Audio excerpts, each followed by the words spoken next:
not try any of the experiments you are about to see at home.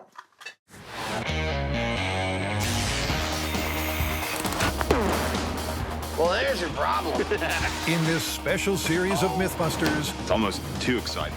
the Dream Team tackles their dream themes. It's scientific! Testing myths about everything from electricity to pressure and gravity. This one hurt a bit. Shaking down the science of shockwaves, velocity, and ballistics. With crazy chemistry, Oh my goodness. far-out physics, Fun for the whole family.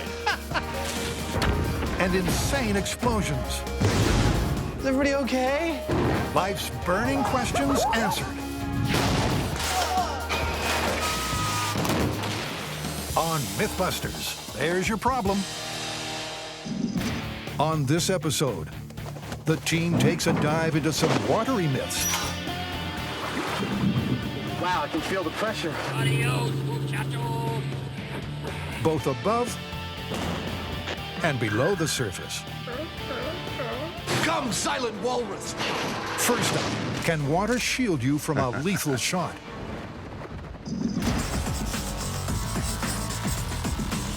Another myth where we get to fire some guns. What's this one all about? The myth is that you're being shot at, you dive underwater, the water protects you from the bullets. You know, I've seen this in countless Hollywood movies. The heroes being chased by the bad guys. They all start shooting, and he escapes totally unscathed. Well, you know, I have no doubt that the water's going to slow down and eventually stop a bullet. But what we have to test is how deep would you have to be protected by it? In other words, how much water do you need between you and the barrel of a gun before you're safe? To find out, first build an acrylic tank 10 feet tall. Then add H2O. Next, find a human target. If no volunteers, mix up a block of ballistics gel as the next best thing. The test will be disarmingly simple.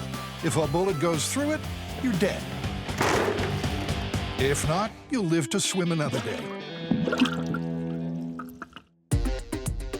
The plan is to try out an arsenal of artillery. This is a workout just picking it up.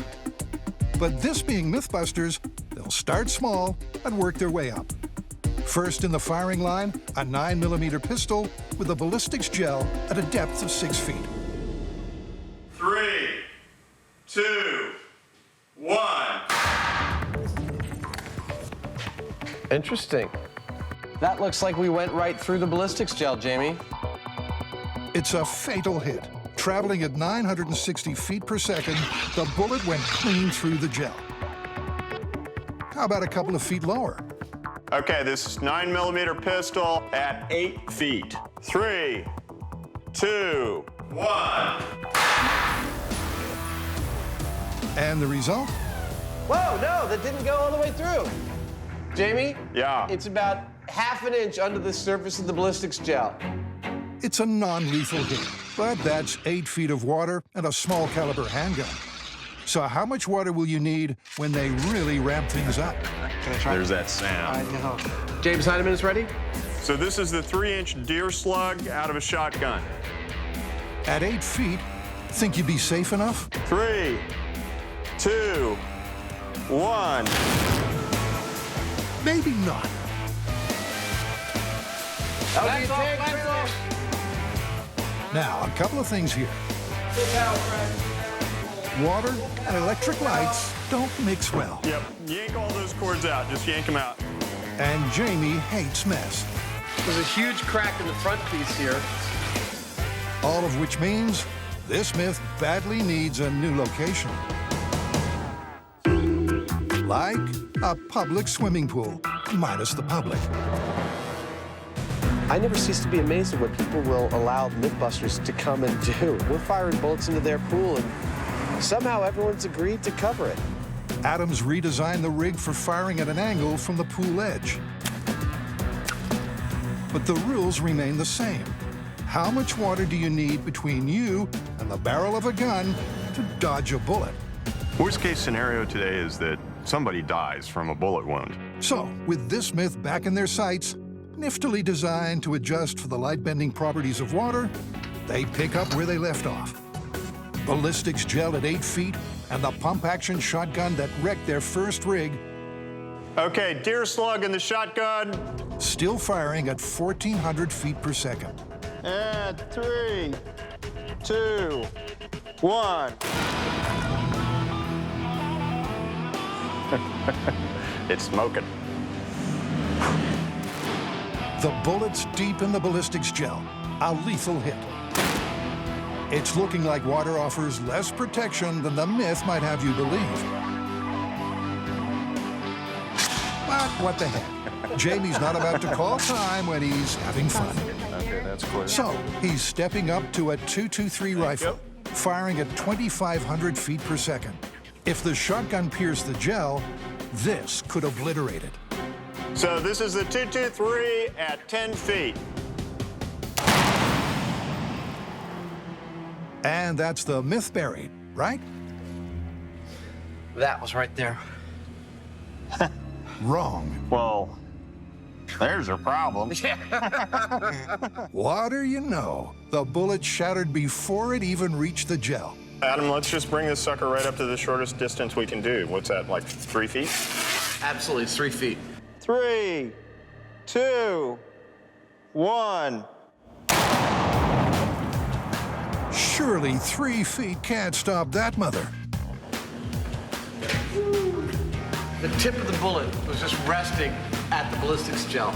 Wow, this thing's breaking up the minute it hits the water. As surprised as I am to say it, 223, myth actually confirmed. Entering the water at supersonic speed, the .223 bullet decelerates so fast that it disintegrates into tiny fragments, which sink to the bottom of the pool. On the trail of a shock result, Adam and Jamie skip the M1 and jump the gun all the way up to the 50 cal. An armor-piercing giant that fires at 3,000 feet per second.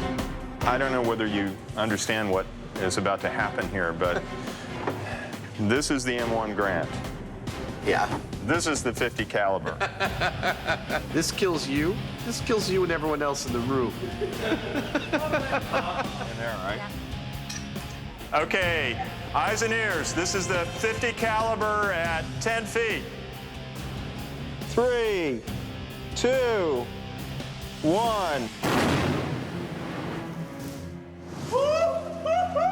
Well, everyone seems to be alive. Yeah, look at the water coming off of the roof. But would our submerged human Waves in the target pool. have survived too? There is no bullet in the ballistics gel. The 50 cal has a range of up to 5 miles. Through water, it didn't make it 5 What do you feet. got? I got a bunch of stuff. It expended all its energy within 3 feet and became totally non-lethal. Wow.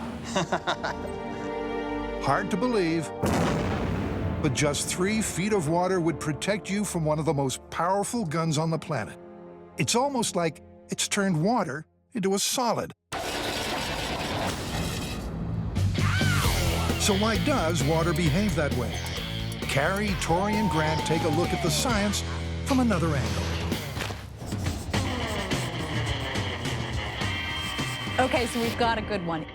We're testing that water is as hard as pavement. Yeah, I've heard this one. The idea is that if you fall from a height tall enough and you get up enough speed, when you hit that water, it behaves just like pavement. So, is there any hard science to this myth? According to Grant, the answer is a solid yes. Let me demonstrate. In this syringe, I have air. In this syringe, I have water with some food coloring in it. Air is compressible. Compresses, springs back. Water is incompressible. I try and push it in, and it doesn't compress. And that's what's gonna happen when your body falls out of the sky and hits the surface of the water. It doesn't give, just like pavement. But as always, the proof will be in the pudding. which could be all that's left of Buster once this show hits the road or the water. It's always exciting when the crane shows up. The team has fitted him with an accelerometer to measure how quickly he decelerates when he lands. So we know how much impact he experiences, and then drop him on pavement and drop him on water and compare the results. Bullseye. First drop, 25 feet onto pavement. In 3, 2, 1. Ow! With a long day ahead, the dummy took that one in his stride. But what does the accelerometer say?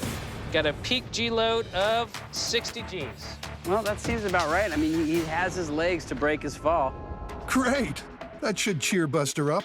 So what does a fall from the same height All right, that looks good. into water look like? Oh, that didn't look so bad. That's definitely not the same as pavement. And the numbers bear that out. Okay, so I got no trigger, which means that that fall was less than 25 Gs. It won't trigger anything below that. And remember, in this same situation over pavement, it was 60 Gs. But the myth states that water equals pavement from a great height. And at greater heights, Buster would be falling at greater speeds. Time to raise the stakes to the crane's maximum height of 75 feet. That's a long way to fall. Anybody feel sorry for Buster? No. Just checking.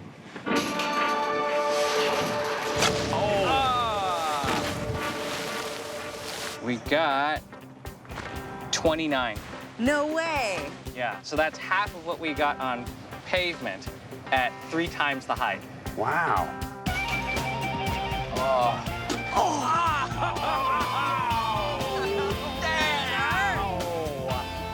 All right, 75 feet into the pavement, what kind of G's did we pull? Absolutely maxed out our accelerometer. That means over 500 Gs. A skin-shedding impact at least 17 times harder than the H2O.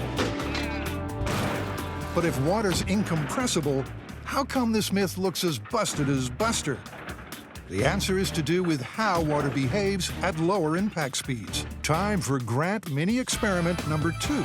Now, water's incompressible. That's a fact of physics. And if I put my hand in the water slow enough, the water can displace. It can move out of the way. But if Buster were to hit the water fast enough, and if he had enough surface area, the water wouldn't have a chance to get out of the way. And because it's incompressible, there'll be some point at which the G-force is equivalent between water and pavement.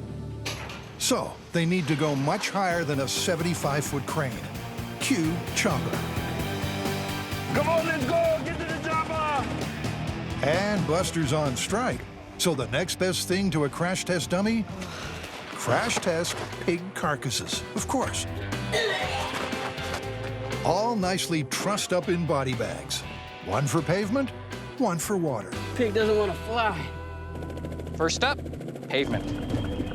The idea is as simple as it is gruesome. Drop the pigs, then X-ray them to compare the damage. From a height of 600 feet, the bacon bags will hit terminal velocity before they hit the planet. Okay, so we're at our target altitude of 600 feet. First up, the pavement pig. We're hovering directly above the landing zone. Okay, we're ready. Okay, here we go. Operation Pork Drop onto pavement in 3, 2, 1. The pig is flying. A drag chute ensures the pig falls belly first for maximum surface area. Bullseye. Once I got him out of the helicopter, the drag chute opened up, he got into the belly flop position, and most importantly, he was traveling at terminal velocity. And the best part is, we hit the pavement. Oh. Dude, that was crazy. Did you hear that splat? We need to get this pig into X-ray stat. The X-ray will reveal exactly how a 600-foot fall onto pavement affects the carcass. But before we check out the results, it's time for the water pig from the same height. Pork drop number 2 onto water at terminal velocity. Adios, muchacho! Okay, there it goes. Okay, stabilizing chute, deploy. Looking good, looking good. flop, belly flop, and go! Oh! Now it's time to bring home the bacon and put this myth to bed. How did our pig do on pavement? Well, the pig on the pavement did really disastrously. 17 fractures. Wow. Here's a femur fracture dislocation of the spine, and to top it all off, a decapitation. Oh! You got a dislocated head. The pavement pig is bacon bits. The key to this myth lies in the comparison. How did it compare to the water drop? The water drop pig did much better, although still 7 fractures compared to 17. 6 rib fractures, and also a neck fracture, but not as bad as the decapitation. Take 2 pigs of the same weight, falling at the same speed, in the same orientation, and the one that whacks water will get a softer landing than the one that pounds pavement. Oh! Slam dunk.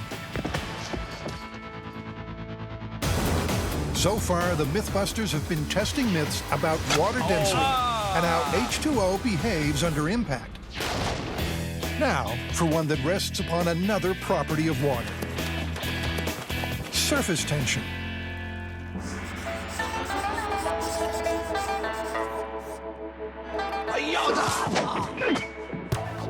The myth is that Japanese ninjas used shoes called mizugumo to walk on water. The theory is that the wide surface area distributed their weight, allowing the stronger bonds between water molecules at the surface to stop them sinking. Adam's going to try and make his own pair. I've got some pine-based light-density fiberboard here. It's pretty much perfect for our uses, so I'm going to use this as our stand-in for the mizugumo wood. That's good. With the quarters assembled, he places a shoe-sized platform in the middle and secures it all with twine. I can't wait to see how these work.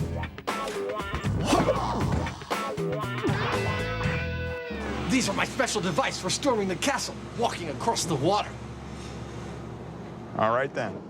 I think Adam's going to sink like a stone. They are made of wood. They do float. But unless he's going about 80 miles an hour when he touches the surface of the water, he's going straight down. Jamie's nothing if not unimpressed. Adam, on the other hand... Come, silent walrus, let us storm the castle. I will don my safety gear. If enthusiasm could float, these feudal shoes should be a roaring success. Here we go. It's one small step for man. The first step seemed kind of promising. One giant failure for Mythkind. So, for his next attempt, Adam decides to channel another ninja power. To me, it seems like it's all going to be a function of my ability to move my feet crazy fast, like a cartoon. Which might be possible. Or not. I don't know about you, but these seem a little cumbersome to me. Yeah, I don't think you're going anywhere on water with those things. The important thing is that I look damn good. Undeterred, and with the cunning of a silent assassin, Adam turns to science. Using materials that probably aren't in the ninja handbook. Aluminum, packing foam, and snowboarding boots. To make my water boots work, I am exploiting the principle of water displacement. I weigh about 200 pounds. I'm going to try and displace in excess of 200 pounds of water. I've calculated that 4 layers of this gives me about 2.2 cubic feet per foot of water displacement. That equals about a total of 265 pounds of buoyancy. He traces outlines of the boots onto the foam, cuts out a hole, and wedges them inside. Awesome! I could not have gone better. To keep the foam from breaking apart, he tapes aluminum sheeting to the base and rivets on a lightweight rail. I've added enough strength that it can support my 200 pounds out at either end, and it only has to support half that. So there's a little bit of flex, but no breakage. They don't exactly scream stealthy, but it's back to the test pool for round 2. These look like fun. Well, this is Ninja Suit 2.0. This is my attempt. What do you think? I think it's going to be real hard to stay upright on those puppies. There's only one way to find out. Yeah. It's do or die. Go time. The moment of truth.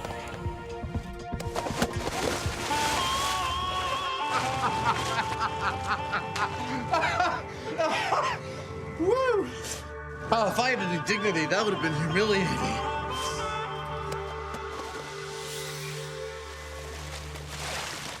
For his next attempt, Adam tries a gentler launch. There you go. And what do you know? Oh, I'm stealthy as the night. Oh. Don't I look like silent death? Bringing justice in the night? Adam's floating, which means his calculations about how much foam he needed for water displacement were right on the money. But forward motion, aka walking on water, is terminally broke. I don't know about these ninja shoes, man. What do you think? I think they suck. While Jamie's been enjoying Adam's epic fails, he's also been thinking of a solution. There is something that I've come up with that you can walk on it. It does have a lot of water in it. I'd like to see how that works. His plan involves 200 gallons of water and 1,000 pounds of powdery cornstarch. It's a Heinemann version of water. Yeah, and you're gonna walk on it. No way. Think like those movies where they're walking up bamboo and stuff, you know? All right, here we go.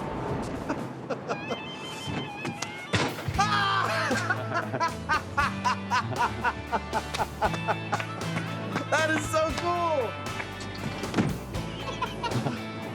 Hey, it worked. The reason is the cornstarch and water combo is a non-Newtonian fluid, and these kinds of fluids can change their viscosity. Cornstarch is made up of long chains of molecules. If you add water, it slides between the chains and separates them, so it flows like a liquid. But if you add pressure, the water is squeezed out, and it behaves as a solid.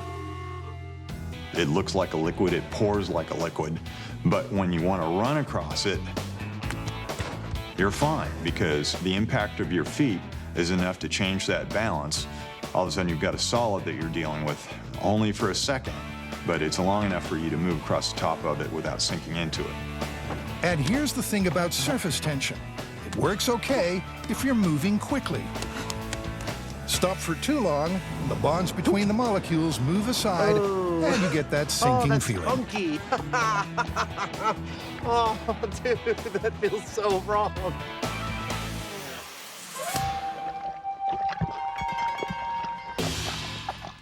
So far, the team has only scratched the surface of H2O. Time to take a deeper dive. Whoosh! First up, unfasten your seatbelts as quick as you can. That is intense!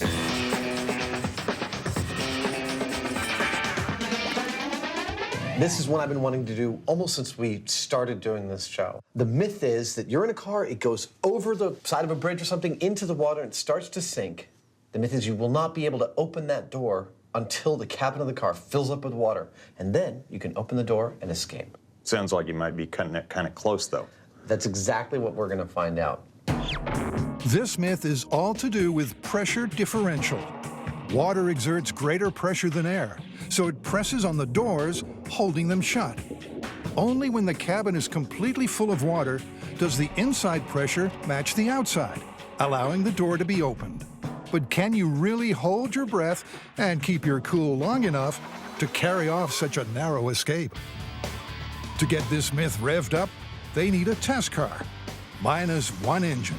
They don't work where it's going. Well, there's your problem. The motor is replaced with weights to make sure the car sinks. This is Jamie's new hydrogen fuel cell engine. Now for the wet bit. This is a high school diving pool, and this is where we're going to sink our car. And risk their necks.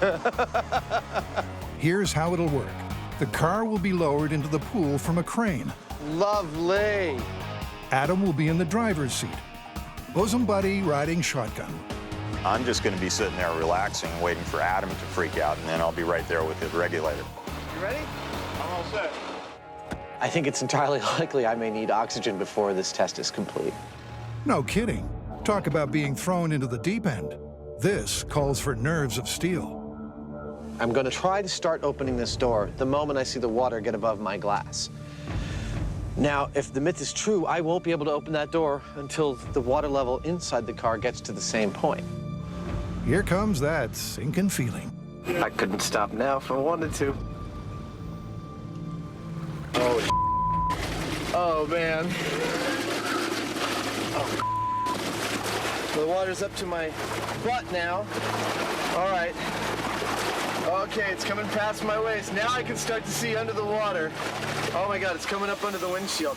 Wow, I can feel the pressure. All right, I only have a couple more breaths here.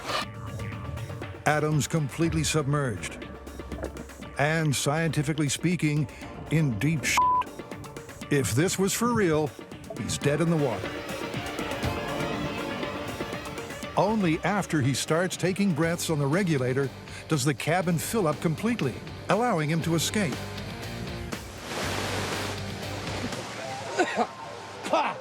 Woo! Dead man floating. No matter how you slice it, I died. Let's just put it that way. That myth is confirmed. I could not open that door until the cab seemed to be full of water for a while. Undeterred by his near-drowning experience, Adam's taken the plunge again to try a new tactic. I'm just gonna wait until the water gets up to my ankles, and then I'm gonna try and open the door. There we go. The water rushes in. Okay, I'm coming up to my ankles. Now I'm gonna try and open the door. And Adam rushes out.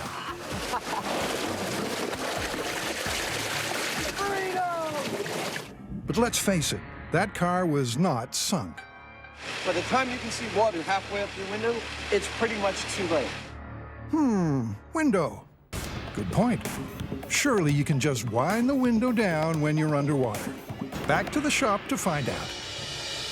I have one electrically powered window and I have one manual powered window. I'm going to put them under the same kind of strain that they'd experience underwater and try and open them.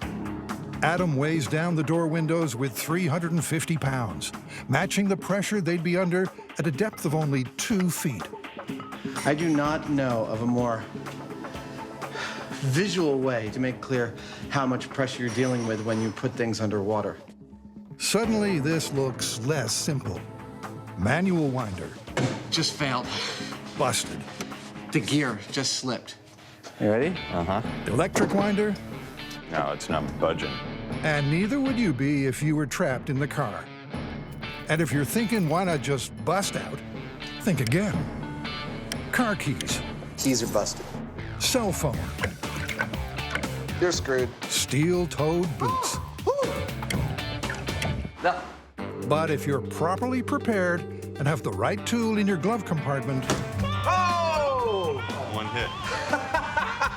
3. bust the glass, wait for the car to fill up, and you're home free. It doesn't take much, but it has to be the right thing. Yeah, exactly. But this myth's still up in the air. So it's back to the pool where Jamie thinks he can land it. So what's the answer? Simply patience. The idea being that if you sit there, you relax, you conserve your energy and therefore your air. Easy for him to say, because Adam's the unlucky lab rat who gets to test his theory. With blue-hued deja vu, our aquanaut says a mental goodbye to the world above. Takes one final breath and does his best to kick back and relax as if he's on a lazy Sunday afternoon drive. And what do you know? When the cabin pressure finally equalizes, Adam makes a serene exit. I survived! Woo! The MythBusters technique worked! Woo! Well, how are we going to wrap this one up? Well, the original myth we started with, that you can't open the car door until the cab is full of water, is absolutely confirmed. And we've actually looked at really viable survival techniques. Of course, the best one is just don't drive into the water in the first place. Next up, could a sinking boat, like, really suck? Well, there's a myth that says that if you're on a ship when it's sinking, it'll suck you down with it. You're telling me this thing, when it goes down, I'm gonna go down with it because it's gonna suck me down? Yeah. What are the prevailing theories behind a boat sucking you down? Well, apparently there are three. And the first one is that air that mixes in with the water as it rushes up from the boat makes the water less dense. And so it's like you're gonna fall through the water quicker that way. The second theory is that the cavities in the ship will create an area for the water to rush in, and that'll pull you into the ship. And then the third one is that the ship moving through the water rapidly towards the bottom will create a vortex above it, kind of like drafting behind a truck when it's on the highway. Rest assured they will push out the boat and sink a ship for real. But first, they want to test out the three theories small scale. A metal rig with winch and wires will hold a box designed to simulate the action of a sinking ship. Adam makes a bubbler to test out the water density theory. Hopefully, it'll provide us with a really attractive stream of bubbles. And the boat box will also let them test the cavity suckage and vortex theories. We're gonna fill this with 25-pound barbell weights. So it's off to yet another school pool. You'll have to walk it. This time for a lesson in ship sinking science. Oh, it's beautiful. Adam's positively effervescent. So he fires up the bubbler for test one, water density. This is lead shot. A homemade hydrometer completes the rig. We will see how much the density of the water changes by how far this goes up and down when the water is aerated. Remember, the theory is that bubbles from a sinking ship lower water density, making sailors sink too. Okay, I'm going. All right, I'm gonna watch it. Oh, that looks cool from here. It looks like it's going down. Yes, oh, definitely. Way down. Encouraged by the first result, Adam decides to go all in for the next tests. Can we blur out the love handles? Be nice to me, all right? Test number 2 is the suckage theory, that water rushes into a sinking ship and sucks you down with it. The empty boat box is suspended on the surface and loaded with 200 pounds. Good, go. Water enters through specially designed holes, and down it goes. Wow. I pulled it down. That was intense. Where's the hydrometer? There it is. That pretty much says it. Wow. I mean, it went all the way to the bottom and hung out there for a while. Based on what I see here, you would definitely get sucked down, and I think the bigger the object, the bigger the suck. That's 2 for 2. Now for the third theory. Hey, hold on. Does a sinking ship create a vortex that drags you down from above? And it's a titanic yes. Okay, ow, first of all. Second of all, you can feel yourself in the vortex as you're going down. I mean, I did not separate from the box at all. That was intense. All three theories are confirmed. At small scale, it hardly seems worth testing this myth for real. Only kidding. The MythBusters would never turn down the chance to sink a boat, even if it means being tugged down with it. It's a nice solid little hunk of steel, and I think it ought to go down like a rock. The 9-ton tug is promptly renamed the Mythtanic. And they set about rigging this sucker to sink. What we have are some large threaded fittings which we're going to weld into the holes that we cut in the boat, and we'll simply unscrew them to let water in. As unsinkable as its ill-fated namesake, MythTanic is towed out to the sink site, where a huge crane can haul it up from the bottom should retests be required. This myth needs a sailor to go down with a sinking ship. Swing it out some more. And Adam's drawn the short straw. Jamie will be one of the support divers. Just letting you know we got 50 feet underneath your boat right now. 50 feet of water. Very cold water. The water's murky, it's cold, it's deep. This is a dangerous stunt that we're doing. I guess Adam's life is in my hands. Adams is relaxed as a band member on the deck of the Titanic, but it's too late to pull out now. So he bravely pulls the plug. About 2 feet of water in here now. At this point, things go downhill fast. All right, it's going down, bro. It's going down. And plucky Adam chickens out. But when sink or swim are the options, gotta sympathize. My job, I know, was to stay with the boat and feel the suction.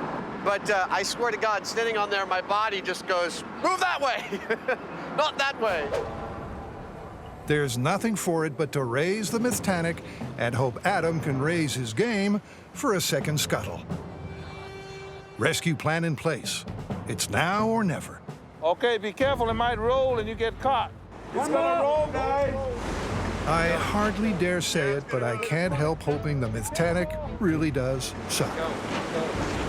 Stay with it. Stay with it. There you go. Sadly, no. Though Adam probably doesn't feel that way. No suction. No suction at all. I mean, I could not have been more central to the boat where it went down.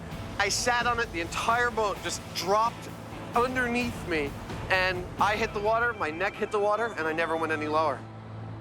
It's a Titanic dud. So how to explain the promising boat box tests? Perhaps the difference was the rate of descent. It went right down really quickly. The boat's not built like that. It's a lot larger surface area. It didn't go down that fast. Well, you know, Jamie, I'm gonna go out on a limb here and say there is no effect. That myth is busted. Yeah, I'd agree.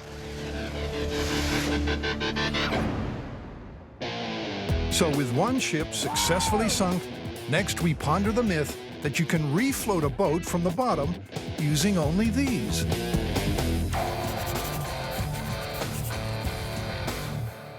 Well, Jamie, your years as a captain of a ship down in the Caribbean is going to serve you well for this myth. Ping pong ball salvage. It's true. Jamie once raised a sunken sailboat using bags filled with air. Ping pong balls contain air too. So could they achieve the same result? These, to raise a ship. Yeah. Off the bottom of the ocean. That's the myth. It comes from the 1940s, when Donald Duck and his nephews had the comical idea of using ping pong balls for underwater salvage. That's good enough for us. You know, one of the first questions that comes to my mind, Jamie, is how much buoyancy does a ping pong ball have? Huh. Or in plain English, precisely how many ping pong balls will lift how much weight in water. Are we gonna get like a 30-foot long tong for the real thing? A small-scale test using 1 pound of buckshot gives them their first ping pong data point.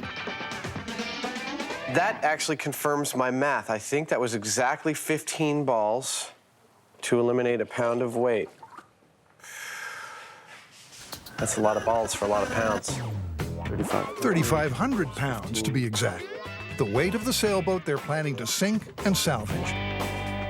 It'll take just over 50,000 balls to make it neutrally buoyant, probably 60,000 to raise it from the bottom of the ocean. That's a small sailboat. That's a small sailboat, like a 25-footer. 60,000 ping pong balls sounds pricey. So before they burn the cash, they need to know if the balls will bear up at the ocean bottom. Would they hold up under the pressure? Maybe we should test it first.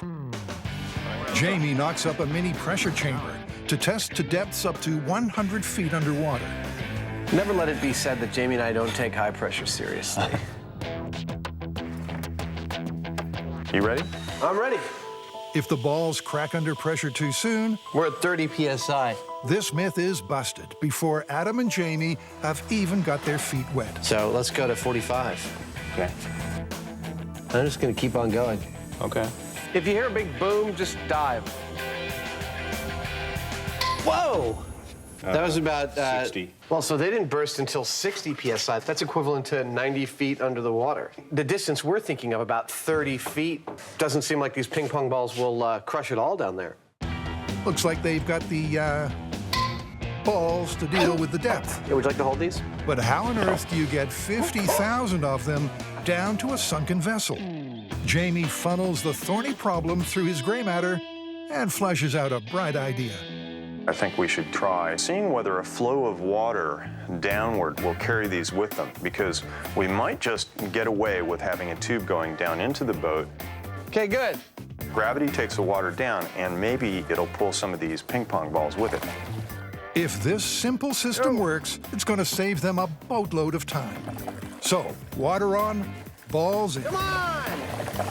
And Bob's your uncle. Yeah! That's what I like to see!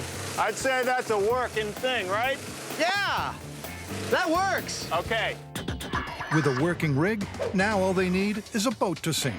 So it's down to Monterey Harbor, where they find the perfect fit. What a piece of crap. We'll take it. Okay. Thank you. All right. Congratulations. Thanks. Before they can send it to the seabed, Here goes. the proud owners must first polish this turd for environmental reasons. Rechristened the Mythtanic II, the doomed vessel makes its final voyage to a safe location, where it's dispatched to a watery grave. How hard is this sink a boat? But is this goodbye?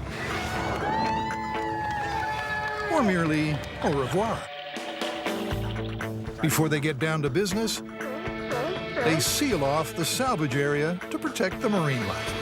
Hey, Jamie, they're calling you. They saw the mustache. Yeah. Right on cue, 60,000 ping pong balls roll up.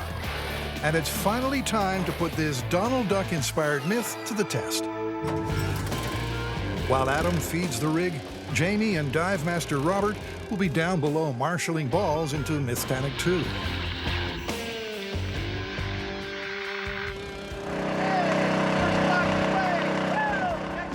At first, things seem to be going swimmingly, but that could be their last hurrah, for a while at least. The system is clogging up, and Adam's reduced to feeding balls in a handful at a time. At this point, I've only emptied 4 or 5 boxes. That's like 6,000 or 7,000 ping pong balls. At this rate, it'll be dark before they get halfway. Then Robert pops up with a suggestion. I think the hose is still too long. I got all this slack. If you could take about another 10 or 12 feet off of this thing. I can take 10 feet off in 5 seconds. The long hose is looping in the water, slowing down the flow into the boat. Will a shorter hose and a more direct delivery get faster results? The answer is a resounding yes. And with thousands of ping pong balls per hour flowing into the boat, she soon becomes neutrally buoyant. Whisper it, but this seems to be working. Oh, that's cool. But with victory in sight, here come those jaws of defeat. Oh, no. They're coming up. Is that a whole boatload of bobbing balls coming to the surface? What's going on down there? There's a window on top. We didn't even see it. A piece of wood glued in. That blew out. On the front of the boat, there was this hatch on the bow that we screwed down. That hole blew out, it seems, from pressure of the ping pong balls. A new hatch cover is quickly fitted. And before long, there are 26,000 balls in the hull. Halfway there. The boat is upright, it's teetering. These boats have a lead keel, so it's anybody's guess whether it's actually going to work. With the boat and this entire myth in the balance, and an estimated 23,000 balls still to go, the The math unexpectedly tilts Mythtanic 2's way. Holy duck, here she comes. The 9-hour marathon salvage is over.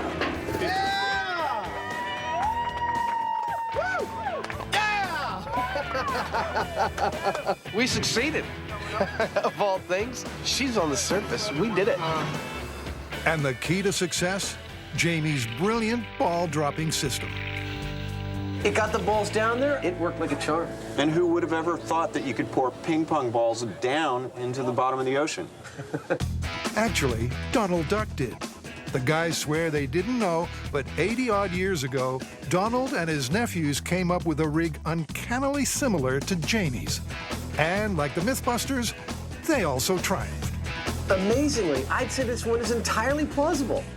Yeah, plausible, not practical, though.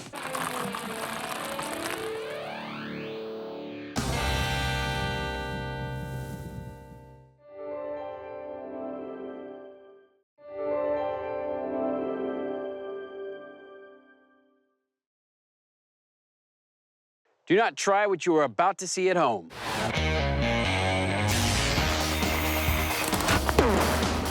Well, there's your problem. In this special series of MythBusters, It's almost too exciting. the Dream Team tackles their dream themes.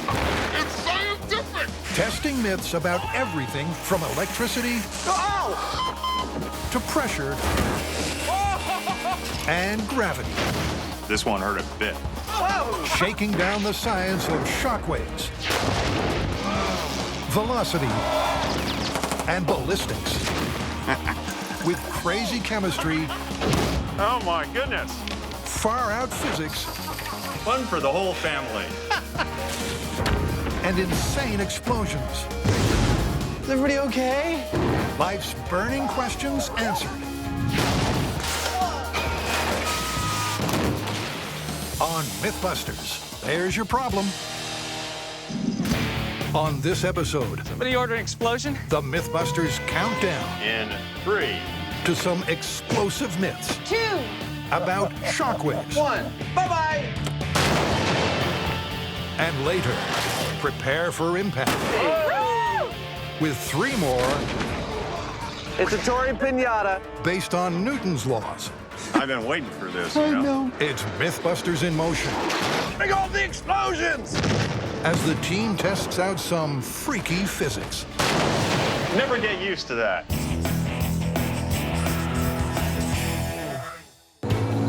The first myth is straight out of the movies. Our heroes trapped on a boat. A bomb set to blow. Facing certain death, they dive into the drink for protection and surface miraculously unscathed. But would that happen in reality? We know how shockwaves behave in air and water. But what happens when one moves from air into water? Will it speed up, slow down, or even be reflected by the surface? There's only one way to find out. Good day to blow some crap up, huh? You bet. Step 1 is to measure how destructive a set amount of explosive is over distance in air, for which the key piece of kit is this. An Osico rupture disc, basically a calibrated piece of aluminum foil, and over 13 pounds per square inch of pressure, it will burst, telling you that if you were standing where this disc was, you'd encounter physical injury. Burst discs are positioned 1 foot apart up to 14 feet to see how far a calibrated block of C4 would cause injury. All right, JD, go ahead and light it. So this is calculating injurious distance of C4.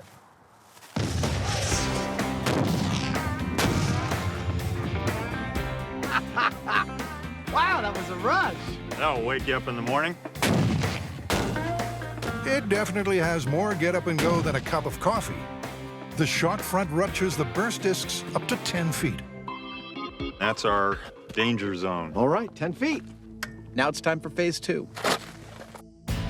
To find out what effect the same airborne explosion has underwater, The guys rejigged their rig to simultaneously monitor a second blast in air and in H2O. If there's any truth to this myth, what we should see when we set off that explosive is that this burst disc will blow and this one will not. Okay, take it up. Well, it's time to put that theory to the test with the same amount of C4 10 feet away from the two pressure discs. Go for it, JD, light it up. There it goes. This is invigorating.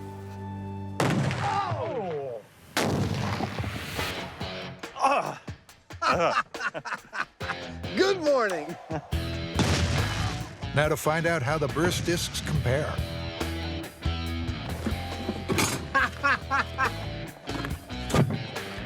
Two blown burst discs, two intact burst discs. Nice. That's what I call a result. There might be something to this after all. It's looking good for the myth. The water does appear to dampen the shockwave and reduce the risk of injury. But they won't know for sure until they go full scale. So it's off to Pit 232 at Arroyo Seco. It's perfect. A man-made water hole devoid of wildlife and perfect for what? Yes, blowing stuff up.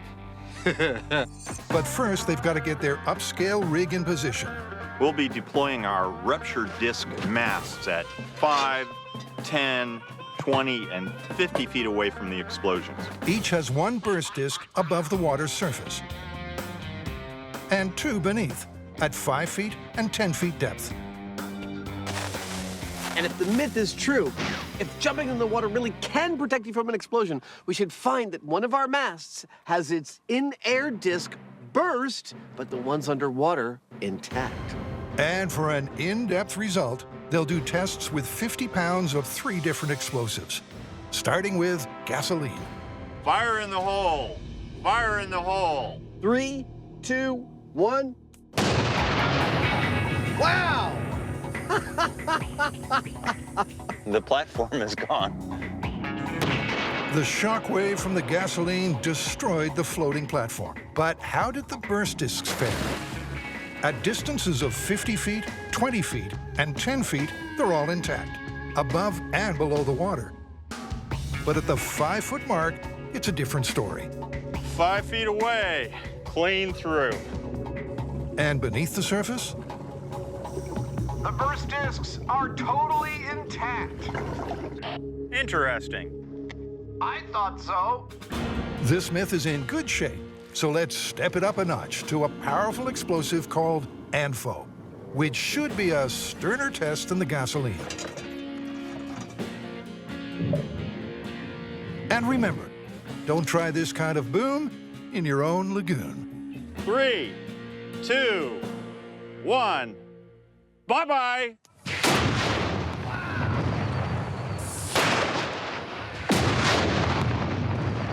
Whoops. 50 pounds of ANFO almost obliterated the rig entirely. It's suddenly become a recovery mission. So they head straight to the farthest marker. Oh! It's burst? It's clean through. Really? Yeah. Well, God, I wonder what it's going to look like underneath. Yeah, that's the big question.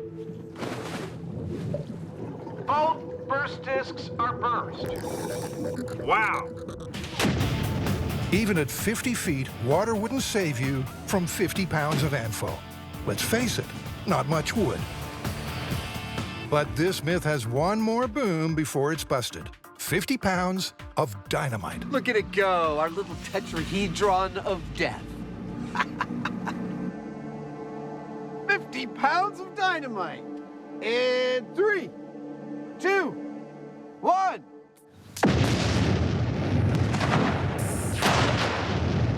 Oh, yeah. Wow. That was a thud. That was more than the ANFO. The rig has been decimated by the dynamite. I only see one of our things left. Yeah. Salvage operation. But will the underwater burst discs have suffered the same fate? It's a hilarious horror show down here. The 5, the 10, and the 20-foot marker are all huddled together. And their burst discs are all broken, a pattern mirrored above. So how about the 50-footer? Well, that's clean through. Underwater, however, You're gonna love this, Jamie. The 50-foot mast, 10 foot down, the burst disc is intact. What about the 5-footer? The 5-footer is also intact. Repeat, the 5-footer is also intact. Well, that says something really strong about the myth. That's great. with 2 unburst burst discs underwater, it's a bombshell result. For some common types of explosive, diving underwater really could save your skin, just like the myth.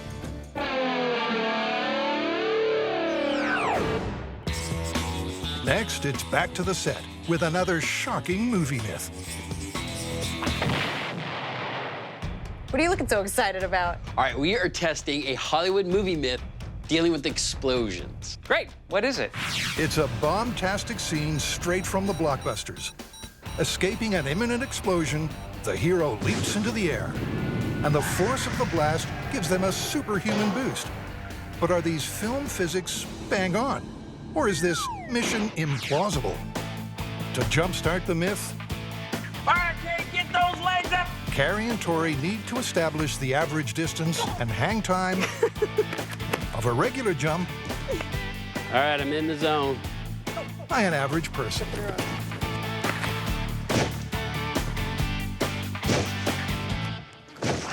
Whoa, that was about 16 feet. Do it remind you of Michael Jordan, all that air? All right, your average is 16 feet, mine is 9.5. All right, well, why don't we look at the high speed and see how much hang time we're actually getting? Hang time is critical. If a blast can propel someone in midair, they need to be there long enough for it to take effect. You know, between the two of us, we're talking about an average of 12 feet and only half a second in the air. Yeah, you know what? That is not going to give us much time to get Buster in the air and then halfway through the jump set off an explosion. So they decide to take a leap and use elite long jumper stats, which average around 27 feet and a second of hang time. God, I think I'm gonna be sore tomorrow. Tomorrow? Luckily, our jaded jocks won't be doing any more jumping in this myth. That'll be down to Buster. All they have to do is give him a boost. Since Buster can't jump on his own, we need to help him by giving him both upward and forward momentum. And to do that, we're gonna use this nitrogen cannon. It's going into a blast zone, so it gets its own protective armor. There it is. It's beautiful. Cannon in a box. Then Tori turns his attention to Buster, fitting him with a strategically placed rod that will launch him at the perfect angle. Oh! Landed it. Grant dials the cannon up to 1,500 PSI, and Buster is ready to kick butt. 3, 2, 1. He flies through the air without a care in the world. All right, let's see how far he went. At 32 feet, Buster doesn't just smash the Olympic records. He actually smashed into the top of the shelving. So they dial the cannon back for launch number 2. 1,000 PSI. 3, 2, 1. I think that's it. Cool. At 1,000 PSI, Buster consistently flies around 27 feet. And the high speed confirms a 1-second hang time. Spot on. That's good enough for an elite jumper. That's good enough for an action hero. Time for Buster to surf some shockwaves. So curious to see if this actually works. Leaping dummies and explosions. I mean, I can't think of anything better. The nitro cannon is buried to boost Buster 27 feet from ground level. Couple more digs and we're there. But to time the jump and blast just right requires a very tricky trigger. Now this right here is the trigger for the cannon. It's gonna come down a line of shock tube and split in 2 directions. The first one's gonna come over here, that hits this switch, that fires the cannon. The other side of that goes over to the explosive through a delay cap that's gonna delay it half a second to let Buster get to the top of his arc before it fires off the explosion. Special delivery. 10 pounds of C4 is wired and ready to blow. Okay, here comes the firing line. Will the shockwave extend our stand-in stumpman's jump? Think action hero. All right, Arming. In 3, 2, 1, fire.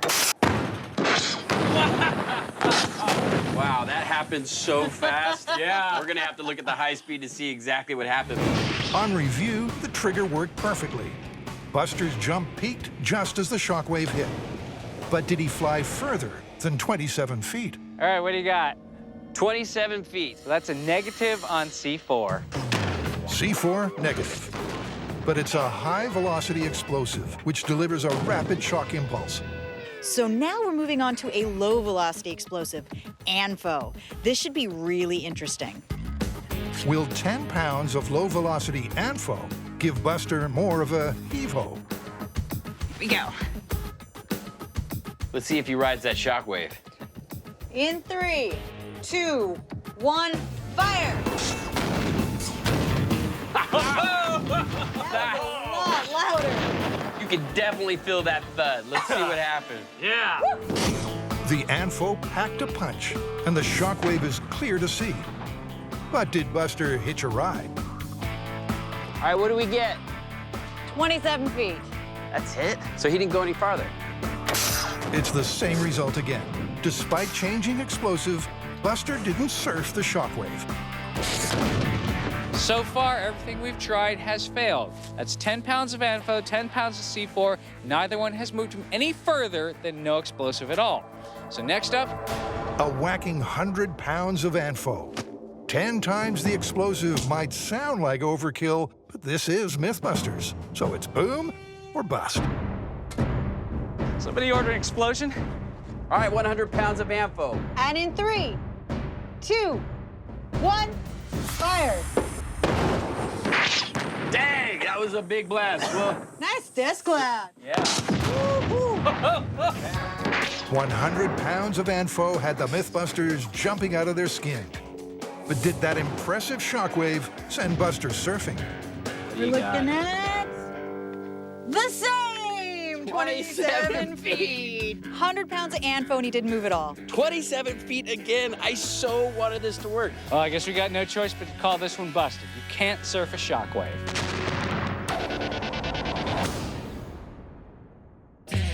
You can't surf a shockwave, but can you hide from one if you find the right angle? Aren't you going to ask me about my costume? Nope. The myth is that in World War I, Germans were very precise about the digging of their trenches. Towards what end? They thought that when a mortar landed in the trench, the 90-degree corners would prevent the blast pressure wave from traveling too far in the trench. Sharp, sharp corners. That's the story. All right. Earth-moving equipment and explosives. Sounds like a perfect day. It's another myth that shakes down to shockwaves. A clumsy corner will supposedly let one sail right past, while a right angle will stop it dead. But will this myth hit the wall? Before they launch full-scale warfare, time for some reconnaissance using 3 small-scale models. A straight control trench. It's not pretty, but it'll do. One with crisp corners. Freaking sexy, man. And another with careless curves. That's how you're meant to be. Yes. Add water, food dye, Doink. oil, and a paddle. And you get consistent, measurable waves. So this is our impulse wave. It is our stand-in for a shock wave. Lights! Isn't that cool? Here we go. The machine ripples into action while Adam marks the wave's high and low points. Yeah, I think that's it. At the far end of the control trench. Our control was successful. Our wave impulse machine gave us a wave height from top to bottom at the end of the tank of 3/4 of an inch. Next up, right angle trench. 3, 2, 1. Huh. It's a lot larger on this end than it is on this one. Yeah, that is cool. The right angle tank reduces the wave height to 1/8 of an inch from 3/4 in the control. A 75% reduction. So how will the curved corner trench compare? It looks a little bigger down here. It does look a little bigger down there. We might have something.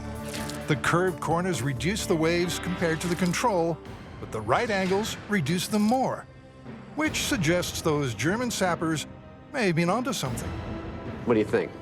Well, this story's about blast pressure. We need explosives. Absolutely. That is definitely the next step. So the guys launch an invasion at Ione, California, to do battle with this historic myth at full scale. We're gonna go back in time and dig a bunch of World War I trenches and subject them to some enemy fire. It's gonna bring back a lot of memories for Jamie. In line with their shop tests, the guys dig 3 trenches. The plan is to detonate 25 pounds of TNT, the equivalent of a First World War mortar, in each one. Coming along nicely. To see if rigid right-angled trenches dampen blast waves better than sloppy serpentine ones. What did you do today? I spray painted some dirt. All right, lads, bring on the explosions! First up, they'll do a control test above ground with sensors to chart the blast at 10 feet increments.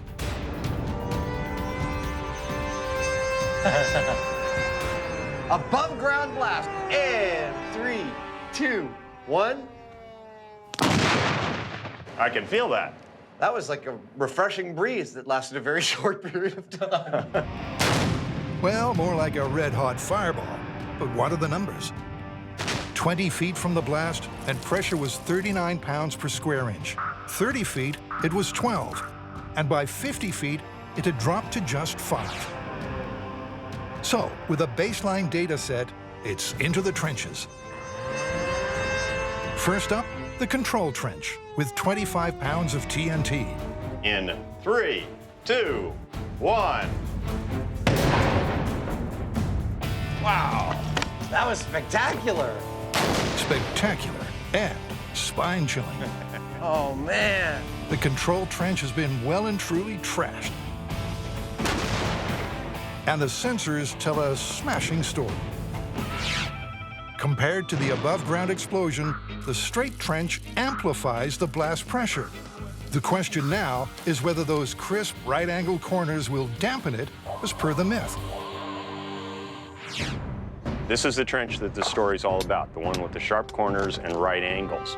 And based on everything we've seen so far, by the time the blast wave gets to the end of this trench, past all these corners, it ought to be fairly small. You ready for this? Right angle, sharp cornered trench. Yep. In 3, 2, 1. Wow! I don't know, I think there's gonna be a crater there. I think there might be. Let's go look at it. It's safe to say that at first sight, that entire trench is toast. German-engineered corners to boot. But a closer inspection tells an absorbing tale. Wow. Dude, check that out. I think this tells pretty much the whole story, because that's intact. Everything up to that point is not. As you can see, this is the safe end of the trench. The further you go that way, the worse it gets. By the time you got here, there's not so much energy left. The high speed confirms that the first corners seem to absorb much of the blast, and the data backs that up. At 20 feet, the PSI was 60. At 30 feet, it was 19. And at 50 feet, it was just 7. A big reduction from the control trench. But the myth says that the curved corners of the final trench will absorb a blast less efficiently. It's the moment of truth. Here we go. This is 25 pounds of explosives in a serpentine soft-cornered trench. This is for real. This is for the money. 3, 2, 1. Bye-bye. Never get used to that. Gosh. In real time, the final result is anyone's guess. The high speed suggests that the blast did pass the first corner and travel well down the trench. But as ever, it all comes down to data. What do the numbers say? Check out the difference between the right-angle trench and the serpentine trench. It's clear that the numbers in the serpentine trench are higher than the ones in the right-angle trench. I think these numbers tell us that this myth is plausible. So it is.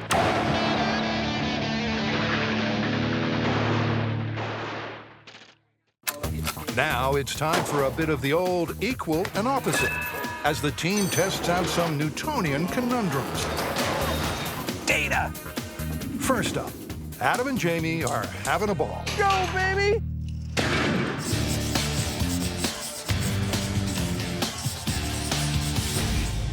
What are you doing? An equation. Go on.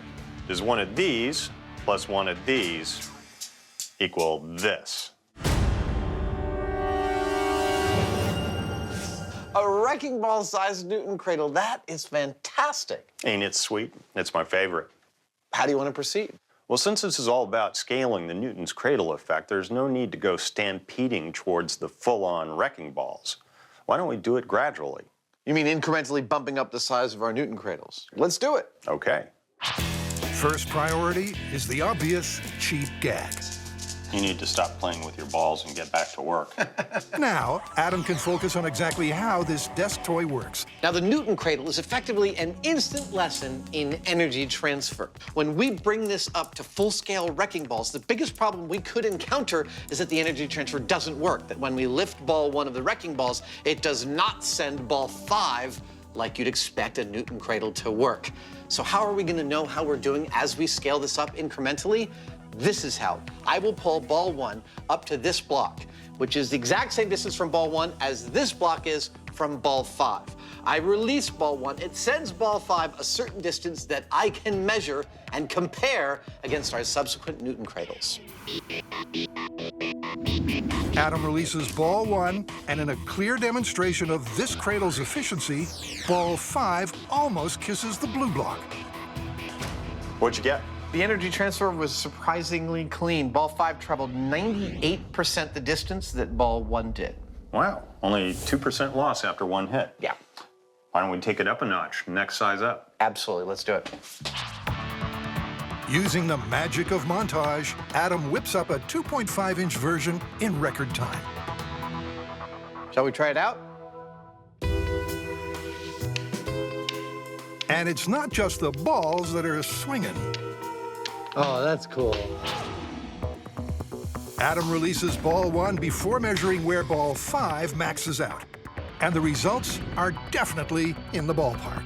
Come on, come on, come on, It come on, looks come on, like come it's on. gonna touch. It's 3/8 away, which is 3%, which means it's pretty freaking efficient. The desktop model, the ball went 98% of the original distance. This is 97% of the original distance. It's scaling beautifully. Holy cojones. This myth might just work. Let's scale up to 6-inch balls, weighing an eye-watering 33 pounds each. Wow, that's heavy. They'll require a heavy-duty stand. Nice rack. Time for a trial run. 3, 2, 1. Nice. That was a good clean one. The reason this is called a Newton's cradle is because it's an elegant illustration of all 3 of Newton's laws of motion. As each ball collides, it transfers its kinetic energy almost exactly.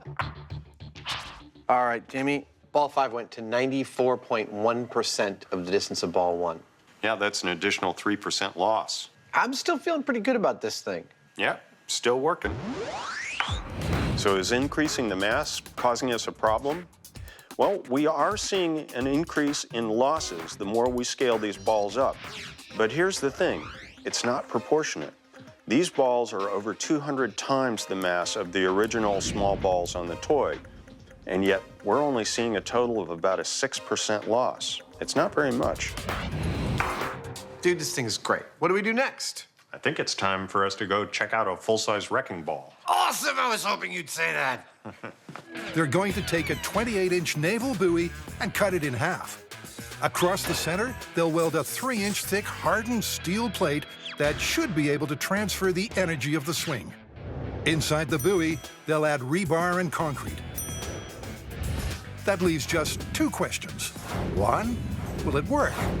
And two, are all these ball jokes eroding the scientific integrity of the show? Let's keep rolling and see. These things are going to get cut in half, and then we're going to weld the plates right down the middle.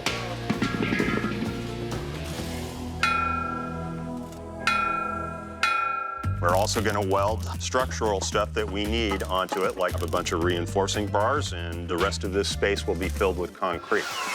Adam and Jamie's fearsome spheres are taking shape fast. And off we go. And while the concrete pour isn't easy, slow down. It's not long before Adam and Jamie Don, I need you to get the vibrator ready. Have this part of the build in the can. Oh, messier than I thought. After a 2-week build, these balls are rocking. But will they be knocking? Let's move them out. All right. Rigging the world's biggest Newton's cradle will require balls of steel in more ways than one. Given their combined weight of over 5 tons, keeping these balls in the air is a serious engineering feat. Once they're safely secured and the test is underway, they'll use a giant pink ruler to measure the energy transfer.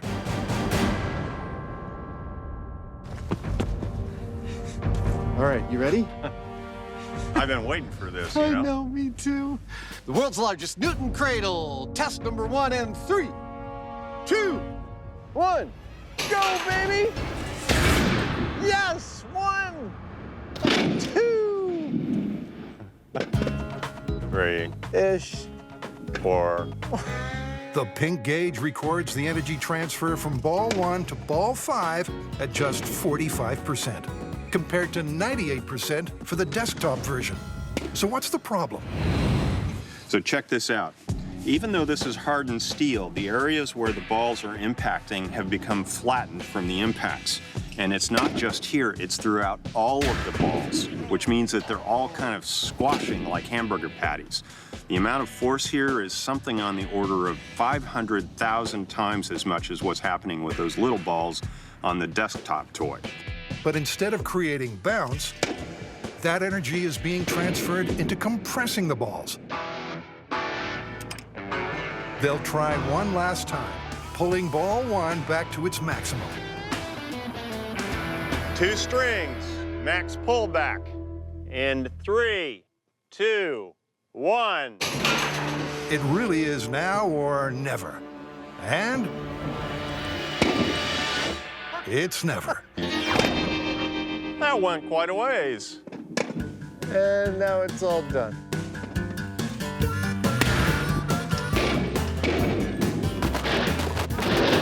There goes one of our cameras.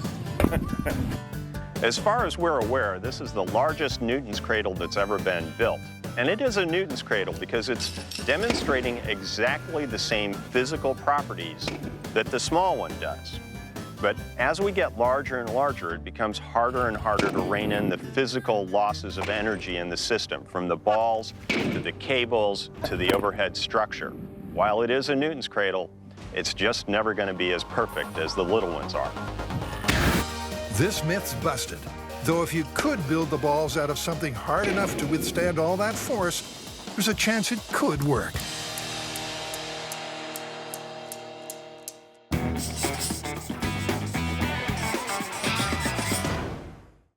Like many scientific breakthroughs, this next myth was triggered by accident. Wow! A specific accident in the compact myth. In the aftermath of that smash, we heard what may have been a mistaken interpretation of Newton's laws of motion. Both trucks were traveling at about 50 miles an hour when the impact occurred. Now, that's equivalent to a single impact going into a solid wall at 100 miles an hour. And the fans went nuts. They are revolting. They rose up and they said, no, 2 cars hitting each other at 50 miles an hour is not equivalent to one hitting a wall at 100 miles an hour. It's equivalent to one hitting a wall at 50 miles an hour. They say that you were wrong. Let's test it. The theory is because of Newton's third law. Every action has an equal and opposite reaction. So, two cars crashing at 50 miles per hour is the same as one car crashing into a wall at just 50 miles an hour, and not 100. It sounds nuts, but can this counterintuitive argument actually be right? I want to smash some cars. All right, then. Today, your much-needed dose of car crash TV will be coming direct from a collision test facility in Arizona. Here we are.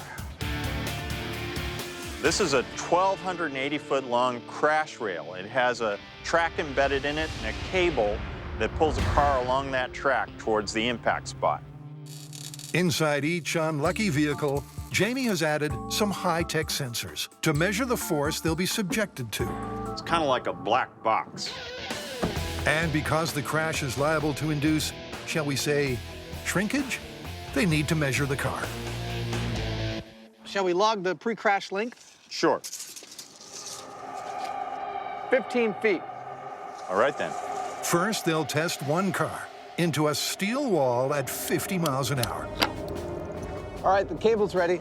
Come on in. The track is ready. The MythBusters are ready. And if the car is having second thoughts, well, it really shouldn't have signed up to be on MythBusters in the first place. All right, this is one car into one wall at 50 miles an hour. Take it away. Okay, Bob, we're ready for roll-off. As the engines pulling the cable roar, the car gains speed till it's holding at precisely 50 miles per hour. Then, with the cable detached, it's a one-way trip to Rexville, USA.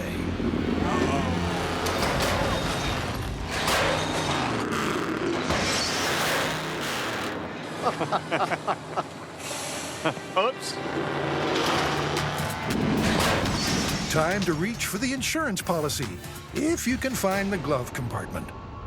Yep, it's a car crash, I think. Yeah, I'd say what happened here is this car here hit this wall. There. The evidence of that is undeniable.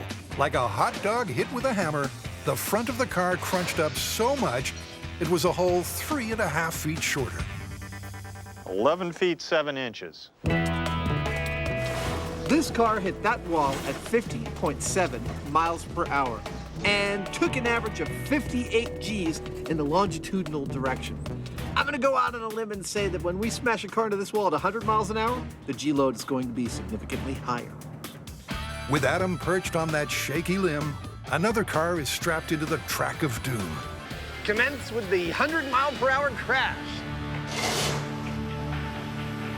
Like some lemon-hued, ghost-driven chariot of the apocalypse, it reaches 100 miles an hour. It's going flat out. And hurtles towards its own date with destiny.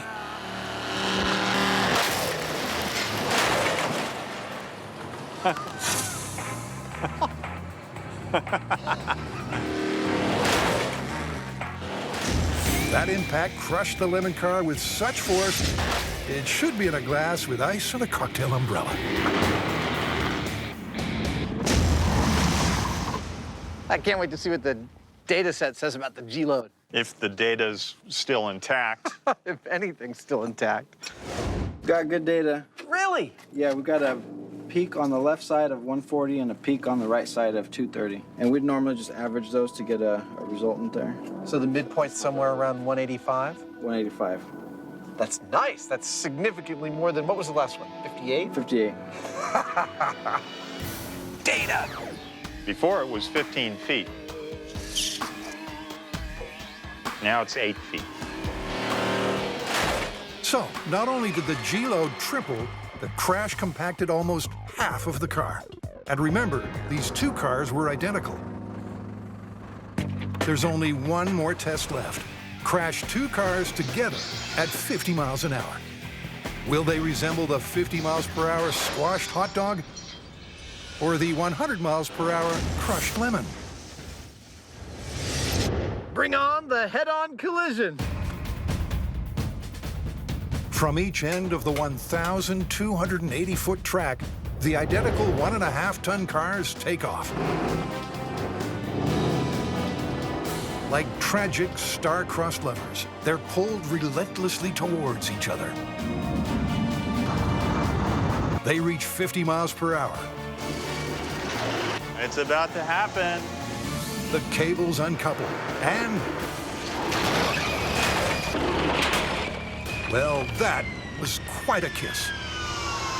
That was spectacular. What can you say?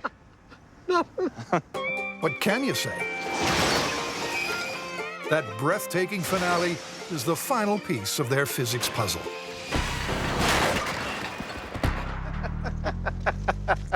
There's a windshield between them. It's pretty evident, isn't it? It really is. It looks just like the 50-mile-an-hour against a wall crash. And nothing like the 100. Nope. Amazing. But just to be sure, Jamie's checking the all-important data. Well, the figures are in. The orange card got 52 Gs, the yellow card got 58 Gs, which, give or take a few Gs, is the same as what we got against a wall at 50 miles an hour. And the damage data backs up those numbers. Both of the cars are virtually the same length as the 50-mile-per-hour wall test at 11.5 feet. Newton's third law, every action has an equal and opposite reaction, holds true. Although the two-car crash at 50 miles per hour doubles the speed, the energy of the crash is transferred to twice the mass, thereby halving it, resulting in a crash that looks like just one car into a wall at 50 miles per hour.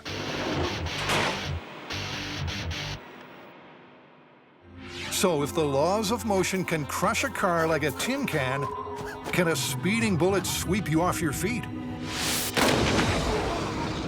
Tori, Carrie, and the rest of the team are taking aim at our final myth. This one is another Hollywood-created myth, and it's the one around a person getting shot and, like, flying backwards. So the question is, does a bullet have enough kinetic energy to transfer to a person that would, like, knock them back, whether or not they're wearing, like, a bulletproof vest or something, just like we see in the movies? We've all seen it happen like this in movies. To capture the action without actually shooting someone, Hollywood experts use special stunt techniques, a crane, and a whole tug-of-war team. It's a Tory pinata. But to test if blowback like that actually happens in real life, we're going to use real guns and a real, though recently deceased, pig. This is our harness, basically, that's gonna hold the pig up. We're gonna put its hooves, dig the hooks into the hooves, and then this will hang from our rig.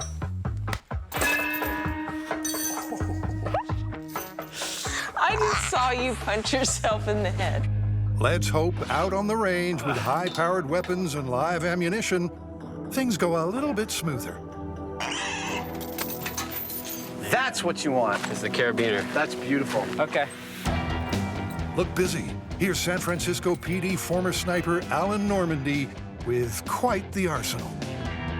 A Remington 700 308 sniper rifle, 12-gauge shotgun, a Colt M4 in .223, Thompson submachine gun in .45 caliber, and an MP5 in 9mm. The question is, will any of these have the firepower to make pigs fly backwards?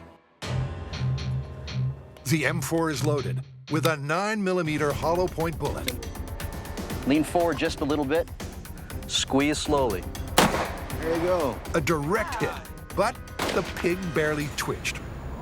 Hardly at all. It moved a little bit, but that could have been a fly that landed on it. Yeah. Let's try Tori with a .45 caliber Thompson. Nope. And Jamie using a .44 Magnum, shooting the same caliber used by Dirty Harry, also has virtually no effect. The bullet moved at 1,300 feet per second, but none of that forward momentum is transferred to the pig. Let's take it up a notch, or 5. It's the same sort of bullet they use in the M60 machine gun. You remember Rambo in the first movie where he's got that belt-fed machine gun? Yeah. This is the same cartridge. Rambo Surely a bullet fired by that dude will send a pig packing. But no, this little pig just won't go. Nope, back on stage. There you go. With many of the rounds passing right through the pig, some of the energy is being expended in the hillside behind. I think we're hitting this pig in the perfect spot. I mean, this is where the highest concentration of his mass is. You couldn't ask for better, and it's not moving at all. Last chance, a massive solid deer slug fired from a shotgun. Got some movement. Ah, finally. But the swine didn't fall back, just down. Yeah, it actually looked like it hit the hip bone and the legs spread, and then that caused the jostling that pulled it off the hook. With the pig off to the smokehouse, the MythBusters bring in long-suffering Buster in a bulletproof vest. The logic being, maybe if the vest can stop the bullet, we'll finally get some blowback.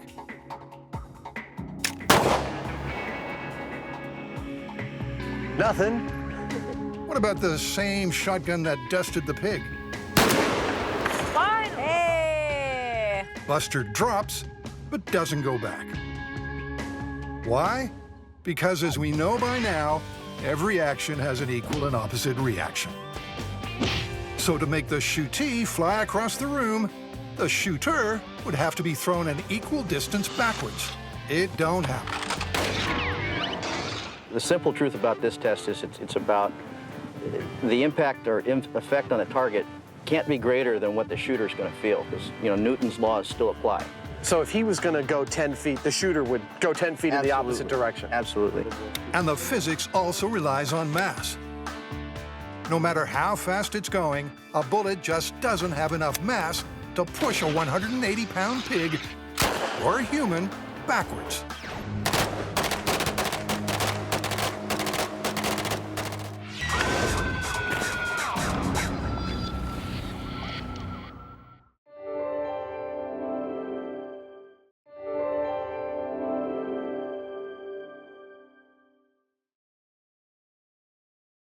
Never try anything you see on the show at home.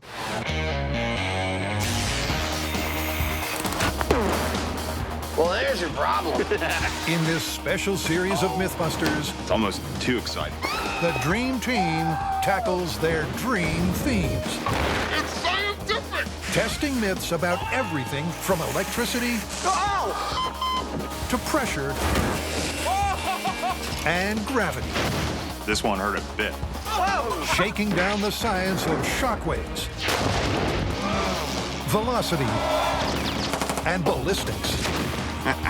With crazy chemistry, Oh my goodness. far-out physics, Fun for the whole family. and insane explosions. Is everybody okay? Life's burning questions answered. On MythBusters, there's your problem.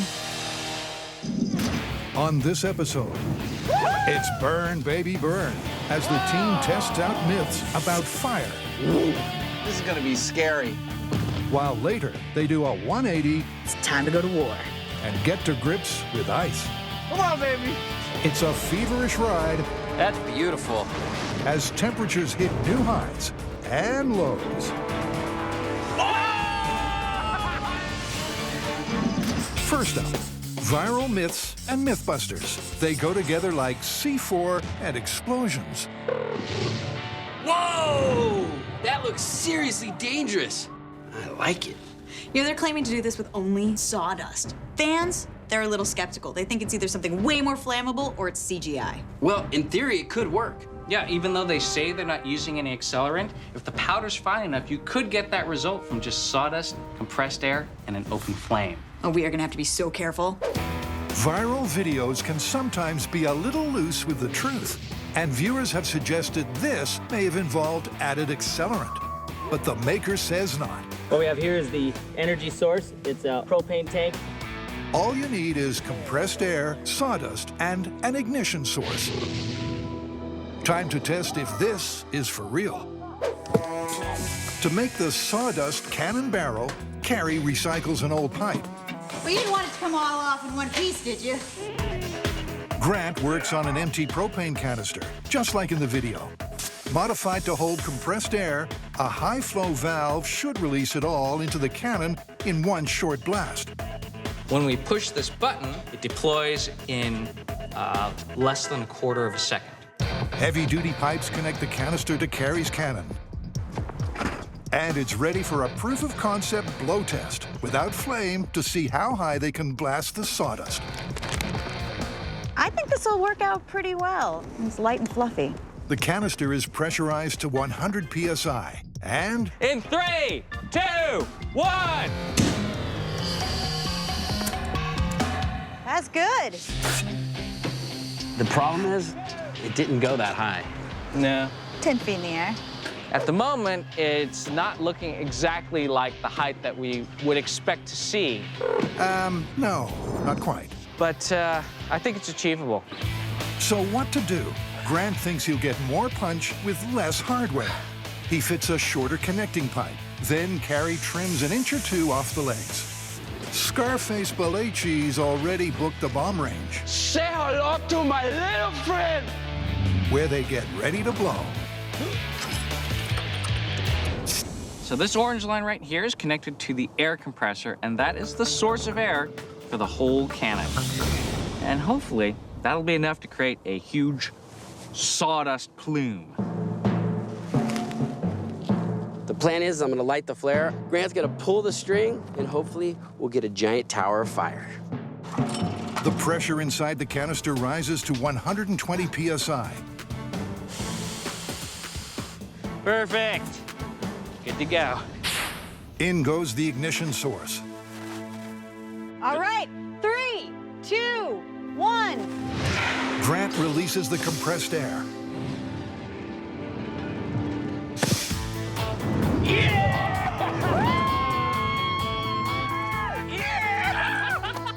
Oh my God, that was the coolest thing I've ever seen.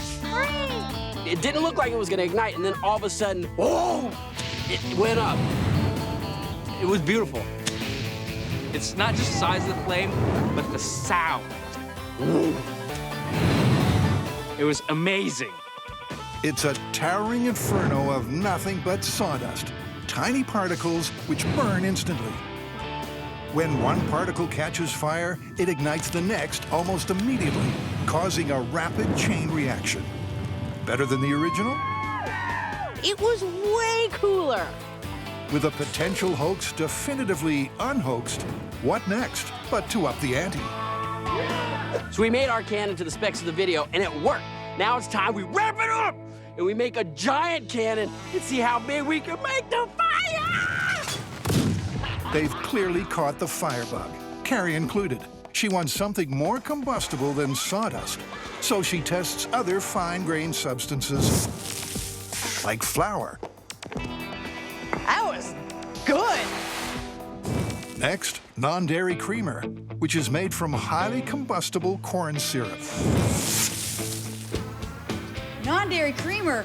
Flame burns to my hand and into the cup. It's so flammable that there is a backdraft. They've found their most flammable fuel. Meanwhile, Tori's increasing their firepower. He's turning this blue hopper into a launch cannon and welding on a 55-gallon yellow barrel. Huge pipes will dump compressed air into the cannon. And let's not forget to pack the fuel. How big a cup of coffee do you think you need for 3,000 pounds of non-dairy creamer? Back at the bomb range, the coffee creamer is loaded into their super-sized cannon. All right, it's full. Everything is set. So, what's the prediction? First of all, we know that the non-dairy creamer is much more reactive in air than the sawdust. Second, the orifice size is much larger, 36 times the force, 20 times the air capacity. If everything goes right, we could set this whole hillside on fire. As the saying goes, careful what you wish for. We're good to go. Tori sets the spark. And they beat a rapid retreat. Okay. All right, fire this puppy up. Here we go. Non-dairy creamer cannon in 3, 2, 1.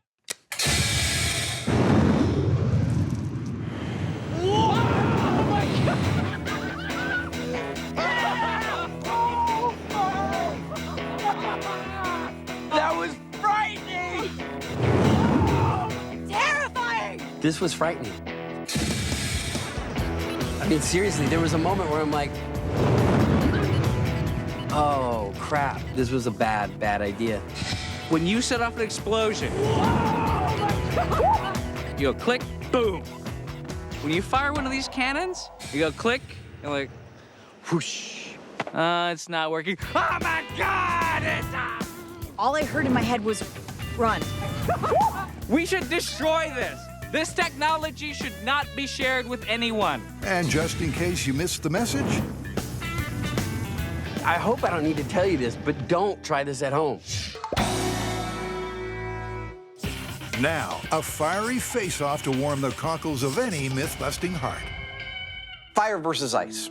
It's a viral video that's been going around where two hillbillies pull up into the middle of nowhere and face off, one armed with a flamethrower, the other armed with a fire extinguisher.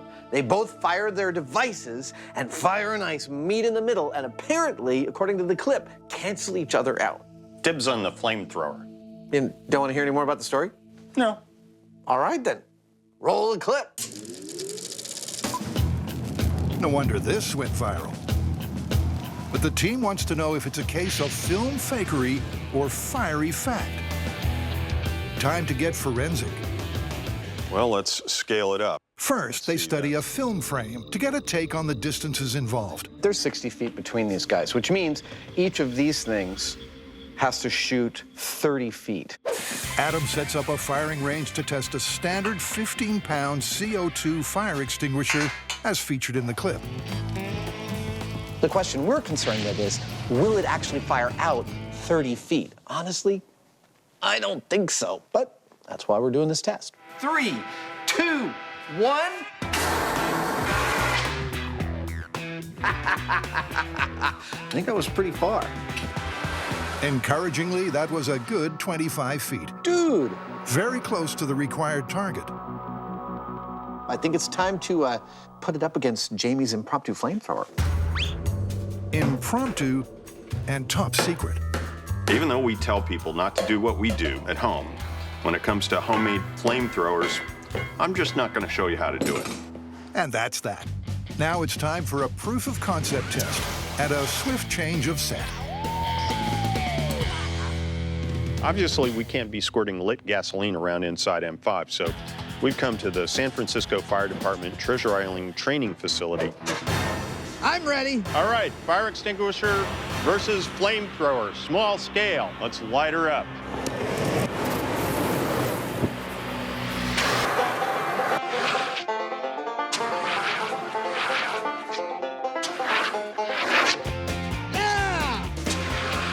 Adam claims victory.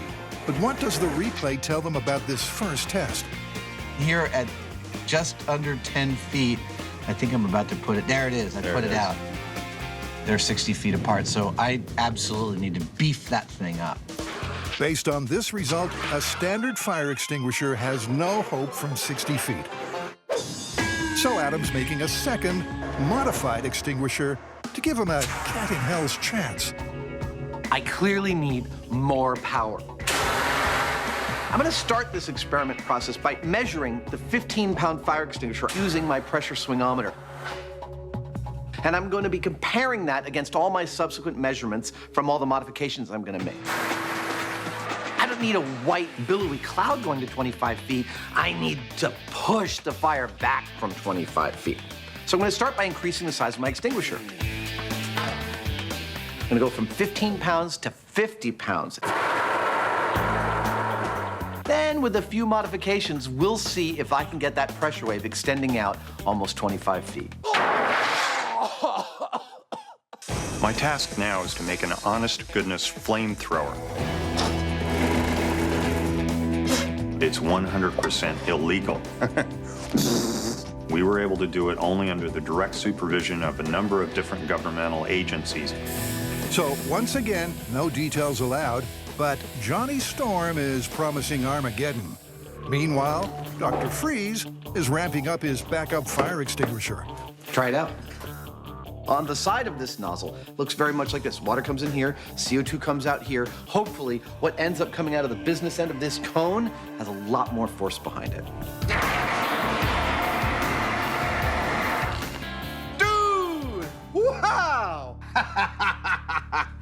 The CO2 turns the water to ice, giving the blast way more punch. Whoa! Wow! Woohoo! Adam's in with a fighting chance, so it's time to hit the battlefield, where Jamie unveils his beast. It's my own personal kick-ass version of a military flamethrower. What could possibly not go wrong? I've got 2 tanks full of fuel.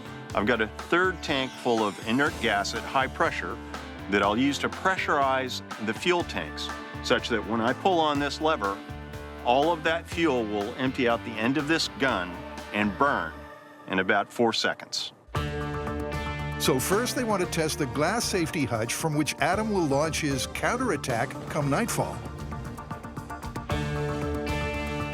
I need to be able to stand in the path of this flamethrower and not get burnt. Glass house, flame test in 3, 2, 1.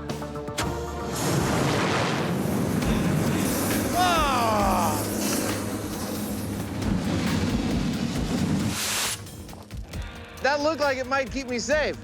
It looked good. It did? From here, it looked terrifying. And after viewing the high speed, sanity prevails. So before the showdown begins, they add more protection in the shape of large side shields. Now all we got to do is wait for it to get dark. Eventually, the sun does its thing. Battle stations. It's hot versus cold at 60 feet. This is gonna be scary.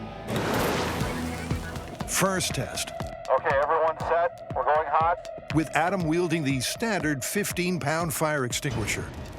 3, 2, 1, go!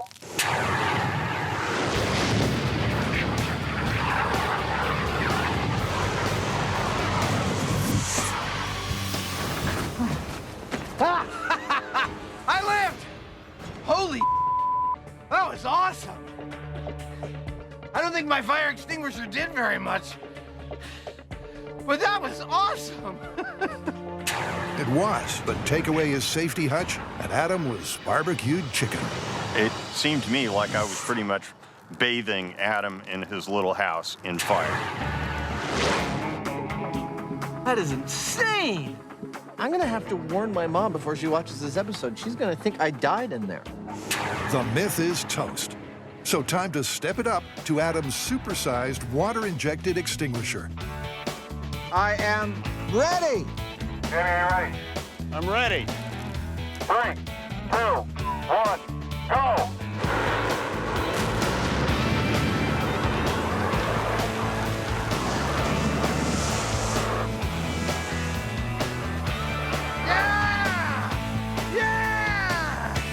I think I got him! Not exactly, but he did stop the fire stream. Just. It almost reached you. Wow! It wasn't exactly like it was in the clip. No, oh man, look at that! I am totally beating back the fire. It's definitely not meeting in the middle, but I am successfully pushing back your flamethrower. How do you want to call it? Unfortunately, we gotta say it's busted. I mean, the 15-pound fire extinguisher was absolutely no match at all for your flamethrower. Even the heavy-duty one that you put together just barely held me off, but it didn't look anything like the clip. Nah, this one's totally busted.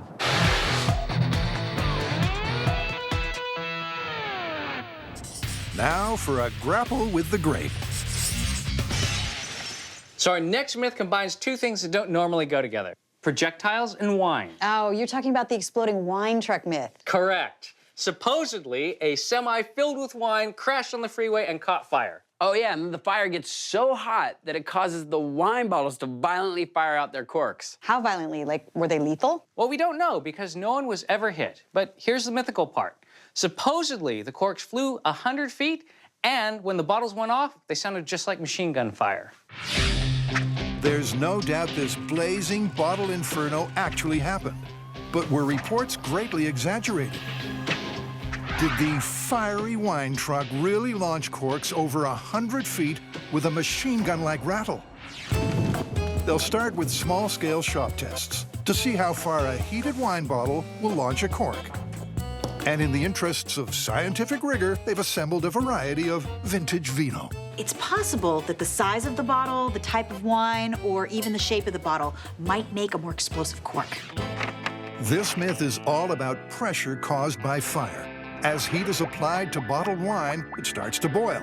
That increases the pressure in the cork bottle until...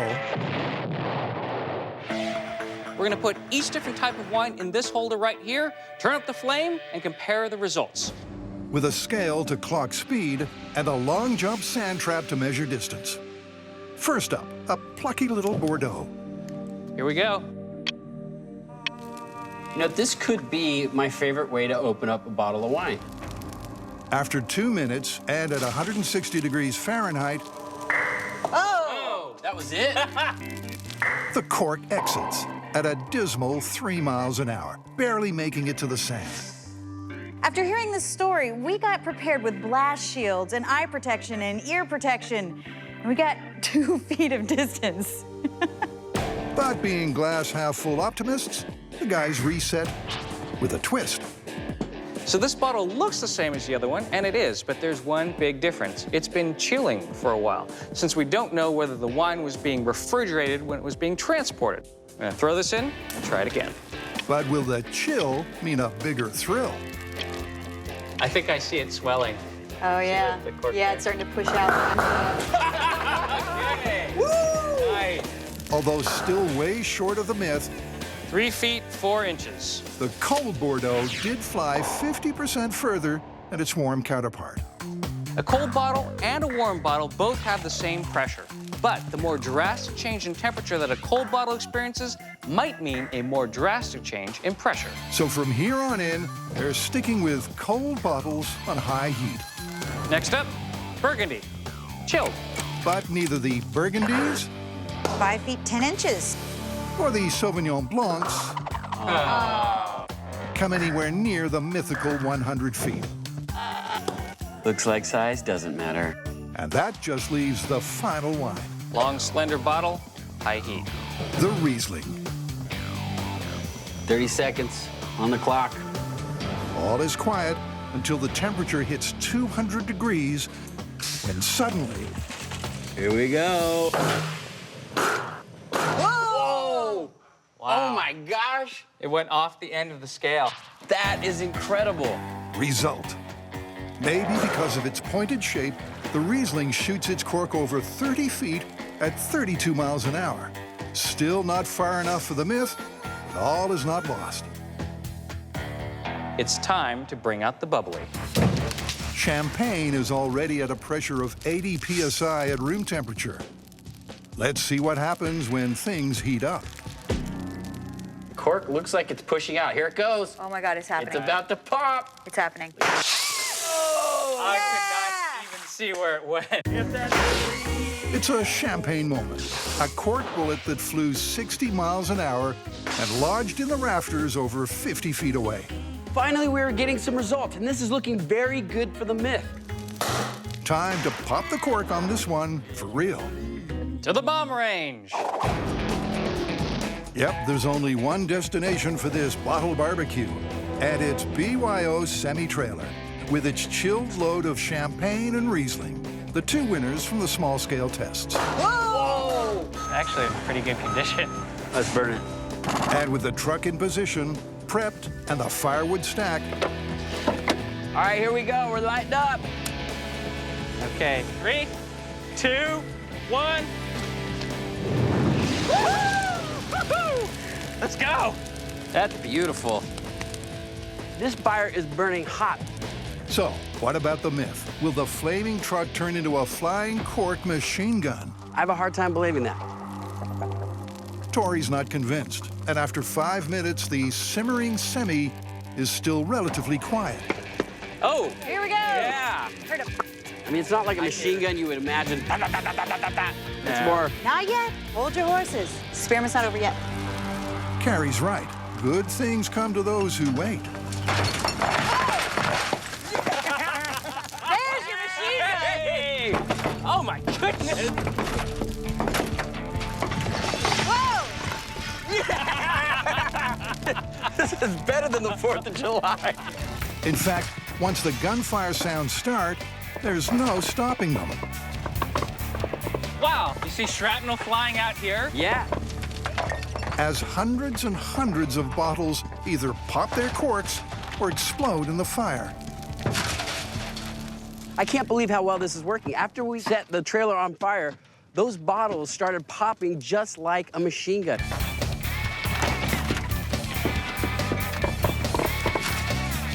It doesn't just look like a war zone, it sounds like one too. The audio element of this alcoholic calamity is confirmed. But the myth is in two parts, so it all comes down to this. How far did the corks fly? Look, there's one right there. Wow. What distance is that? That's easily 50 feet. You know what? It sounded like a machine gun. Yeah, but the myth's at 100 feet. That's not even near it. So I'm thinking this is busted overall. Yeah, I say busted. Now for a change in temperature with 3 icy myths. A deep freeze is coming, so have an ice day. This is the ice cannon. 3, 2, 1. For our first myth, Carrie, Grant, and Tori are going into the heat of battle armed with unusual artillery. Well, I hope you guys packed your thermals, because this myth comes from the depths of winter in medieval Russia. Now, there was a town, it was under siege, and they didn't have anything to defend themselves with. So they improvised a cannon and cannonballs out of the one thing they had plenty of: ice. We've accurately recreated the scenario down to the finest detail, allowing you to experience the desperation and the triumphant eureka moment that supposedly saved these Cossacks' skin. But did it really happen? A cannon and cannonballs made from ice? Before they build the ice cannon, they're going to test ice cannonballs with a real cannon. We're starting with pure ice cannonballs and 8 ounces of black powder, the minimum amount we can use in the cannon. Don't worry, comrade. They are only shooting ice. How bad could that hurt? We'll use it to chill our vodka. Hey, come on, let's go dance in the battle. A pure ice cannonball and a half a pound of black powder with a potential muzzle energy of 20,000 joules. Eyes and ears? Surely it doesn't stand a snowball's chance in hell of surviving. Firing! 3, let alone doing any damage to our dancing dummy. 1. That was awesome. I am totally shocked. Not only did the pure ice cannonball come out completely intact, but it was traveling 1,000 feet per second, or 680 miles an hour. So we've got our cannonball. Now he needs a cannon. Everybody okay? Now what I have here is a giant cardboard tube. This is the mold that we're gonna fill up with water and let it freeze so we can make our cannon. So I'm gonna build a couple of different sizes, and we're gonna see which one is the strongest to withstand the exploding black powder. Before making the cannon barrel, they're going to make and test the breech. It's the explosive chamber at the base of the barrel that has to contain and channel the energy of the blast. All right, so now that the tubes are filled up with water, we just need to let them freeze, and then we'll have our breeches. And 1 week later, the cannon breeches are ready for a refrigerated trip to the bomb range. God, it would suck if this thing fell. We have a 4-inch wall, a 6-inch wall, and an 8-inch wall. We'll put our half pound of black powder in there and see which one of these, if any, is able to survive the kinds of forces that are generated in a cannon. First up is the 20-inch breech with 8-inch walls. Don't let go. Oh my God! I don't know how these guys would have been able to actually maneuver an ice cannon. All right, this is 20-inch diameter breech in 3, 2, 1. Well, we just figured out a way to make hail instantly. That means the myth is on very thin ice. That was the biggest breach they have, so the only way forward is to lower the charge from 8 to 1.75 ounces. All right, ice breech locked and loaded. Once more onto the breach. comrades. 2, 1. Now that was more impressive. But can a brand new breech contain 2 ounces? 2 ounces. In 3, 2, 1. Oh. All right, looks like that was too much. I guess 1 3/4 ounces, that's the perfect amount. Yeah, 2's just a bit too much. So we've got the ball, we've got the amount of black powder, we've got the size of the breech. You know what that means? Mega ice cannon making montage, that's what.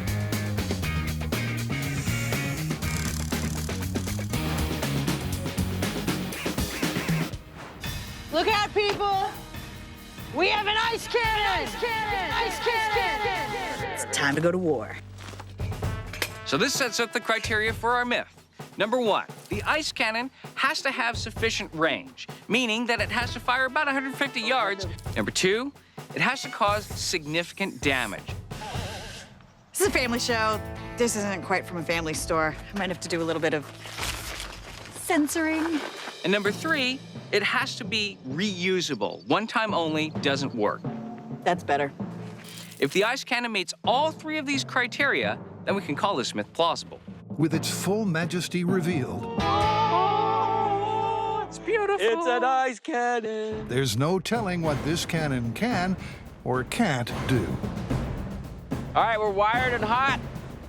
If you believe the myth, it's been 300 years since anyone's been crazy enough to try this completely insane cannon. All right, this is ice cannon final experiment. In 3, 2, 1. And the cannon is still intact! With a muzzle velocity of 200 miles an hour, the cannonball easily covered the 150 yards to the target zone. Look at this. This is the ice cannonball. This is awesome. We took our first shot and we reached 2 of the parameters. 1, we made the distance, and our cannon is still in good condition. We can take another shot. We just didn't get the damage that we were looking for, but for something that hasn't been done in 300 years, it's pretty good. Yep, the team successfully fired a cannon made from nothing but water. But according to their strict criteria, they have to keep their celebrations on ice until they actually hit an enemy. Well, I know the cannonball made it all the way to the guys, but I'm hoping this time it actually does some damage. So with the same amount of black powder and a higher trajectory, we are hot. Will the ice-cold cannon this time be an ice-cold killer? This is the ice cannon. In 3, 2, 1. Wow! The answer is no.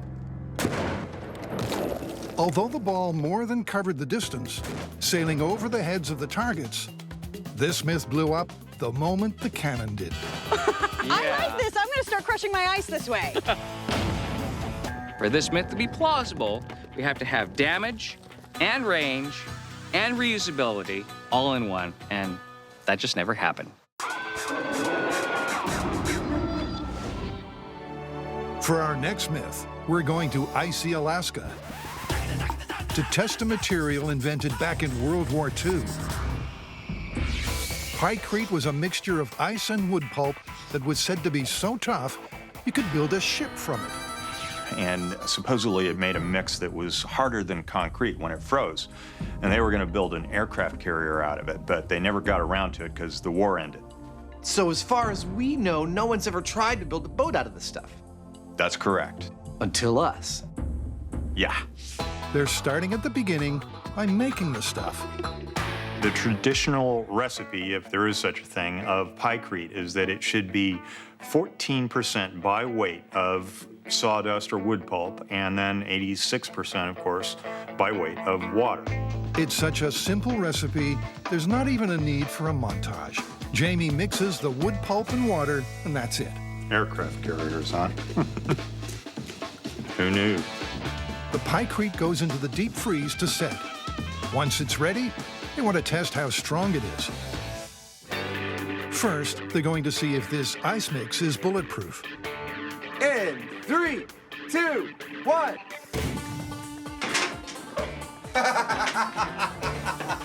There you go. That's bulletproof. You weren't lying. It's tough stuff. For comparison, here's what a bullet does to pure ice. We turned it into a snow cone. And when they do a weight test, This is killing me. they find Pycrete is nearly 8 times stronger than regular ice. Well, there you go. I There's your love problem. this stuff. But Jamie sees some room for improvement. The reason the Pycrete is strong is because of the overlapping fibers of these wood chips. Now, the reason that it actually breaks under shock is that the fibers are not terribly long, and so they can break apart relatively quickly. So what other kind of cellulose products do we have that maybe would be superior? And there's your answer. Newspaper. Lots of newspaper. He saturates it with water and then freezes it. And in a bench test, this super Pycrete turns out to be even stronger than regular Pycrete. Dude, I'm gonna go out on a limb and say I like this material. Okay. I mean, I'm literally out on a limb. Yeah, I got it.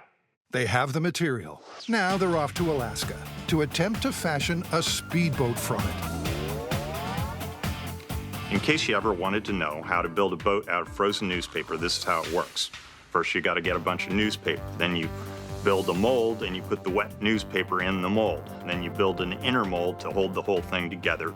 You take the whole affair, you put it in a freezer, and when it's frozen, you pull it out, and then you remove all the mold stuff. I'm so excited. You put an outboard motor on it.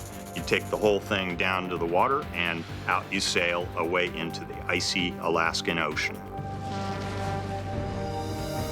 This is it. It's no return once we open the doors of this freezer. Are you ready? Let's do it. Okay. Ba, ba, ba.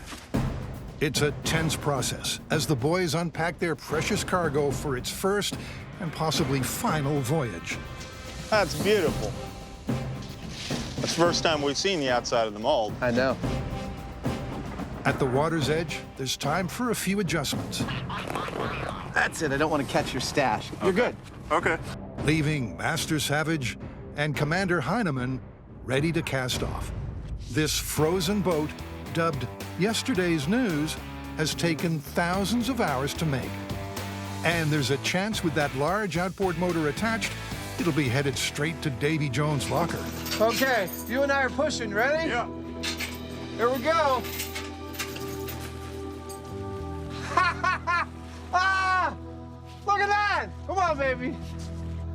Do you realize what this is? The maiden voyage of Yesterday's News, ice and newspaper. Let's go. Incredibly, their boat is staying afloat. But for our intrepid voyagers, that's not quite enough. Dude, it's holding up. Let's take it up on a plane. They want to really push the boat out at speed. 3 miles per hour. 10 miles per hour. 18 miles per hour. Yeah! Wow! Keep an eye on the motor. 23 miles per hour. Holy crap!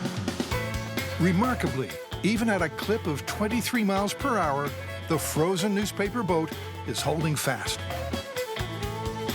Love this boat. Here, check it out. You knew I was gonna do this, right? I'm king of the world. Whoa. It's a little slippery. But Adam's celebrations may be a little premature. Dude, we've got a leak. Why do you fix it? Yeah! Although Adam's snap freezes the first leak with a blast of CO2, we've got to keep it afloat. he can't stem the tide. The water's coming in quicker than that pump can push it out. I think we should head back into shore. Okay, can I drive? Yeah, go for it. It's my last chance to drive a boat made out of frickin' ice. After half an hour on the high seas, the guys head back to shore, with the boat starting to disintegrate. We came to Alaska to make a boat out of ice and newspaper, and as far as I'm concerned, we knocked it out of the park. They came, they froze, they conquered. But where does this leave the myth? It looks so damn good, I swear people are gonna think we faked it, even though we didn't. I say that makes it plausible. Yeah, but let's not forget that this myth is about the original Pycrete and about an aircraft carrier. And given that our super Pycrete darn near melted through in 20 minutes, if you're talking about an aircraft carrier that can go anywhere in the world, including tropical waters, it's going to be sloughing off huge chunks of this stuff as it goes along. That means it's just not at all practical. How about plausible but ludicrous? I'll buy that. Good. In our final myth, Carrie, Grant, and Tori are going to flesh out the truth behind one of aviation's greatest mysteries. What's the story? It's the one where the pilot jettisons the contents of an airplane toilet, which promptly freezes at altitude and turns into a deadly projectile. Ah, you're talking about the myth of blue ice. Exactly. According to the blue ice myth, a pilot supposedly jettisons the contents of a toilet's tank. And apparently at high altitudes, the sub-zero temperatures freeze the liquid into a foul, icy blue missile. First, Carrie wants to check if it's possible for a pilot to dump the contents of the latrine. So you're an airplane technician. What do you think of our old blue ice myth? Well, Carrie, as you can see from this cockpit, there are thousands of buttons and switches, of which none are labeled dump the toilet. Which is bad news for the myth. But if the pilot can't jettison the John mid-flight, is there any way the liquid blue waste can escape? Failure of components. Turns out if there's something jammed in the toilet itself, any hard object gets lodged up against this seal, it's going to leak. Or if the seals of the access door on the fuselage fail, that could, in theory, create a blue ice buildup. It's not likely. Is it possible? Absolutely. Multiple components that fail, leading to a problem. But can they make the blue ice happen? Rather than test on a real aircraft, they're going to create their own aluminum aerodynamic shape to simulate the fuselage. And what we have right here is our valve. This is what we're gonna have hooked up to a water tank, and we're gonna be doing two tests. One where we dump the water completely, and then one where there's a slow leak to find out, can you grow a chunk of ice on the side of a plane? Forget taking this up to 30,000 feet. Instead, they're heading to a NASA wind tunnel. Cool. Wow. And if you thought you were MythBusters' biggest fan, check this fan out. This is the heart of NASA's icing tunnel. It's powered by a 5,000 horsepower direct drive electric motor. The wind comes rushing through here, refrigerated to minus 20 degrees Fahrenheit. And the way we're gonna test this is we're gonna stick our section of fuselage into their wind tunnel. Does this mean I'm the R2-D2? Oh boy. And recreate the same wind speeds and temperatures that you would find at altitude. Then we're gonna create a leak inside the valve. Let it sit there and see if those conditions will cause that blue liquid to form into a chunk of ice. Maximum warp. Ugh, I just made that really We're trying to make science. science cool, dude. Here we go. With the wind up to 290 miles an hour and the temperature dropped to minus 20 degrees Celsius, Our model is holding together perfectly. they're ready for the first test. A catastrophic failure with the hatch ripped off. So this is full tanked up in 3, 2, 1, go! Wow! Oh my God! Look at the stream! Look at how fast it's coming out. That is awesome. Impressive. But as soon as the liquid exits the aircraft, it's ripped away by the wind. And despite the bitterly cold air, it's unable to form the mythical slice of ice. Okay, so we're ready to do our slow leak test. Once again, the NASA technicians simulate the same high-altitude conditions, then sabotage the plumbing for the drip test. And once the leak is leaking, Oh, look at it go! Look how quick the ice is building up! they get instant results. Dude, this is looking great. And it's blue. That is fantastic. It hasn't even been 2 minutes yet. Oh my gosh, that is incredible. The liquid moving over the surface of the aircraft is protected from the extreme wind speeds by what's called a boundary layer. What that means is that not all the air traveling over the airplane goes at the same rate. In certain areas, it actually travels a lot slower. Which creates a protective cushion where ice crystals can form. But let's see if we can get it to fall off. Let's pretend like it's at its final descent, temperatures are rising. Maybe we can get it to break off and find out exactly what happens when it does. Perfect. All right, start warming it up. And as it turns out, when the wind tunnel conditions match those of an altitude of 12,000 feet, Minus 7 degrees. we have liftoff. That thing blew up in one giant chunk. Wow, dude, that was perfect. That is unbelievable. That is solid ice. And it happened so quickly. And it came off in one giant chunk. This myth is starting to look very, very believable. Yeah, but you know what the next step is? What happens to the ice after it falls off? I can't believe it. So could this ice survive a fall to the ground with enough mass to damage something or someone? To find out, Carrie's made a block of ice the same size. She's going to drop it from 12,000 feet and attempt to follow it down. All I gotta do is look at the ice. One job. Yeah, I got them. They're approaching the drop zone. Okay, the ice is away. Ah, so are they. Look, it's standing in one chunk. Dude, that's crazy. But will it stay that way as they enter the final few thousand feet of descent? Whoa! Do you see the size of that impact? And did you see it stayed in one chunk? I saw the ice go down, and I swear I saw it land. You made it! Wow. Nice! That is still a chunk of ice. Check it out. It dug itself into the ground. Wow, that is a serious impact. This is the size of the block of ice that we threw out of our plane, which is very similar to the size of the chunk of ice that we formed in our wind tunnel at NASA that fell off. That block of ice reached terminal velocity very quickly, and it left a sizable impact crater. And what's more, it stayed pretty much intact all the way down to impact. Totally confirmed. I agree 100%.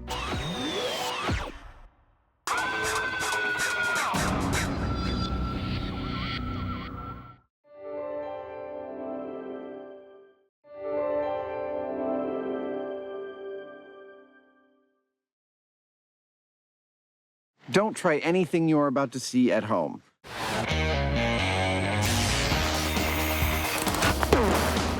Well, there's your problem. In this special series of MythBusters, It's almost too exciting. the Dream Team tackles their dream themes. It's scientific! Testing myths about everything from electricity to pressure and gravity. This one hurt a bit. Shaking down the science of shockwaves, velocity, and ballistics. With crazy chemistry, Oh my goodness. far-out physics, Fun for the whole family. and insane explosions. Is everybody okay? Life's burning questions answered. On MythBusters, there's your problem. Hot set. On this episode, shocking developments Is that a big enough lightning bolt for you? with 3 myths about electrocution. And later, This is awesome! the team gets rough and ready We got ourselves a big one. as they ask fact or friction. Go!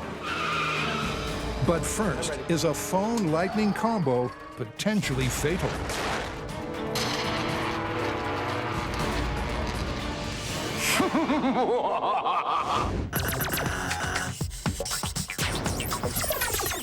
Were you ever told to stay off the phone in a lightning storm? Yes, actually, we were told to stay off the phone, out of the shower, don't go under a tree, don't go out in the middle of a field with a large metal pole. Yeah, that would be bad. Well, all the ones that occur inside a house that we've heard, from staying off the phone to staying out of the shower, we're going to test on this myth. Should you be on the phone in a lightning storm? Here's the theory. Lightning strikes your house, or the phone or power cables leading to it, and it looks for the quickest way to the earth. Usually that's through a ground wire. But failing that, conductive wiring or metal plumbing is the fastest route. And if you happen to be hooked up to that, but can it actually happen? To find out, the MythBusters need to build a house and zap it with some serious voltage. You know the drill. Montage music, close up, wide action shot. Bah! And hey presto, the plumbing's done. Oh yeah, that works. Yeah. And with the wiring hooked up, we're live. Our little shotgun shack is all ready to go. We've got the computer set up, we've got 2 kinds of phones, we've got a television, we've got wall switches, plugs, junction boxes, everything to code, plus a shower that will be fully grounded. And we're ready to shoot lightning bolts at this thing. I mean, I've been ready to shoot lightning bolts at it from the beginning, but now we're officially ready. But is the testing facility at Pacific Gas and Electricity ready for the MythBusters?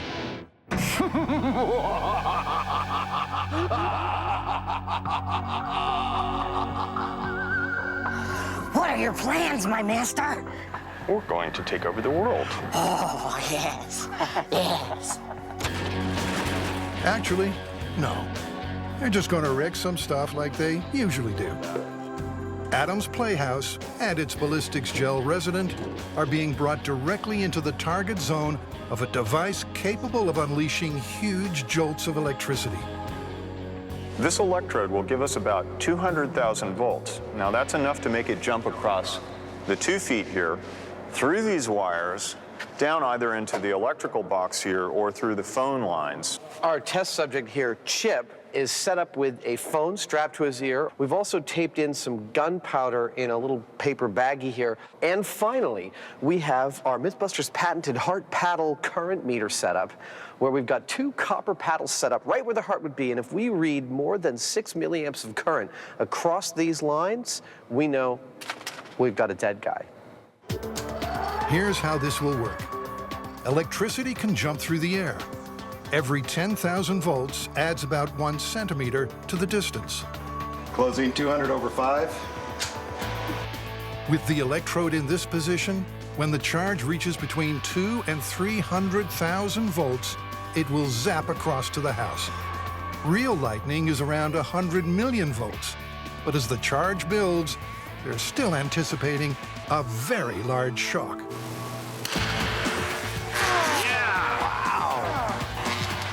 That was 300,000 volts straight into the house's wiring. It generates an electromagnetic pulse strong enough to throw our remote camera out of focus. No smoking, no sparks. No smoke, no sparks from the phone. Incredibly, Chip's phone call is uninterrupted. Well, everything seems just like we left it. No problem, no reaction whatsoever. I don't think he got any current. It appears the jolt exited straight out of the ground wire, standard to most homes. But remember, this shock is just a fraction of real lightning's power. So Adam will grease the tracks a little by cutting some of the grounds to the electrical wiring system to try to guide the charge towards the telephone cord. 580, 96, 100 kV. Watch his hot, he's going up in voltage. 150,000. 200,000. 200,000. 220, 230. That actually worked. That was beautiful. The lightning arced from the mouthpiece into Chip's head, setting off Jamie's charge. the jolt finding its way with disturbing accuracy. That was awesome. Are we clear? Do you want us to put out the fire? I'll just blow it out.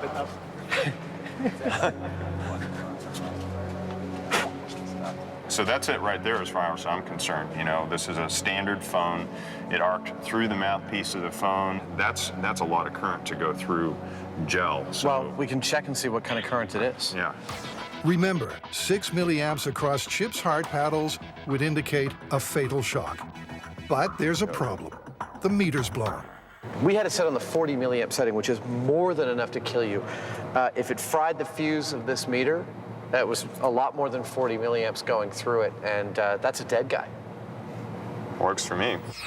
Lightning fatality stats back up the result. About 100 Americans die of lightning strike every year, and around 2% of those were talking on the phone. Chip's shocking phone call is about to be followed by a particularly spine-tingling shower. There we go. We have grounded plumbing, which is running near electrical wire. We're hoping for a short between the electrical wire and the plumbing. And then our guy here, I've put a ground wire directly into him. This is basically equivalent to if you're standing in the shower and you're standing on the drain, which is also grounded. They're ready to go. Ramp it up. 140 kV. The storm clouds gather. It's a lot. We're up to 243, almost 250 kV. Not since Alfred Hitchcock's Psycho I hear it. has a shower scene held such riveting suspense.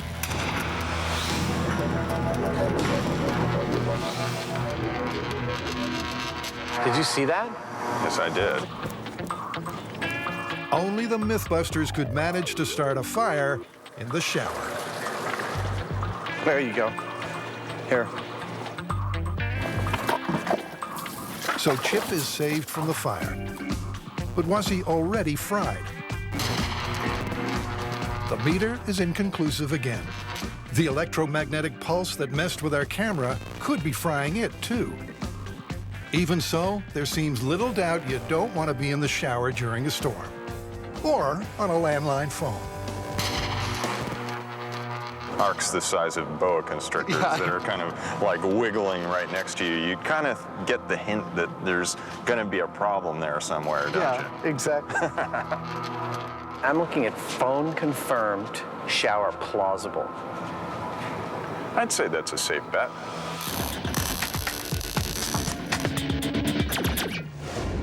For our next myth, we're investigating a more unusual, but just as shocking scenario. Being electrocuted while using a railway track as a toilet. Oh, this is the one guy found himself late at night in a train yard, peed on the third rail, the electrified rail, got electrocuted and died? That's the one. Some subway systems are powered by an electrified rail on the track. A steel paddle slides along the top of that third rail, arcing as it draws current. But could peeing on the third rail really cause a fatal electrocution? To test this myth, they'll need to make a stunt dummy with the same electrical properties as a human body. They'll have to come up with a system to make it pee and electrify a track.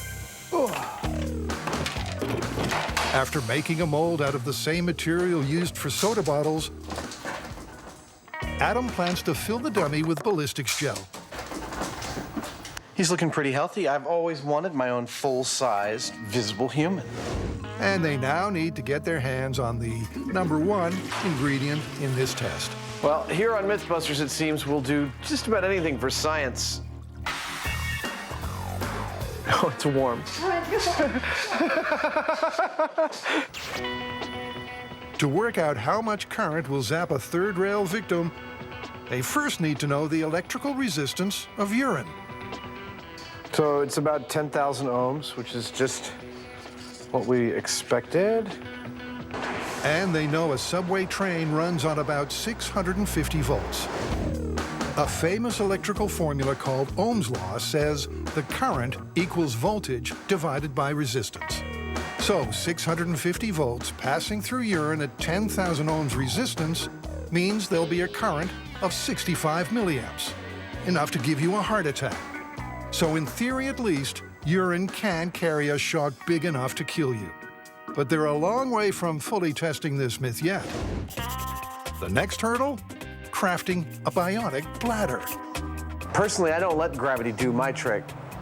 You know, there's some pressure involved. So the question is, how to add pressure to the system. When in doubt, break out the party box, where Adam realizes what's needed is a good old whoopee cushion. Yeah, that's holding pressure. But of course, that's only half the equipment. Yeah, I've gone as close as I can to the real thing. You had to fill it up? Yeah. Are you ready? Ready. Commencing. Wee-wee. Gee whiz. Looks like a pretty convincing stream to me. Yeah. Dr. Frankenstream and his finest creation, let's call him Baron von Bladder, arrive at the rail yard test site. The plan is to wire him up so that if the myth is true, current will run from the third rail up his urine stream and trigger an electric release switch, knocking him over backwards. There's no third rail here, so they'll build their own, attaching a section of track to a 650-volt transformer. It's a dry day. The ground is dry. Our subject is wearing normal rubber-soled shoes. He's having a wee on the rail. There's no wires around him. We'll electrify the rail, and we'll see what happens to him. The guys will stand on a rubber mat to insulate them. No such protection for Baron von Bladder, who is busting to go.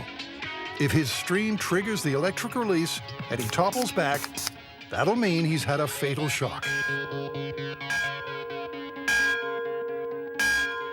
Let's make the set hot. Hot set. 3, 2, 1. No stage fright for von Bladder, and his aim is perfect. But the release isn't triggered. That's exactly what I expected. He's got rubber-soled shoes. He's on dry ground. There's no way a mere 600 volts is going to arc through his shoes. Maybe it was a rainy night. The Baron's shoes were wet. That would help complete the circuit with the ground. Bladder recharging. Hot set. We're electrified. Here we go.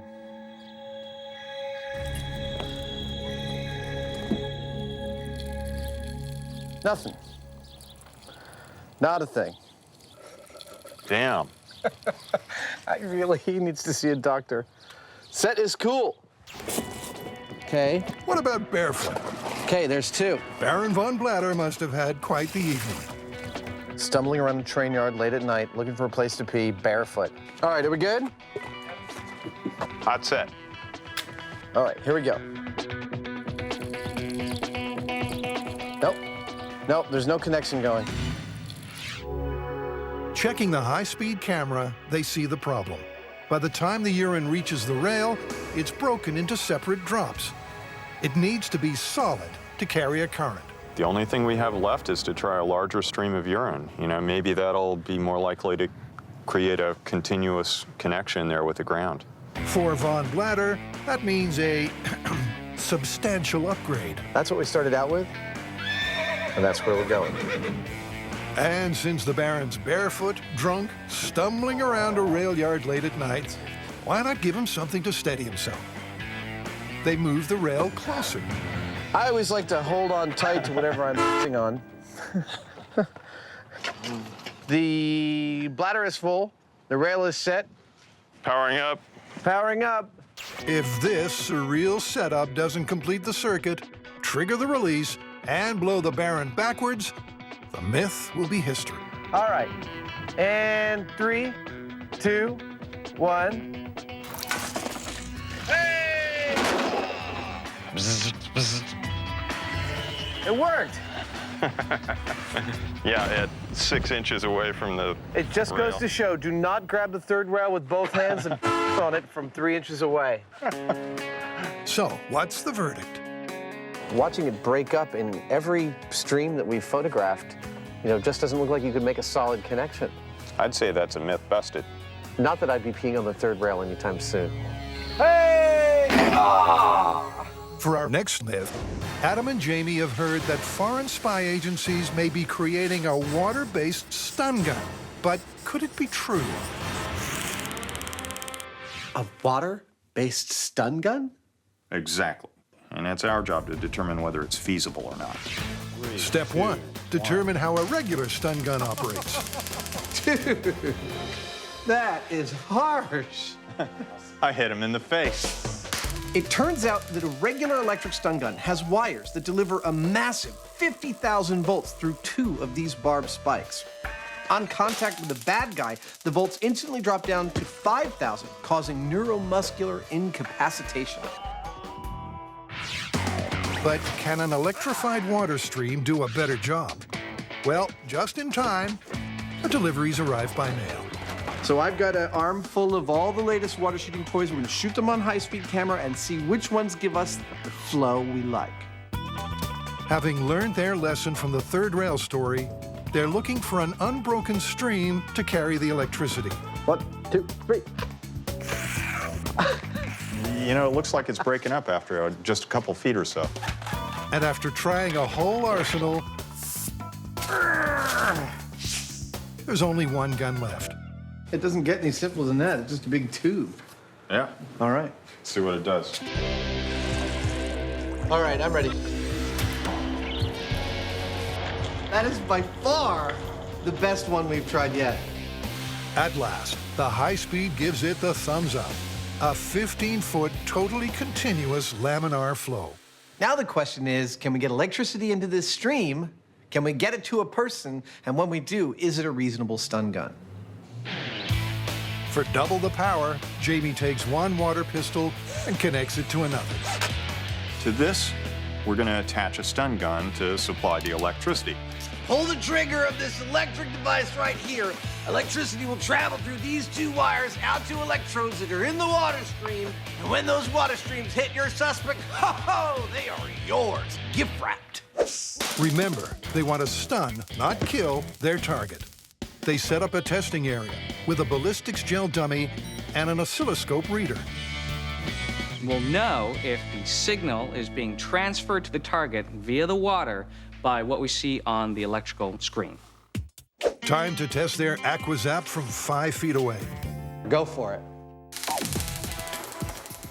But unfortunately, it registers a lethal charge. It's not where you want to be if you want to stun someone. It's where you want to be if you want to potentially kill them. Oh, okay. Yeah. And each subsequent test produces a totally different result, from no stun to death. At this point, what I'm seeing is a test where we're not getting a lot of good data because we have so many variables. To minimize the variables, they've ditched the ballistics gel dummy beauty for a leg of lamb. And to try to better control the stream, they're going to guide it through plastic tubes. Testing the AquaZap is actually quite difficult because it's hard to control where the streams of water are going. So we're going to actually run water through tubes, and the plastic tubes will act as insulation. We should get more reliable results if we do that. Next, they stick electrodes from the electric stun gun into the plastic tubes and poke the tubes into the lamb. This is very Frankenstein. Firing. And at point-blank range, it works. Awesome. Firing at 2 feet. But as soon as they start moving back, 4 feet. 4 feet. The effectiveness plummets. Every time we move a foot out, it's dropping. Firing 8 feet. What we're seeing here has everything to do with the property of resistance, of a medium's resistance to electricity. Wire's got a very low resistance. It loves electricity. Water, it's got a much higher resistance, and it increases significantly however much more water you've got to move through, which means every time we move 1 foot further away from our target, the water's applying more resistance and less electricity is getting to the target. I think it's starting to break down because look at the current here. It's not looking very good for the AquaZap here. And you've got a super limited range this thing works from, and that doesn't make it a very effective weapon. Okay, so the AquaZap is DOA. I'm kind of disappointed, though. I had my heart set on, like, firing lightning bolts. Funny you should say that. Because this is MythBusters, sometimes you get exactly what your heart desires. Now there's the lightning bolt generator of our dreams. So do you mind if we hook that big beastie up to my little squirt gun here and see what happens? We'll give it our best shot. Awesome. Using a colossal Tesla coil to subdue a fugitive might be overkill, but that's never stopped us before. Is that a big enough lightning bolt for you? Yeah. Let's zap some bad guys. Okay. Jamie will be up top in a cocoon basket. Using the AquaZap, he'll fire a stream straight at the ballistics gel perpetrator. Can the 1,000,000-volt jolt juice up the stream and blast the bad guy? This is my new favorite toy. Jamie takes aim At speed. and fires.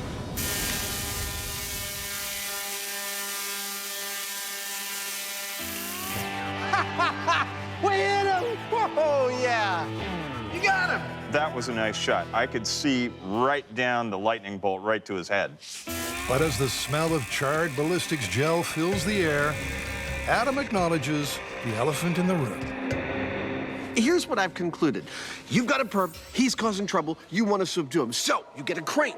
You crane in your 18-foot high Tesla coil, you bring a ladder over, you climb inside it, get your water pistol, load it up, squirt it at the perpetrator, and subdue him. In other words, it seems totally impractical.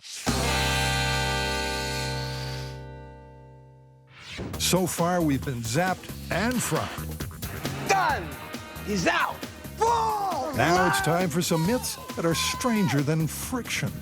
Go!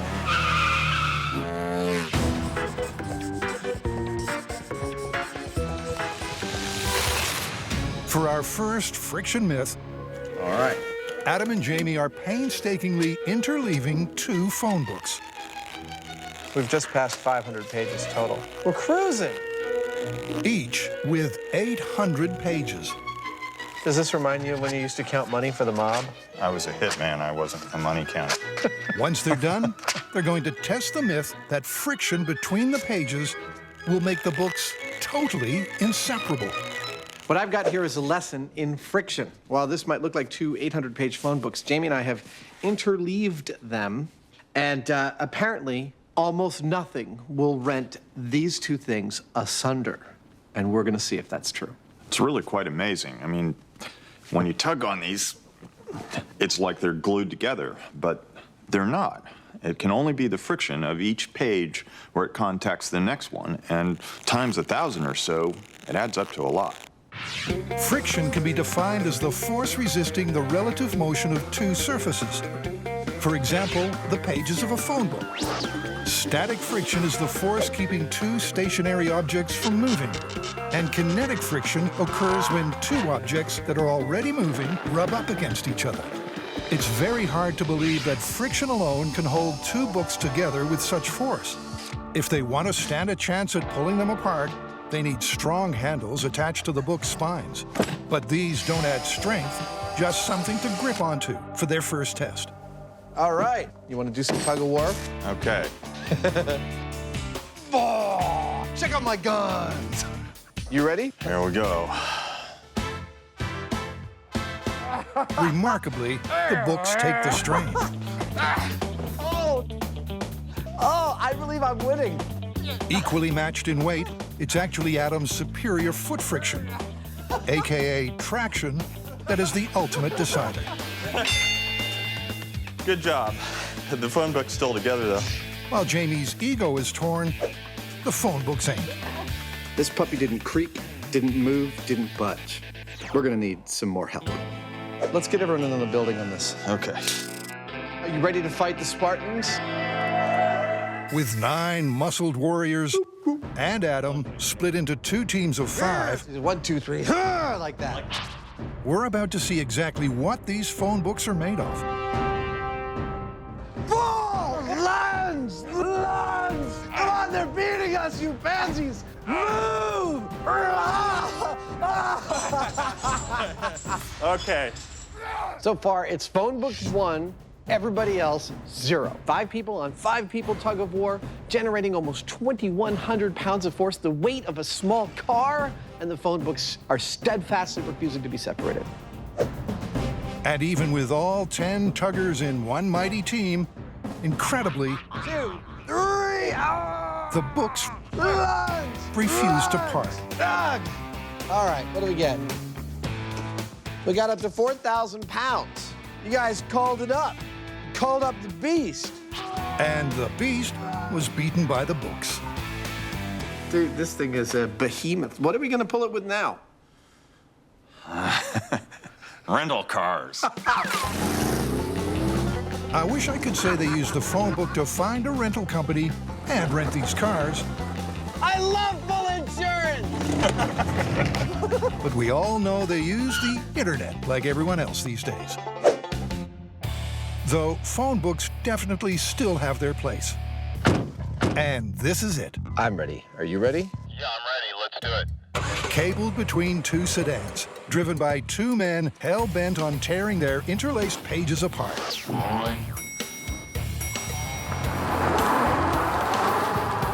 I'm starting to spin. Millennials, good luck doing this with your newfangled internet. Come on, spin some more. Unbelievably, with the force gauge peaking at 4,800 pounds, the phone books, unlike the car's tires, hold firm. Still intact. I think the phone book's feeling pretty self-satisfied, but we're not done by a long shot. And when he says long shot, he means a really long shot from a really long barrel attached to a really big tank. 2 big tanks, to be exact. This is awesome! It's like some sort of a sideshow with me. You got a phone book for me? Right here. To handle this military-grade test, they'll need a military-grade clamp. This is an opportunity to not mess around. Nice. If these clamps give way, I'll eat my beret. I'd pay money to see that. There you go. But this tank test should be quite the spectacle, too. I don't know about you, but I think we're ready to start stretching. Behind me is 30 tons of military steel. Are they gonna separate the phone books? At this point, I have no idea. But I do know that something is gonna happen. When 2 15-ton tanks go up against 2 phone books held together by nothing but friction, something's got to give. Okay, go ahead and pull slack. Engaging a combined 615 horsepower, the mighty military machines slowly begin to move in opposite directions. And the force gauge climbs quickly.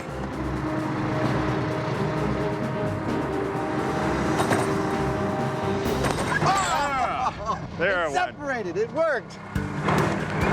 The yanking tanks finally win the tug of war. Darn. You wanted to see some metal breaking? Yeah, well, I wanted to see these things spin, burn rubber. Nope, unlike the rental cars, the tank's own friction, created by their tracks on the ground, trumped the phone books. 8,000 pounds of force is what it took. So it turns out that interlaced phone books are not, in fact, indestructible. You just have to have a couple of tanks hanging around to do it.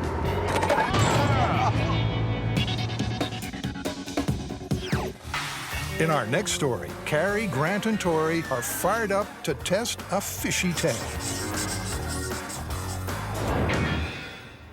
All right, so this next myth is an old fishing myth, and it's not about the big one that got away. This one is about flaming reels. Okay, flaming reels, you're gonna have to give me more than that.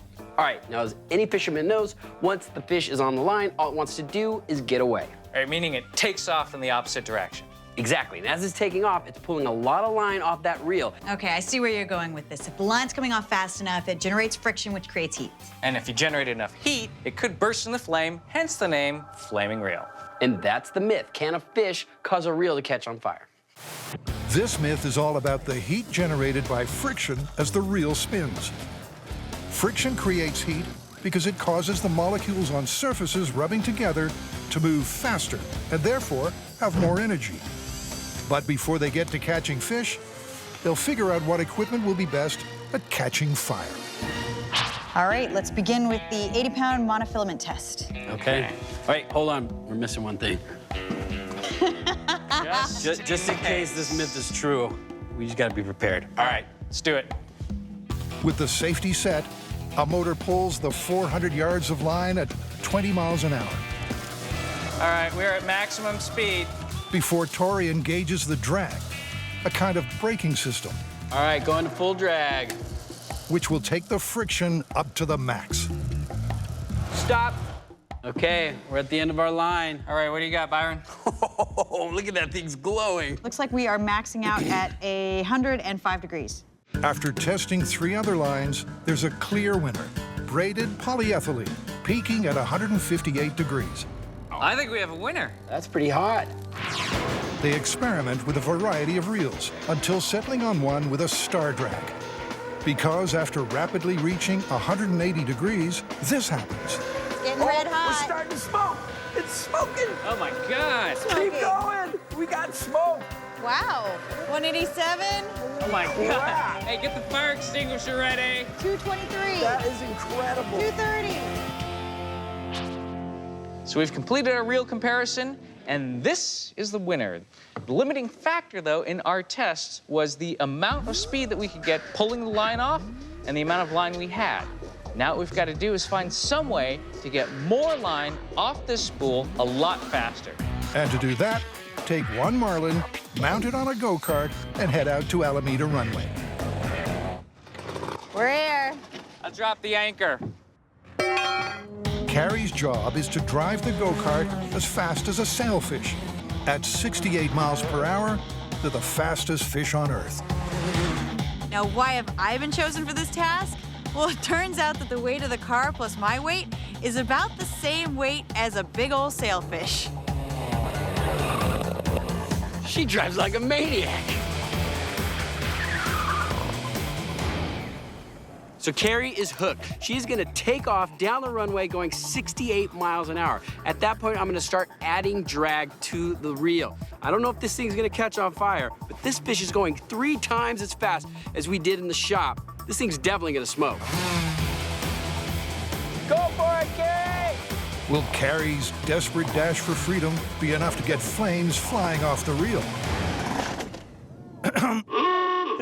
Take 2.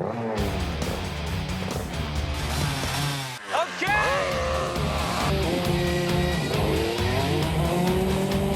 That is a fast fish. We got ourselves a big one. Whoa! 66 degrees. Look at how fast it's going. 78. 86 degrees. Oh my God. 90 degrees. We're already smoking. 100 degrees. Oh my God. That is a big fish. Look at all the oil pouring out of this thing right now. The spools are spluttering, and the temperatures hit 200 degrees. Listen to that reel spin! But before it can rise anymore, Carrie's reached the end of the 1,000-yard line. Wow. You hear it sizzling? Oh, gee. That thing was like, whee! And then the smoke started pouring out, and then the oil was like, and then it started burning. It was like, and we got up to 205 degrees. Still, there was no flames. Right now, it is not looking good for this myth. They've cooked the washers on that reel, so they load up another, this time with over a mile of line. Go fish! All right, apply the drag! As Carrie cruises at 70 miles an hour, the temperature is soaring. 480 degrees! It's quite hot. 500 degrees. We got nothing but smoke pouring out! 530 degrees. Serious friction is making the temperature skyrocket. Man, that's 530 degrees. But although they say there's no smoke without fire, in this case, they're wrong. Carrie reaches the end of the line, and no flames. Well, we got a lot of smoke, but still no fire. No fire? No fire at all. But like you, they want to see flames. So they're upping the ante. This time with a road racing sidecar capable of 200 miles per hour. And while the test is going, they'll spray on highly flammable ether as a lubricant. Is the shark ready? Yeah. All right, here we go. Sharks away in 3, 2, 1, go! All right, putting the drag on. We're on 120, 245, 300. Get it on the drag. We're up to 470, 500, 600, Oh my 700. Oh my God. We're up to 700 degrees. Whoa! Whoa! Woohoo! But when the temperature passes 700, Whoa! Oh, this is ridiculous. the line melts but doesn't ignite. There is no way this myth is true, but we need to see this thing catch on fire. Without doubt, they got the hottest reel possible. But that heat within the reel was still not enough to ignite their fuel on the line. So as a last resort, Tori adds one final ingredient, a 1,200-degree flame. And Finally! You know how long I've been waiting to see a flaming reel? Now this is MythBusters fishing. thanks to a little cheating, they got the reel burning. But this myth is also up in flames. This one is busted on every level. While Carrie, Grant, and Tori were trying to increase friction, in our final friction myth, Adam and Jamie will be trying to reduce it as they test if the tablecloth whip can be performed on a banquet table using a motorcycle, like in a famous viral video. They'll start with a more intimate table setting to understand the science first. Dude, are you ready? I'm all ready. Well, there's a vote of confidence. Tablecloth pull in 3, 2, 1. Oh! That wasn't bad for a first try. That was not bad for a first try. Adam's clearly got a fraction too much friction between the tablecloth and the object on the table. So he's going to refine his technique. To monitor how much the wine moves, he makes a pointer. You ready? I'm ready. Okay, here we go. In 3, 2, 1. Same thing. Maybe it's the way I'm pulling. Try after try, fail after fail. Until eventually, Adam gets the technique right. Hey! All right, now what did I do right? This is a classic battle between inertia, the tendency of objects at rest to stay at rest, and friction, the force that creates drag on the base of the bottle. If the inertia is greater than the friction, Adam's able to pull the trick and the tablecloth off. 7/16. To reduce friction even more, Adam tries a range of fabrics. This one's no good. I mean, don't get me wrong. It's lovely, but it's no good for this trick. It turns out the lightweight satin 2, 1 works best. Wow, Yeah, that works. I know. And they're ready for the banquet hall, where it'll be Jamie on his supercharged sports bike who'll be attempting this ultimate party trick. If we can't pull this off, it won't be because the bike's not fast enough. Using the lightweight satin tablecloth, the table is laid for a banquet that could go down in history, or more likely, the recycling bin. It's all set up. You ready to ruin Christmas dinner? I can't wait. Uncle Jamie always does that. Get started. I've got a very bad feeling about this. Monster tablecloth pull, go!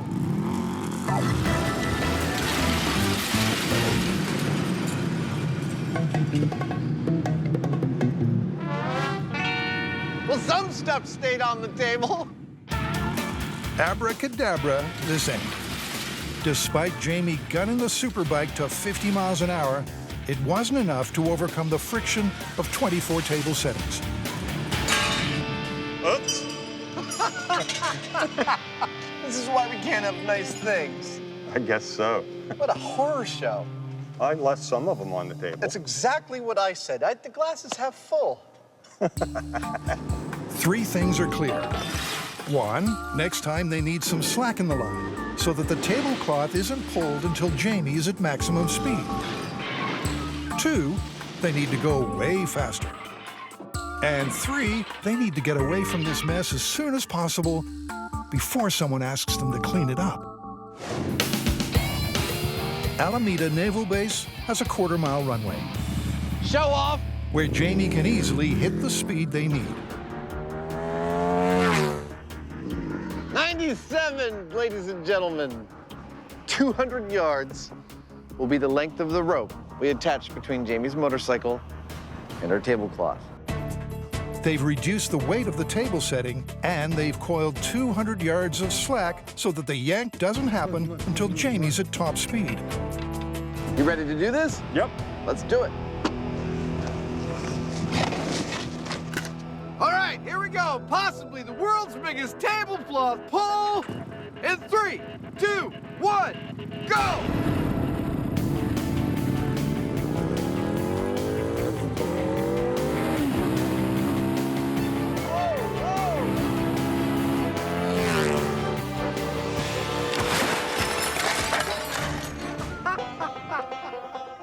Well, that is certainly as good as it gets.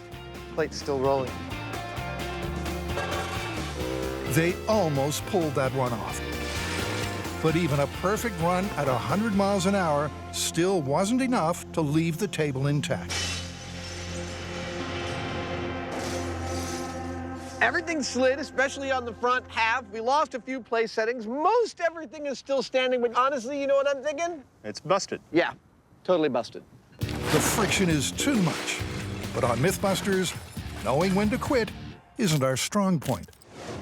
They're going back to the banquet hall to attempt to fake the whole thing.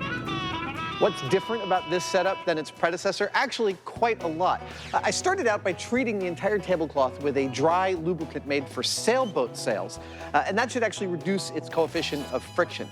But most importantly, I then laid down on top of the tablecloth a sheet of plastic, 24 feet long, and mounted at the non-motorcycle end of the table. And then we set the table as normal. What this means is that between all the place settings on the tablecloth is a thin membrane on which everything sits. So the tablecloth should, in theory, slip out easy as you please without disturbing anything on the table.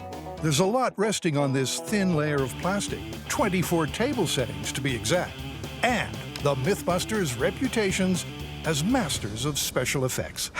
Boy, I hope this works. It'll work. This is tablecloth pull, the cheat.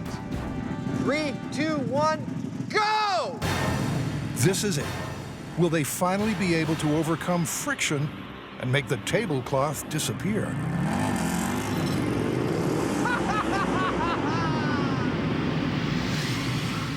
And that's how it's done.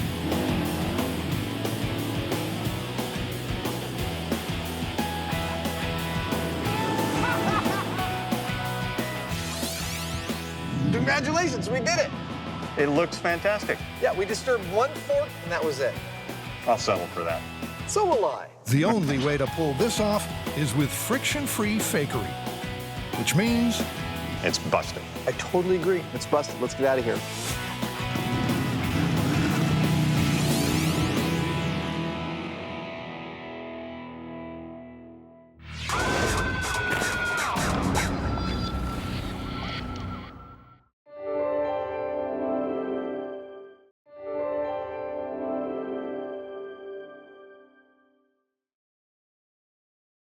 Please, don't try what you're about to see at home.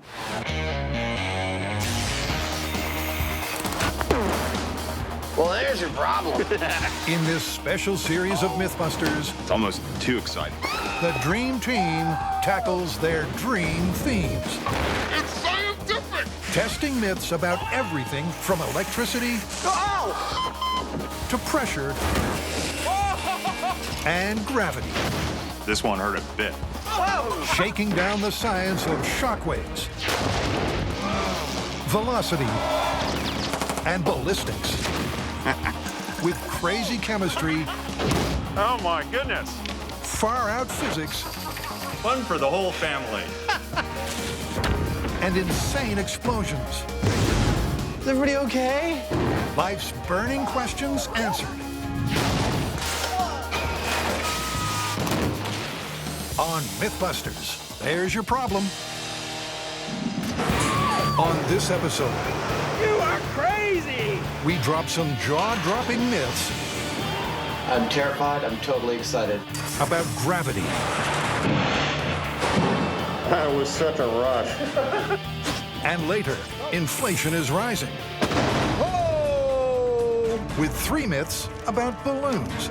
This is my favorite scale experiment we've ever done. Full stop. Falling or floating, we've got you covered. Now that is what I call a party. First up, or rather down, it's the elevator of death. Now, the myth goes that you're in an elevator, the cables are cut or something, you're plummeting rapidly towards the bottom of the elevator shaft, and right at the very last second, you jump as hard as you can, and that saves your life. Oh, yeah. I've been looking forward to this for a long time. Yes, the MythBusters are going to drop an elevator down a shaft. Just before it hits bottom, the test subject will jump in the air to see if he can counter the effect of the falling elevator and come safely to rest. First up, they need a tall building with an elevator they can drop and destroy. Seems like a tall order, but incredibly, they strike gold. Is that it? I guess that's it. It's an 8-story building. A derelict hotel now scheduled for demolition, with elevator service as well, of sorts. There's the motor. What's left of it. Getting the elevator working will be no small task. The cables haven't moved in years, and the motor is a wreck. In theory, if we could tie power onto that, we would have a working elevator. It's a long haul to the top of the shaft. 8 floors, 9 counting the basement. 92 feet to the top of the pulleys. 92 feet to the dead bird. To get to the bottom of this legendary myth, they have to figure out a way to raise and drop the elevator, and how to get Buster to jump up at just the right moment. But how high and how fast? Time for a human test. All right.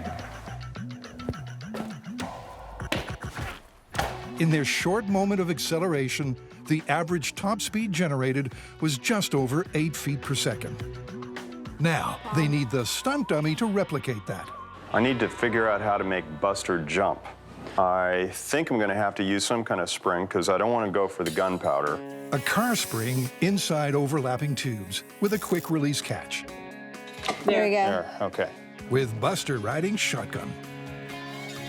Giant industrial pogo stick! Now that looks like a good jump to me. It's time for Buster to fly or flop. Well, that wasn't very much at all. So it's back to the springboard, but with a bigger spring and a couple of gallons of duck fat. Tastes like French fries. Test 2. Will this give Buster a bigger kick in the pants? Ready?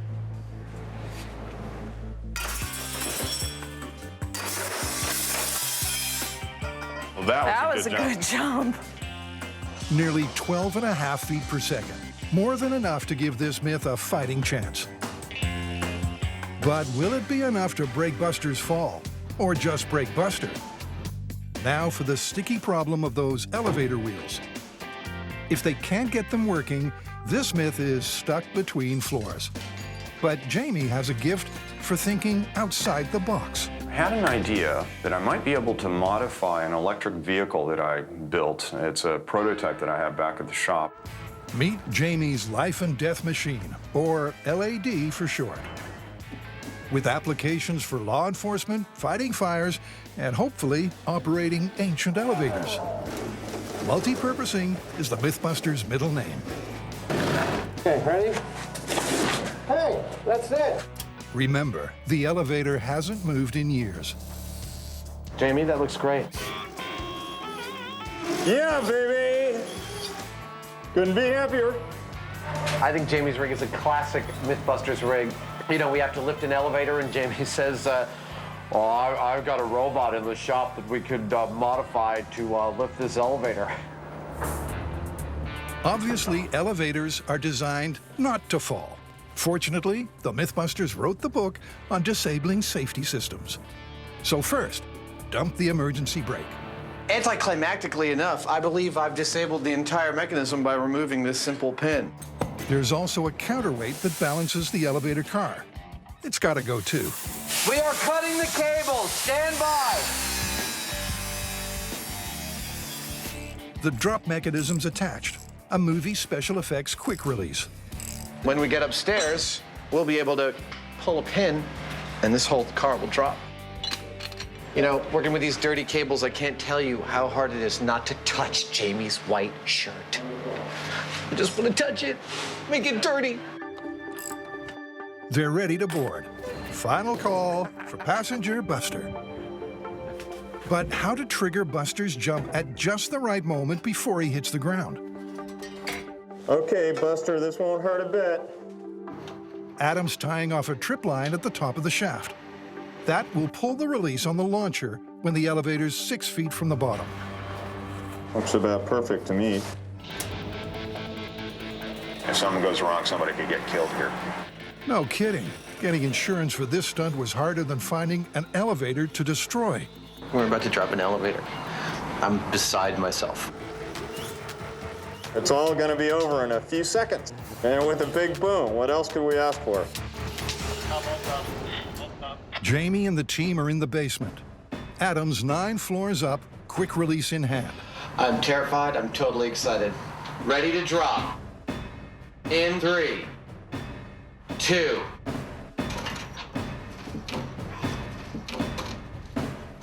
Bon voyage, Buster.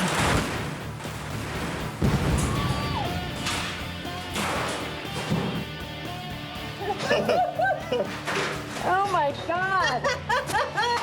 That blew my face back. That was such a rush. It was just like this enormous blast of air. The overhead camera shows Buster's pogo stick launched right on cue. But did it save him? His head's gone. We've got an arm. I believe this is more damage than we've ever done to Buster in one myth before. By the bottom of the shaft, the elevator and Buster were falling at 53 miles an hour. Buster jumped up at 12 feet per second, or 8 miles an hour.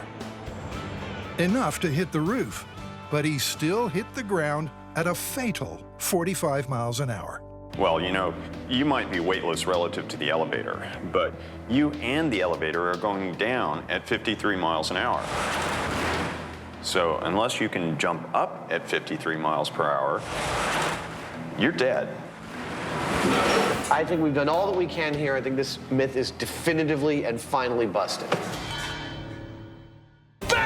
This next myth from the movies is all about terminal velocity and wind resistance. From the movie Point Break. That's the one where Patrick Swayze jumps out of the plane with the only parachute. Adios, amigo! Gets into skydiving position. And then Keanu Reeves freaks out 15 seconds later. No shot! Jumps out with no parachute, but gets in a streamlined position and catches up to Patrick in 45 seconds. You are crazy! To see if one adult human really can fall faster than another, Grant starts with baby steps. I want to do a small-scale experiment first to demonstrate that objects with the same mass but different shapes will have different terminal velocities, and that's because the difference in wind resistance. Terminal velocity is the maximum speed that something can fall through the air. It's when the force of gravity is matched by the force of wind resistance, preventing that object from falling any faster. But can subtle changes to its shape affect how fast an object falls?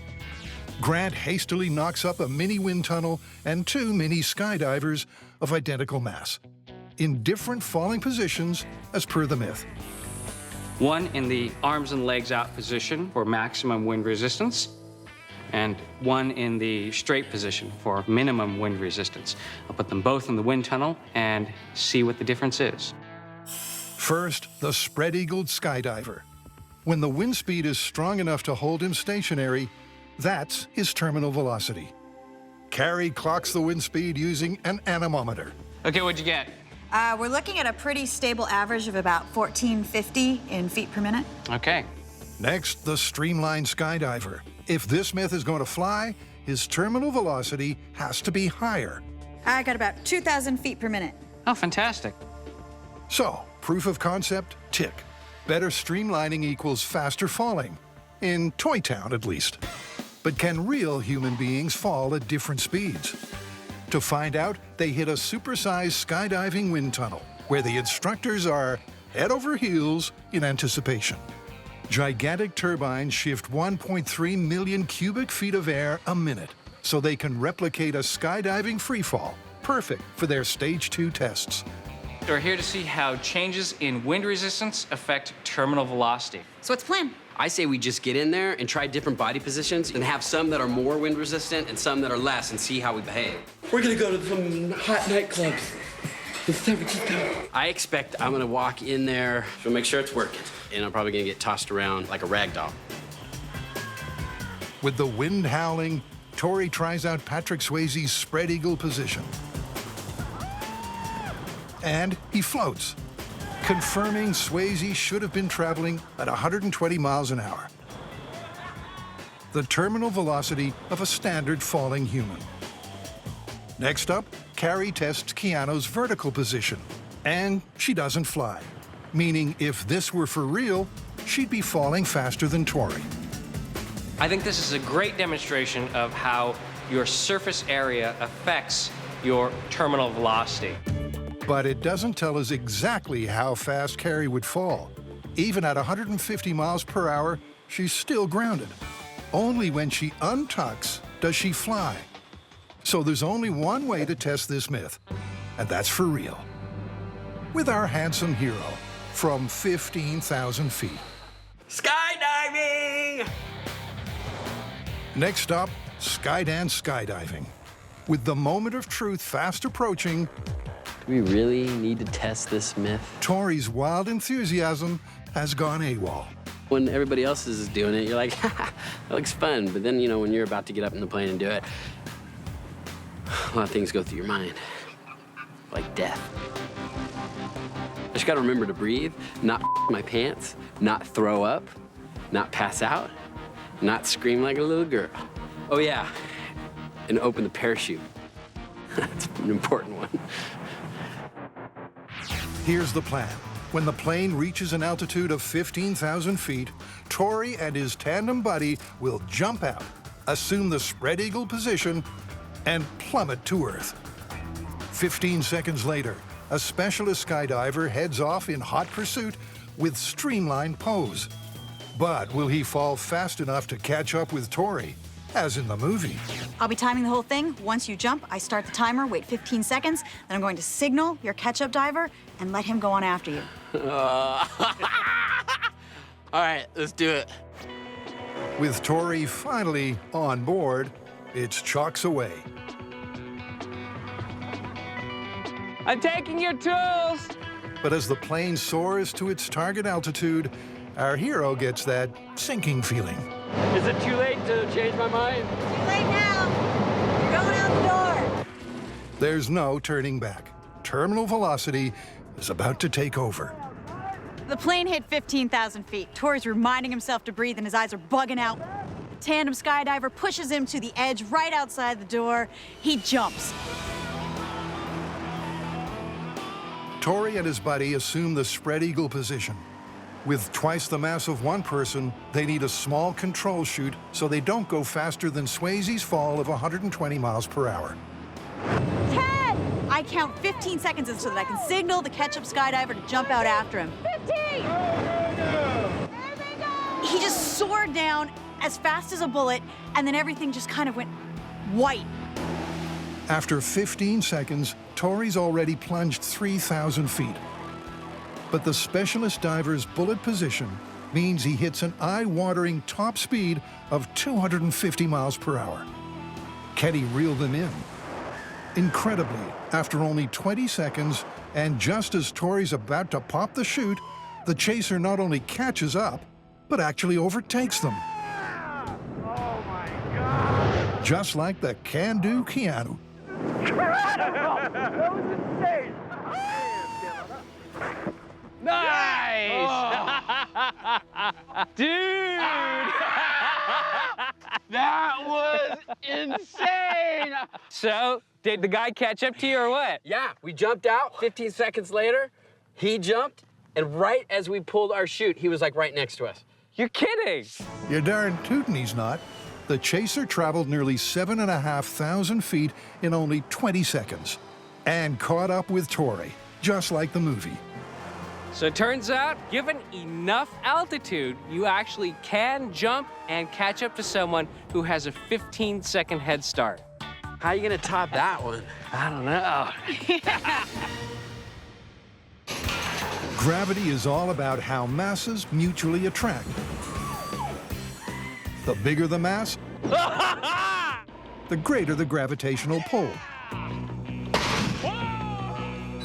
So you wouldn't want to be standing beneath, say, a falling car. But how about a falling coin?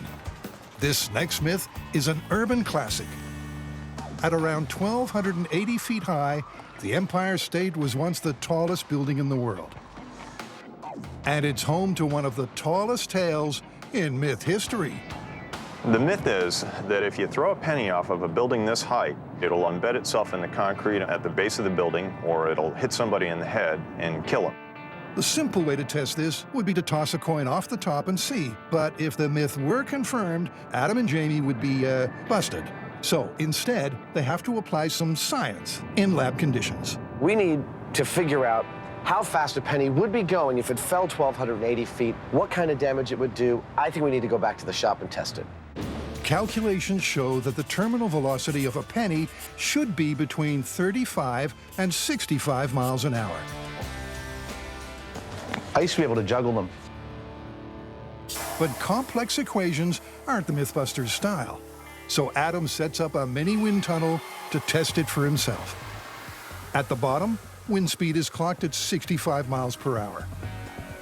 Holes in the tube allow the air to dissipate, so the speed at the top drops to 35 miles per hour. If the penny stays in the tube, then the equations are correct. Bingo! Adam's one happy MythBuster. If only Jamie were as excited. This matches the math, the complex equations that we have showing the velocity. I think we should go for a worst case scenario, like 65 miles an hour. Okay, works for me. This is excited, Jamie? Yeah, this is We got a game. world first. It's going out on television that we did the experiment that showed exactly how fast a penny goes. No math, no ideas, no timing off a building. We got it right here in the lab. It's great. Good job. Enthusiasm isn't Jamie's strong suit, but he needs to get a penny firing at 65 miles per hour. And luckily, MacGyvering is right up his alley. I don't like to go through a whole elaborate process and days of machining something only to find that it was the wrong approach. So he quickly modifies an industrial staple gun into a penny-firing pistol and modifies a penny to make it fit.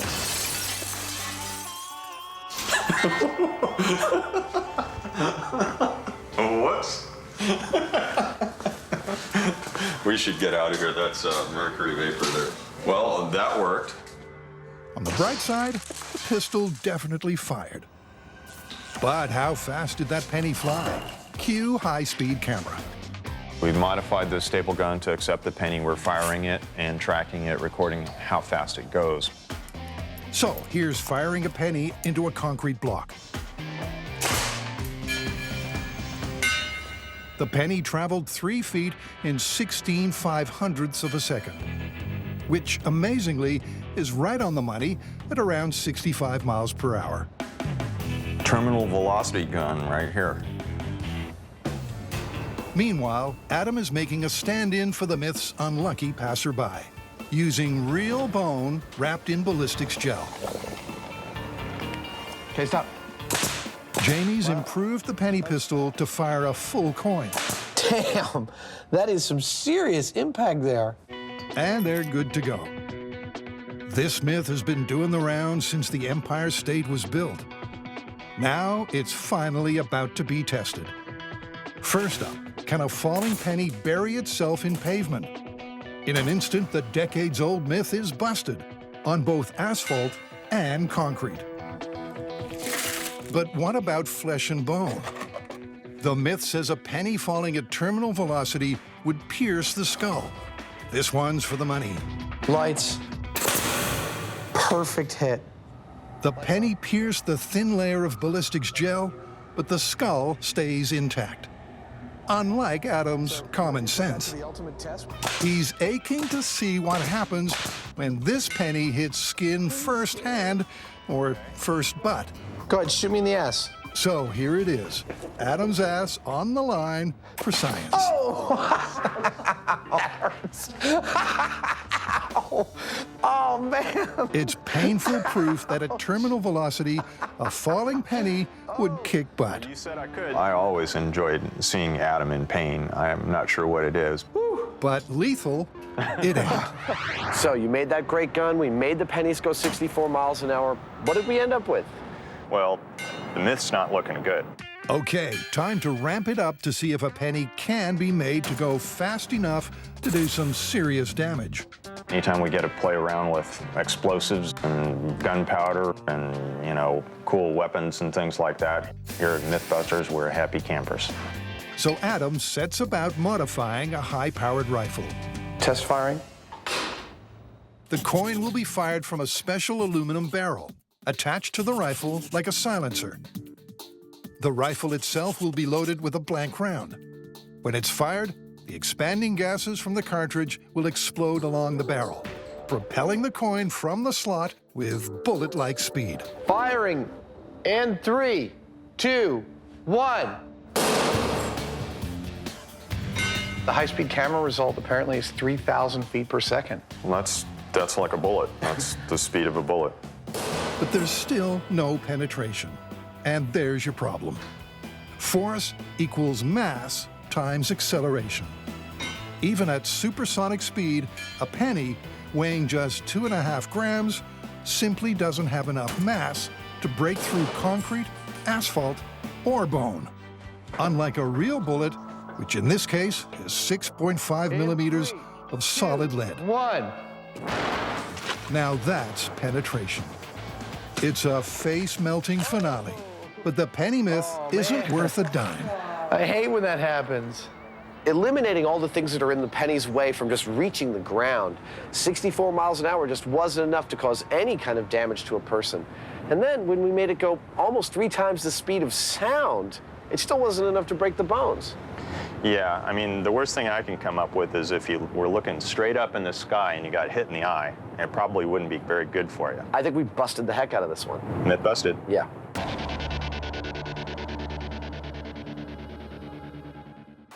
Time to switch track. From going down to up and away with some balloon-based myths. And beware. These things are always catching on fire. Once you pop, you cannot stop.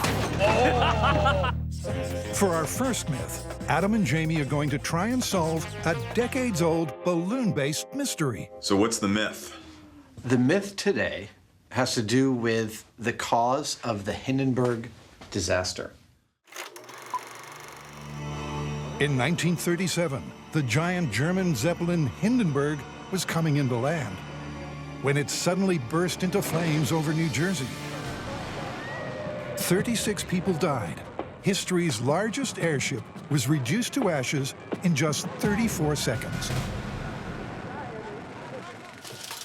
Doesn't everybody know that that was caused by the hydrogen, which is the reason they don't fill blimps with hydrogen anymore? Not according to our myth. Our myth states that the cause of the Hindenburg disaster was its skin, specifically the dope and paint on its skin. The Hindenburg was filled with hydrogen, which is lighter than air, but its cotton skin was coated with a kind of paint called dope, which made the fabric taut and waterproof. The dope's ingredients included aluminum powder and iron oxide. Put them together, and they produce an extraordinarily explosive substance called thermite. Could it have been this paint, and not the hydrogen, that caused the fatal fire? Before building replicas of the ill-fated airship, they're going to investigate the chemical reactions at work Adam builds a test box using the same cotton fabric and paint as used on the Hindenburg. The dope-covered fabric that I've got covering this box for this test represents the top half of the Hindenburg. It is a layer of butyrate dope and iron oxide covered with 3 layers of butyrate dope and aluminum powder. Ladies and germs, here we go. Hydrogen is pumped into the box, and Adam introduces a naked flame. Whoa! Okay. Is everybody okay? Yes, but we really think you should have more stringent safety procedures in place when you go bigger scale. How big do you think we can go? I don't know, like 10, 12 feet? Well, if we go 16 feet, that's 1/50th scale. That's a nice round number. You think we can do that? They'll build 2 16-foot Hindenburg scale models and coat them with the aluminum iron oxide paint. One will be full of air, the other hydrogen. If the hydrogen Hindenburg burns faster, this myth is busted.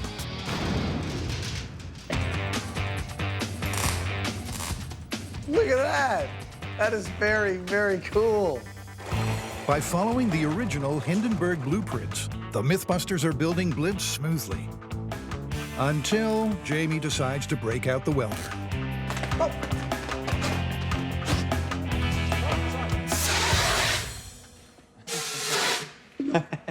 These things are always catching on fire.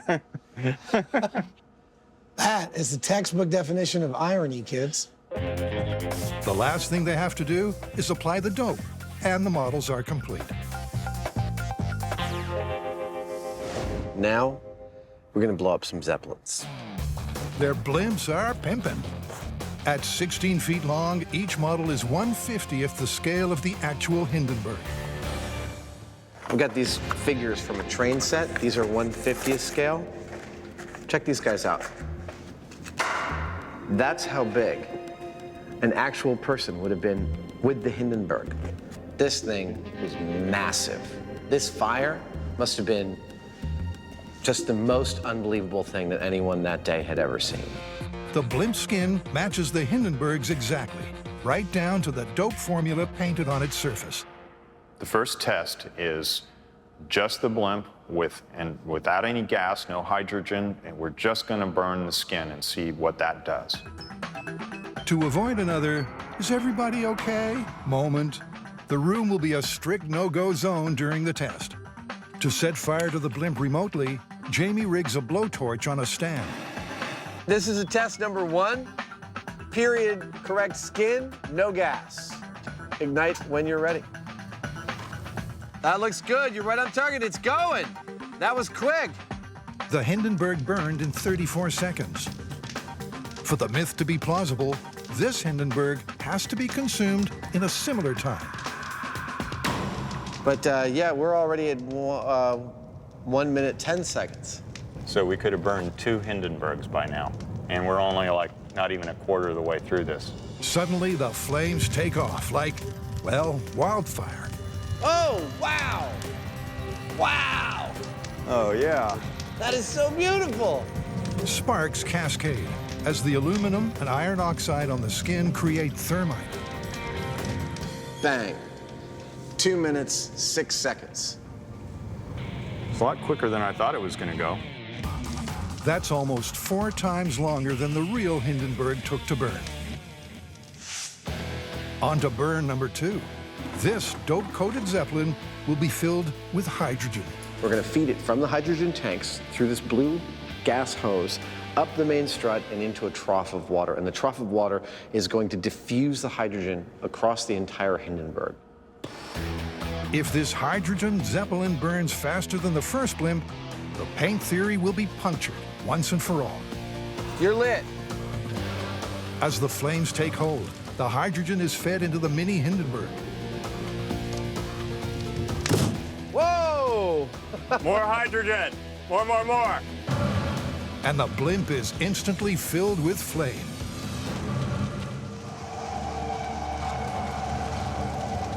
What's our time? Boom. Wow.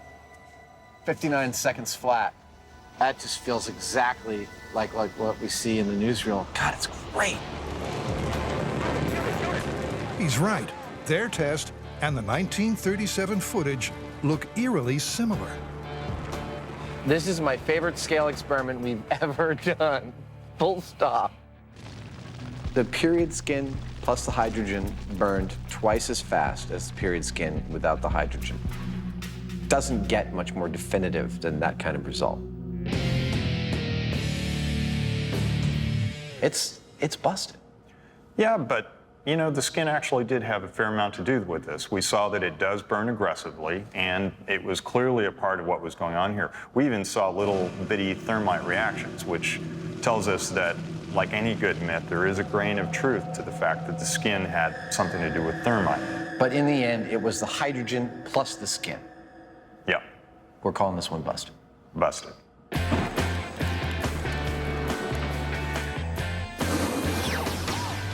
For our next story, Carrie, Grant, and Tori are investigating a very balloony myth that could also be baloney.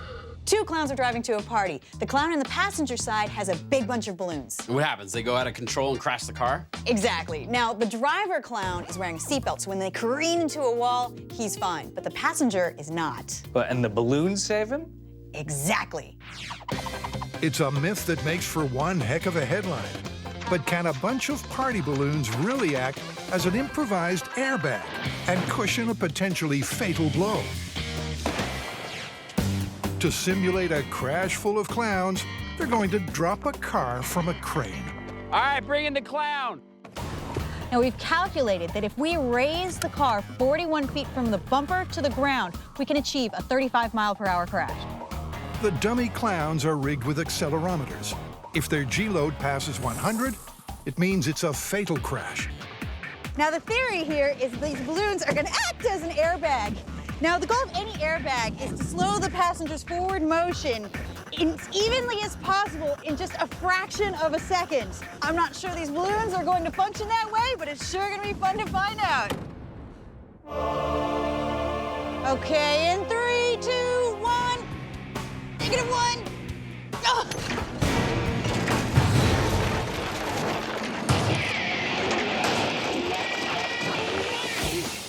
Now that is what I call a party. I don't think they survived it, though.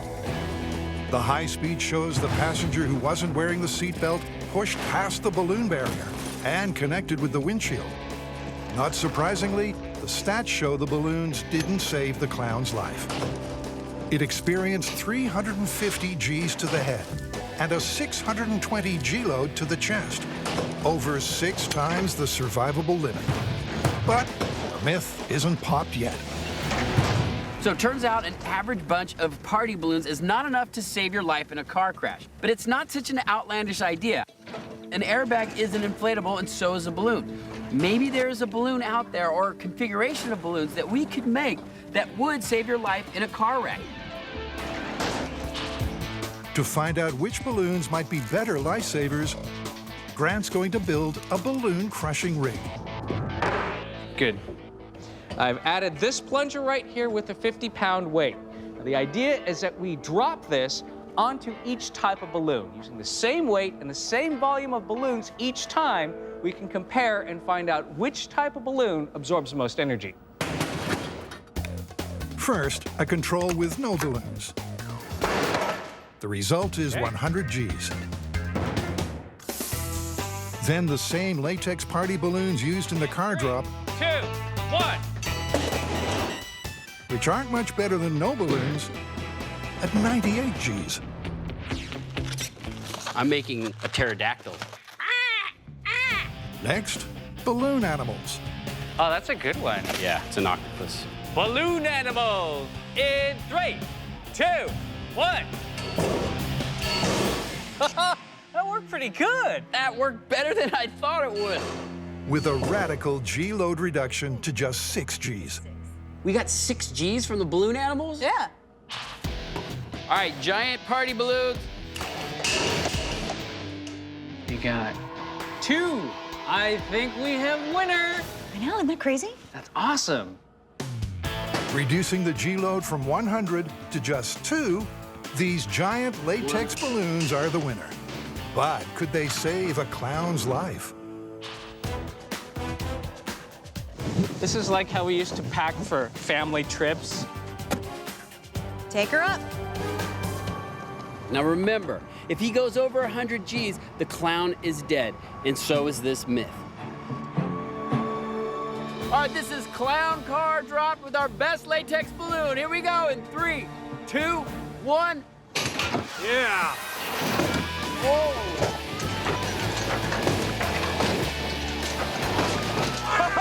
Oh my God! I think it might have worked, man. I think that clown may have survived. Now, in the high speed, you actually see the cars start to compact. The balloons separate just enough for a clown face to peek through and a clown nose to dust the windshield and then start to go back into the car as if the balloons are bouncing him back. All right, Byron, how'd we do? Did either guy get under 100 Gs? Now, you'll remember he sustained over 600 Gs with just the party balloons. But this time, only 130. It's a huge reduction, but there's still no way a clown or anyone else could survive that kind of G-load.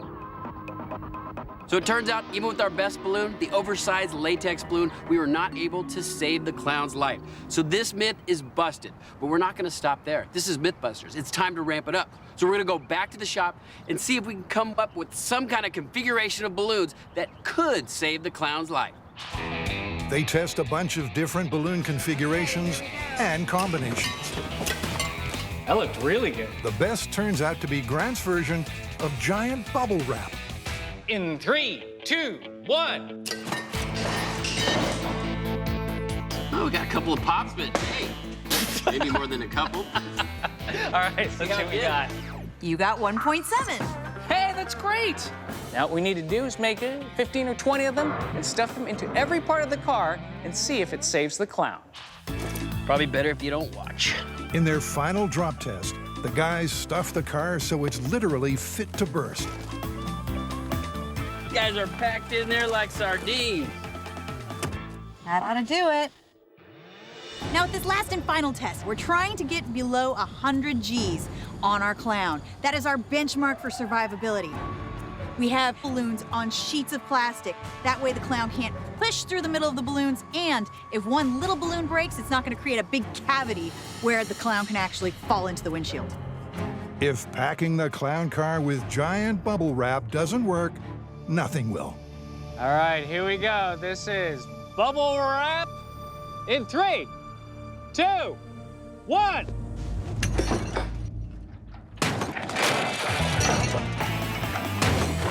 Oh. It did not look good.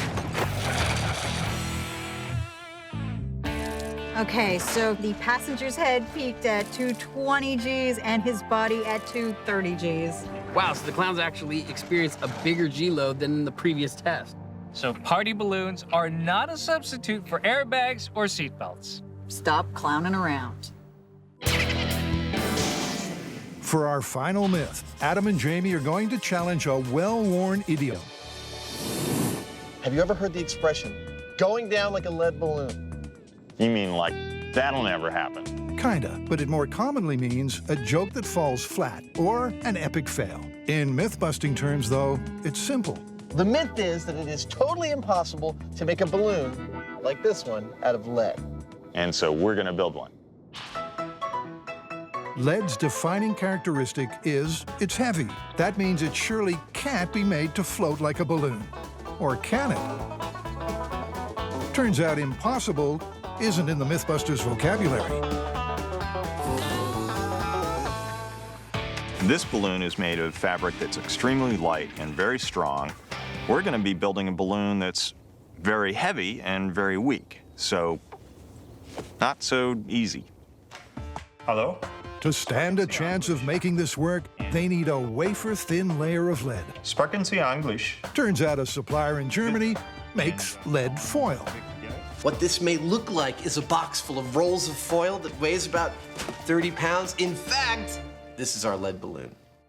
Oh, look, it's beautiful. Beautiful, but very, very fragile. The problem is this.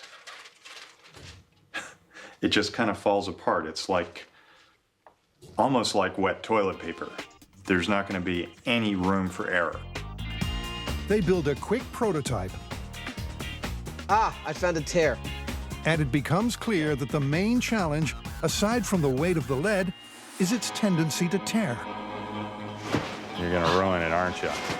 The biggest problem that the lead is giving us is that it's delicate, and we can't go lifting up huge sheets of it to tape these complicated seams. So I'm gonna try and design a way to make a cube so that we lay it out panel by panel, flat, and then we can inflate it. It works. All right. There it is.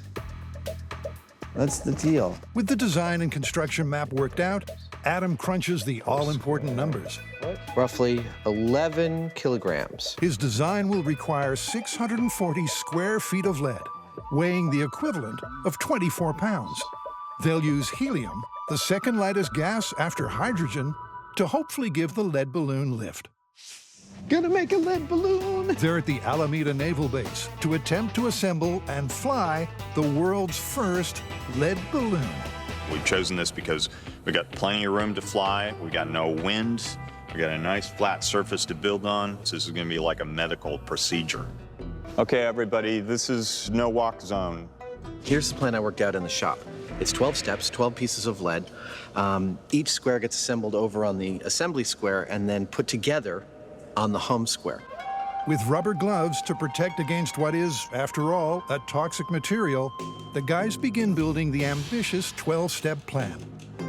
It is hard work. Almost as bad as picking strawberries. But we've got something strawberry pickers don't. What we have here is the largest clear tape dispenser in the world. Simply insert an atom to tape in all those awkward, hard-to-reach places. I've never built anything like this before. The final result's going to be about 7 or 8 layers thick in some places. That's as thick as one of your hairs. That's how thin the material we're working with is. It's painstaking work. 4 hours becomes 8, then 12.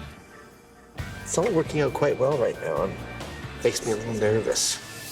Adam's origami-style model is coming together. Slow down, slow down. Everybody slow.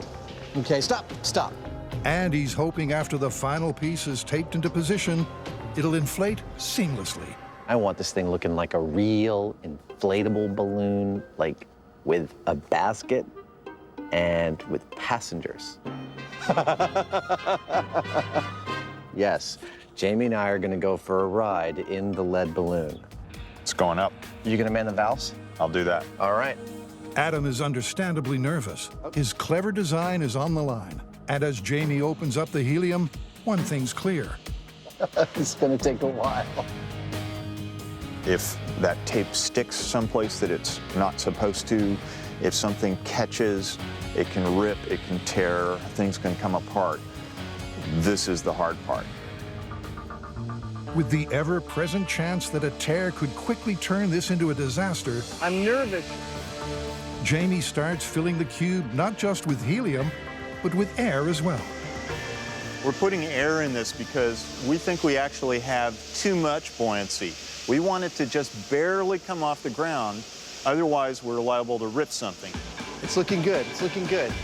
At last, the genius origami structure slowly comes to life. I don't see any major holes, I don't see any major failure points, but I'm keeping a close eye on it.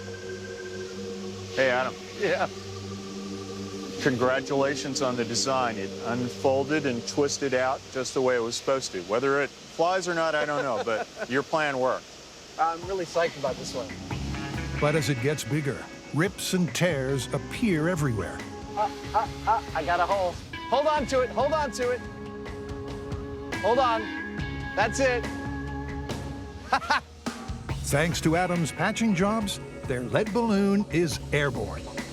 I still want more balloonness out of it. I know. Finally, it's time for the test. Will the lead balloon actually float with a basket and mini MythBusters attached?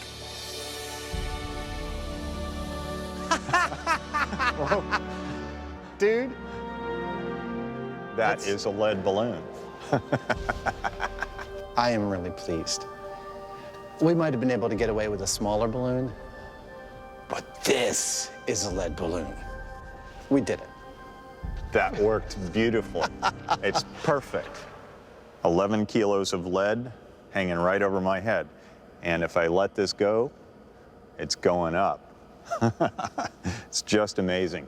Well, I tell you, that might be ridiculously impractical, but, you know, if someone says it's impossible, we just take it as a challenge. Busted idiom.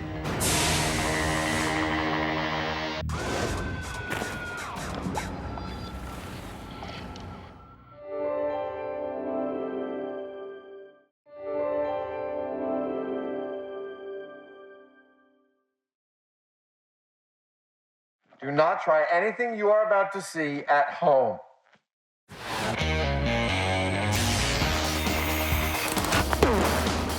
Well, there's your problem. In this special series of MythBusters, It's almost too exciting. the Dream Team tackles their dream themes. It's scientific! Testing myths about everything from electricity to pressure and gravity. This one hurt a bit. Shaking down the science of shockwaves, velocity, and ballistics. With crazy chemistry, Oh my goodness. far-out physics, Fun for the whole family. and insane explosions. Is everybody okay? Life's burning questions answered. On MythBusters, there's your problem. On this episode, Time to go diving. stand well back as the MythBusters probe the power of pressure. This has never been done before. And later, they crush it There you go. Wow! There you go. with some voracious vacuum myths. This is killing me. It's all about the PSI It's alive! as the team dials it up. First up, Adam and Jamie test a myth that ping pong can go fatally wrong. According to this myth, in the right conditions, a delicate ping pong ball can be as lethal as a full metal jacket. But how is that possible when ping pong balls have so little mass? Time to get this myth up to speed. So if you're thinking an itty-bitty ping pong ball can kill you, what's your plan? Well, force equals mass times acceleration. Ah, I see. So what this lacks in mass, you're hoping to make up for in speed. How fast are you thinking of going? A lot. I'm thinking supersonic. I love it. So, could Adam and Jamie impart enough velocity to a ping pong ball to compensate for its lack of mass and turn it lethal? To go supersonic, they need to get one flying at 760 miles per hour. Clearly, muscle power won't do it. Cue brain power. Perfect. Adam thinks air pressure might be the way to go. This is what I call a breech-loading pop gun. Here's the breech. There's the ammo. Seal it up. Pressurize from here. Open it up. Point it in the direction you want to hit with a ping pong ball. Release with this high-pressure valve. And Bob's your uncle. With the pressure pumped to the max the pop gun can handle, 95 PSI in 3. let's see how this flies. 140 miles per hour at 100 PSI. That's about twice the speed of hitting it with a bat. But there's a long way to go. The obvious next step is to turn up the air pressure. But they also have another trick up their sleeve. Coming along nicely. A long barrel, like 80 feet long. To explain the physics, a Heineman walks into a bar and says, So why the long barrel? Well, as long as the pressure behind the ball is greater than the pressure in front of the ball's going to continue to accelerate. It's perfect. So the longer the barrel, the more time to accelerate, the faster the ping pong ball. There's a target. Or that's the theory. Okay, that's 140 PSI. Firing. 3, 2, 1.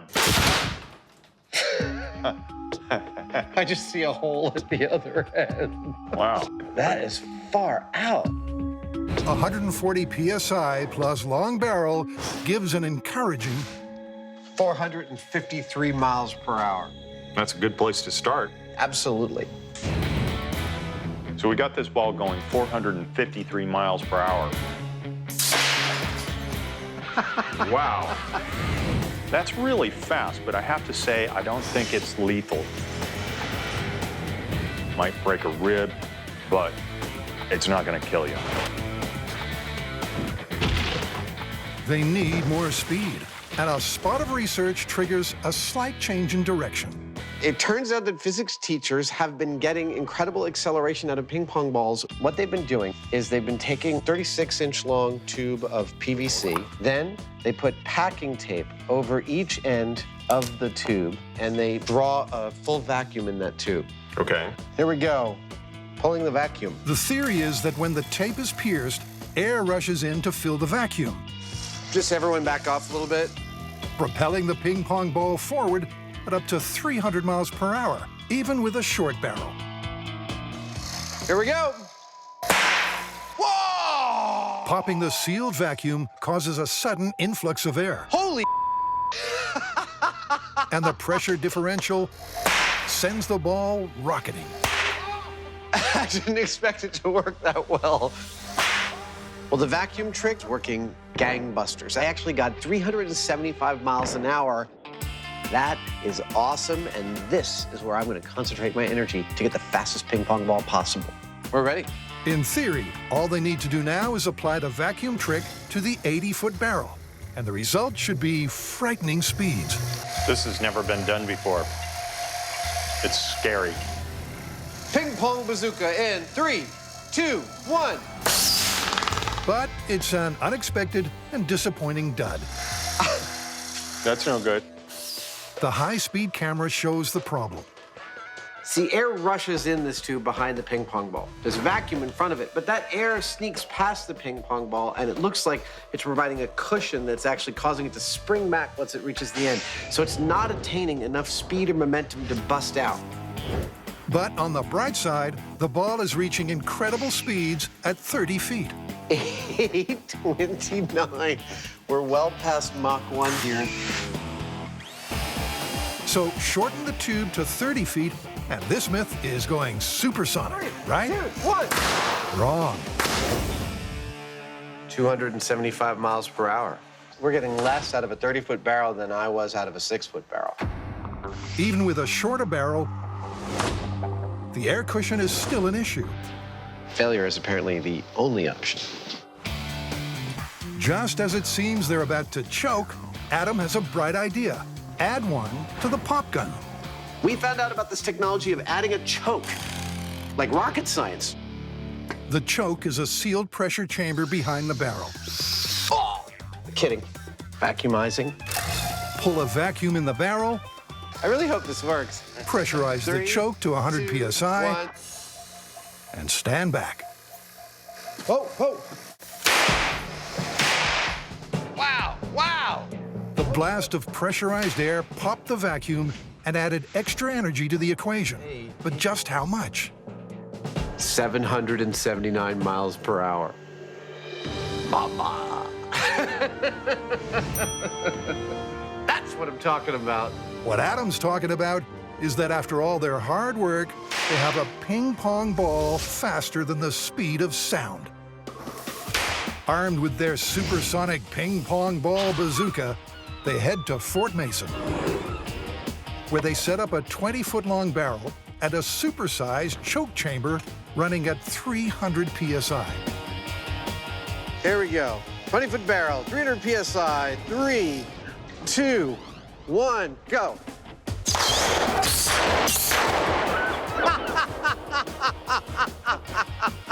That was an ever-loving smack of a bang.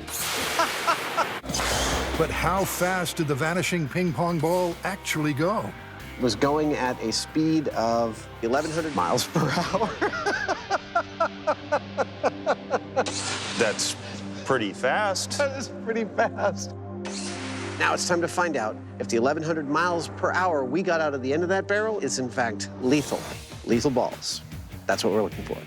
For our lethality test, today's human analog will be played by a pork butt. I think we're ready. 300 PSI lethality test with a pork butt in 3, 2, 1, go.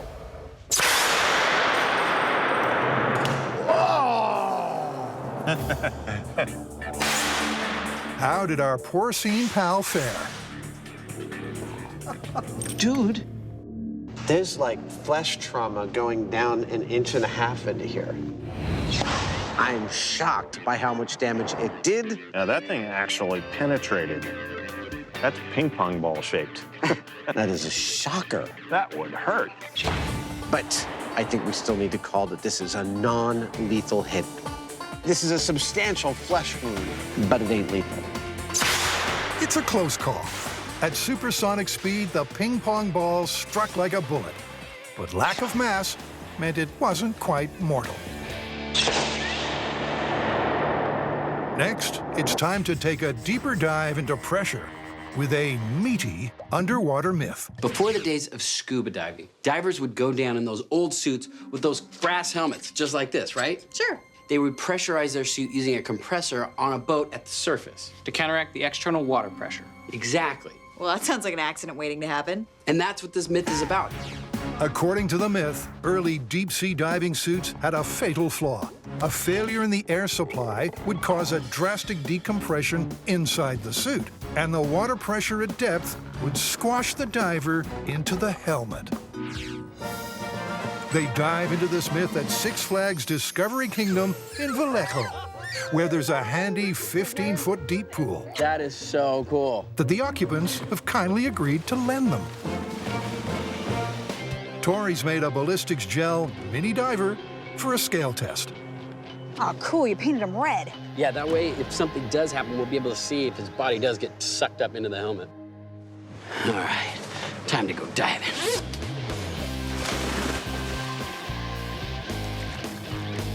Okay, pressurizing the suit. A compressor feeds air into mini diver's suit, so the pressure inside it matches the water pressure at the bottom of the pool. Ready? What happens when the air supply is cut off? Compressor failure in 3, 2, 1. Okay, so the pressure on my side has gone to 0 immediately. Air pressure is quickly squeezing the suit against the gelatin. Well, that's good, we know. Now it's actually squishing body into the helmet. You're kidding me, this is working? It's squishing up all around his neck. Even at a depth of only 15 feet, the pressure differential squeezes Mini Diver like a tube of toothpaste. Totally worked. It smashed the body into the helmet. Oh my God. Awesome. I think we have a perfect proof of concept here. We can totally move on to the large scale. But to really test this myth, ballistics gel won't cut it. They need something almost human. So I give you Meat Man.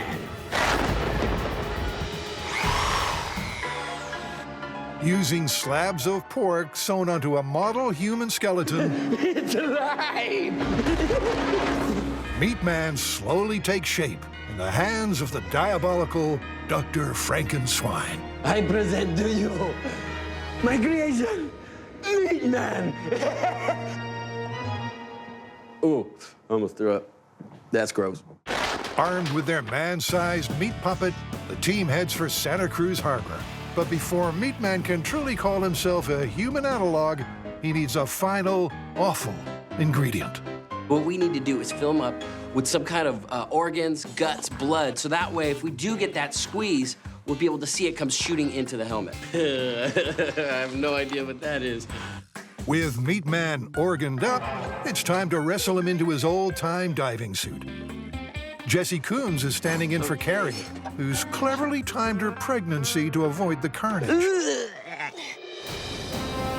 And finally suited and booted, it's off to sea for a date with the deep.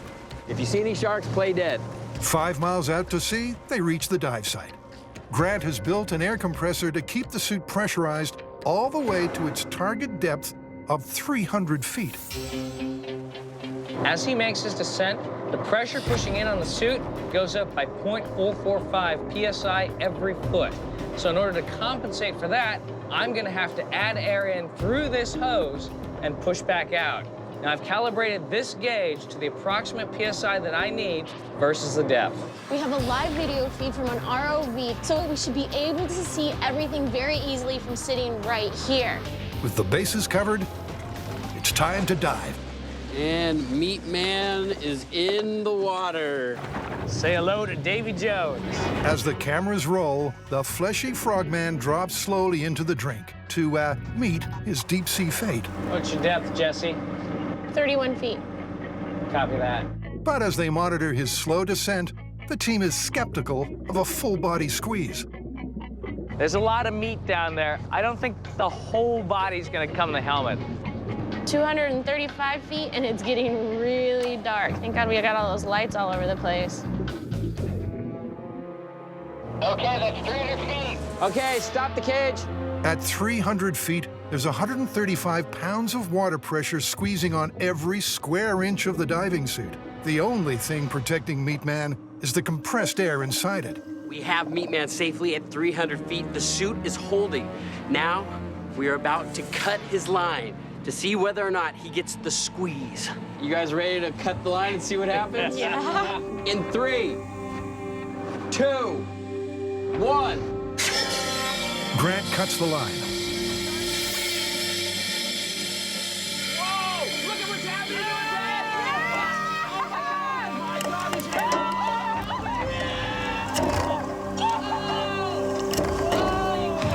Meat Man is in the helmet! That's crazy!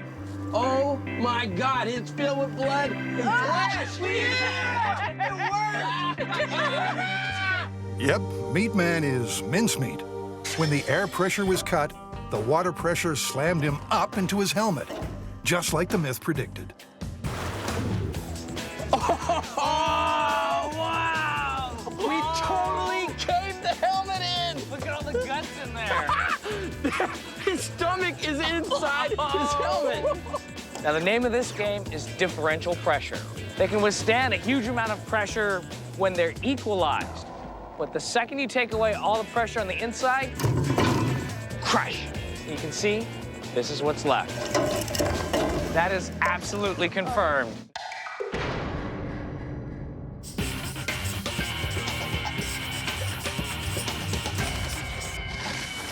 What do you got?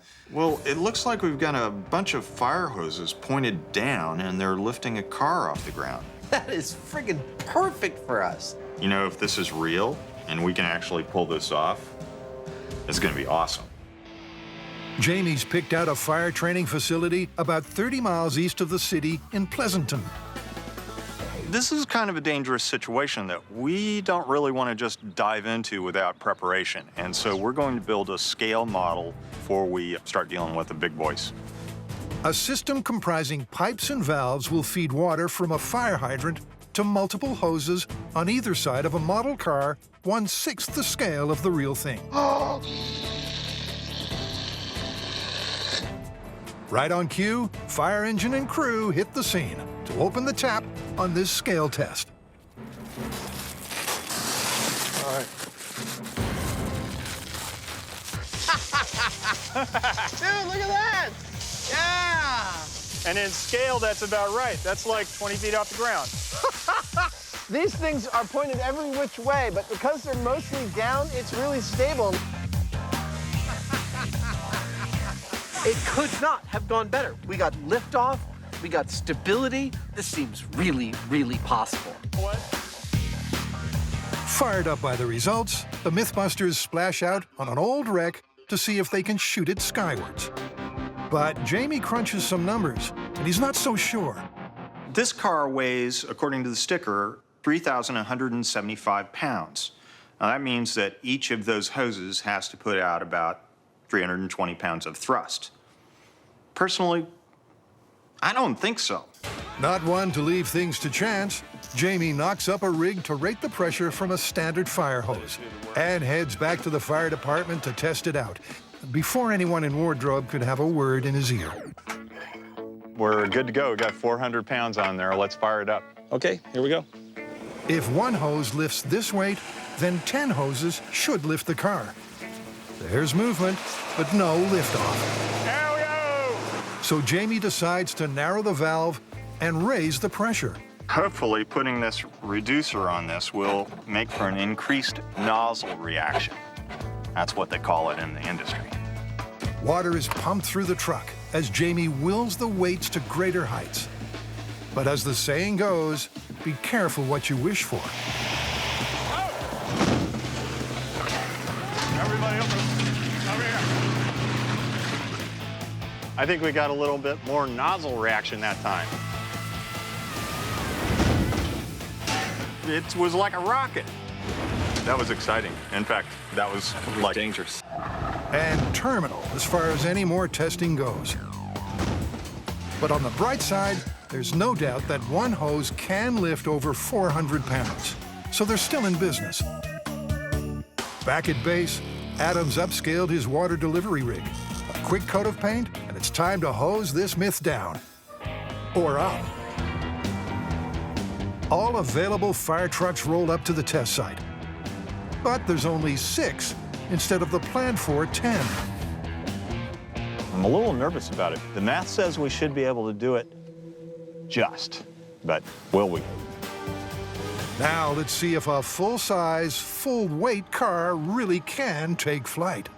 The tension is mounting. Are you ready? I'm ready. Let's do it. I'm gonna get in position. Test number 1 starts with the standard hydrant pressure of 80 psi, which Jamie steadily raises 10 psi at a time. All right, all pumps up 10 psi. All pumps up 10 more psi. But sadly, this car looks more likely to float than fly. All pumps down, completely down. Okay, we're exceeding the amount of water flow for the system. Oh, no. Yeah. Well, what if we remove a couple of the hoses or just, don't power up with 2 of the hoses? With a fixed water supply, cutting 2 hoses will raise the pressure in the remaining 8. It's a question of finding the perfect balance. They'll start this test at 100 psi, then lift the pressure bit by bit. 10 more psi.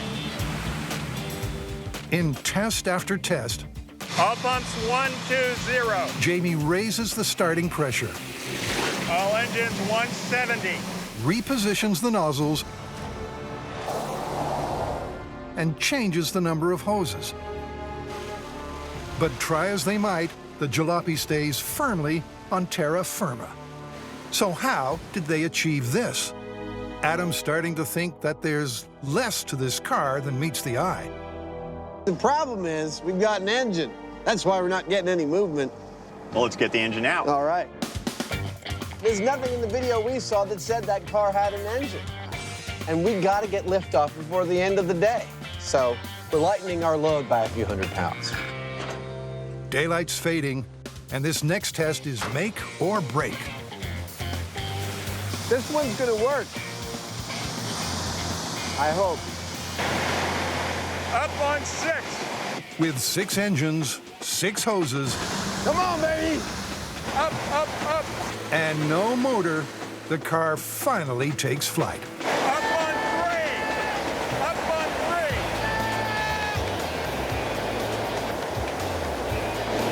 3. The hatchback hovers handsomely at 15 feet high for a full 45 seconds. Okay, down, cut it. Oh, yeah! Nice landing. It worked. I didn't actually think it was going to happen, but it did. Well, just like the video. I'd say we've confirmed this one. Confirmed it is. Now for 3 myths that test out the science of vacuums. Man, that makes me nervous. That thing's so friggin' big. Don't imagine for a minute Come on, baby.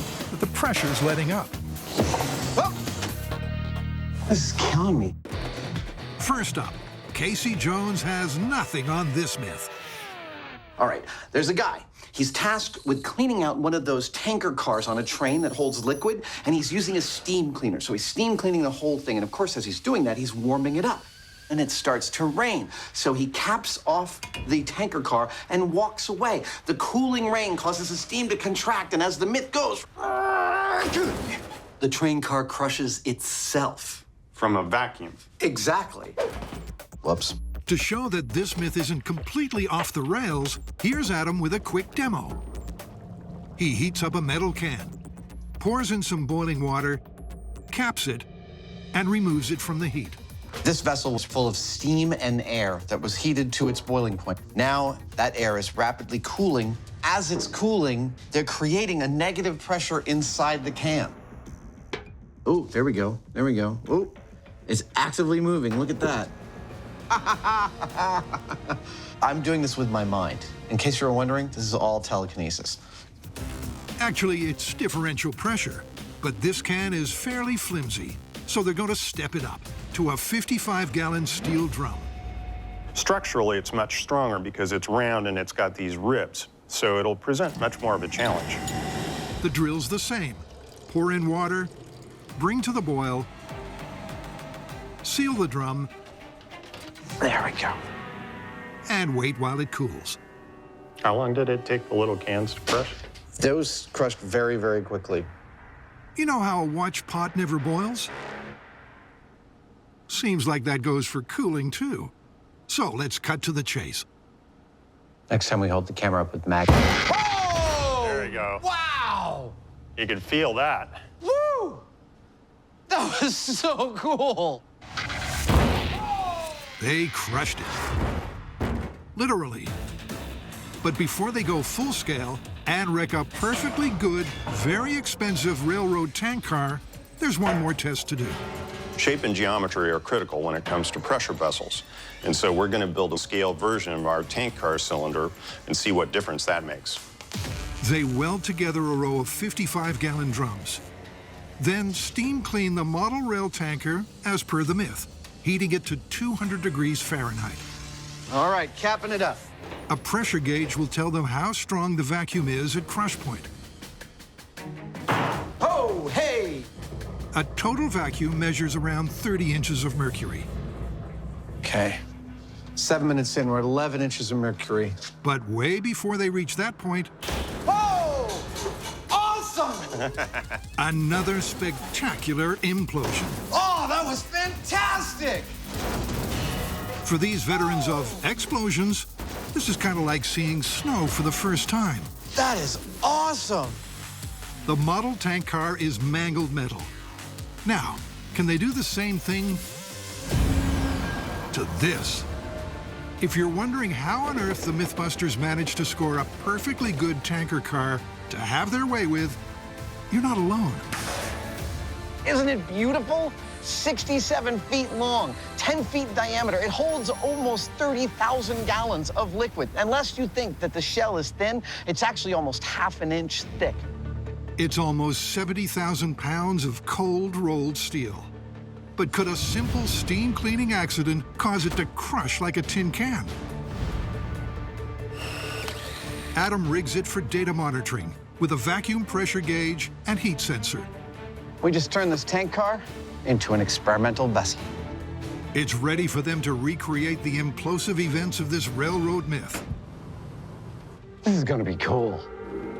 First, they turn on the steam, just like the cleaning crew on that fateful day. Piping hot at over 300 degrees, its goal is to remove every last trace of residue from the previous cargo.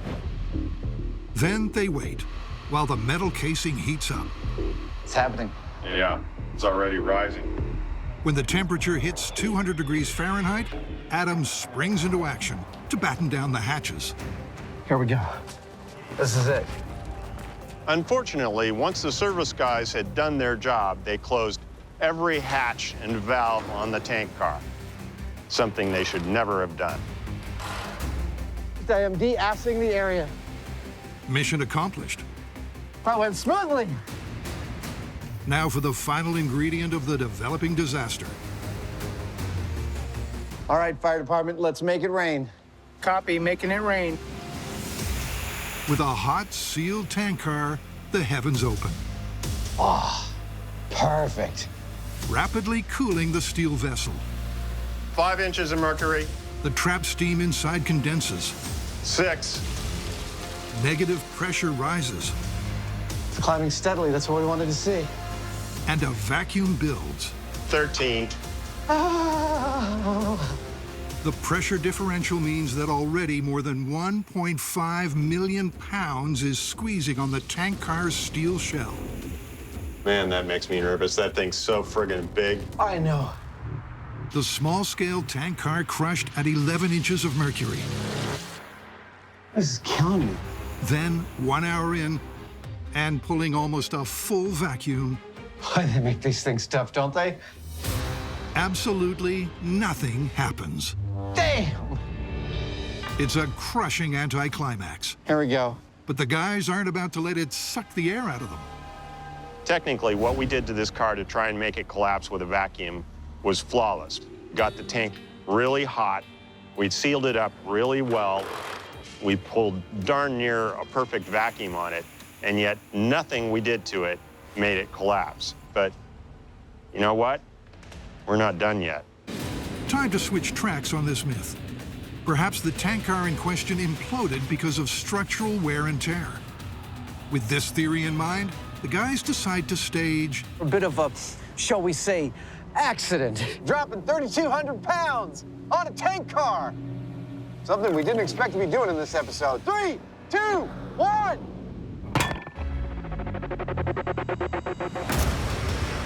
Yeah, that's ideal. They've already proved steam cleaning could have pulled a vacuum. So this time they're taking a shortcut with a giant truck that sucks. All right, Dean, go ahead and start the vacuum. It'll pull exactly the same negative pressure as in the first test. 10 minutes, 21 inches of mercury. 23 inches. Come on. Come on, you melon farmer. Oh! Yeah! Yeah! Woo! Yeah! Finally.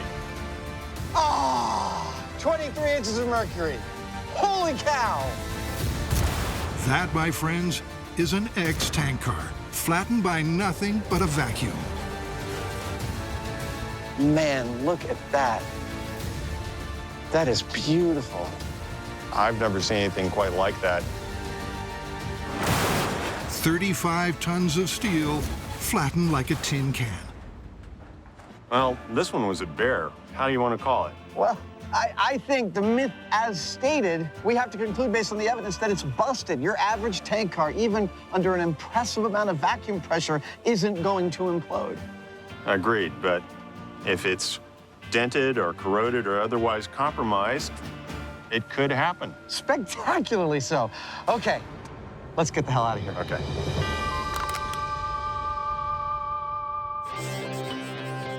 That first myth went off with a bang, but this next one says you'll never get one of those in space. Apparently, it is impossible to fire a gun in space. You mean like in a vacuum? Exactly. Think we got to test it. I've always wanted to go to space. Me too. Guns in space. What could possibly go wrong?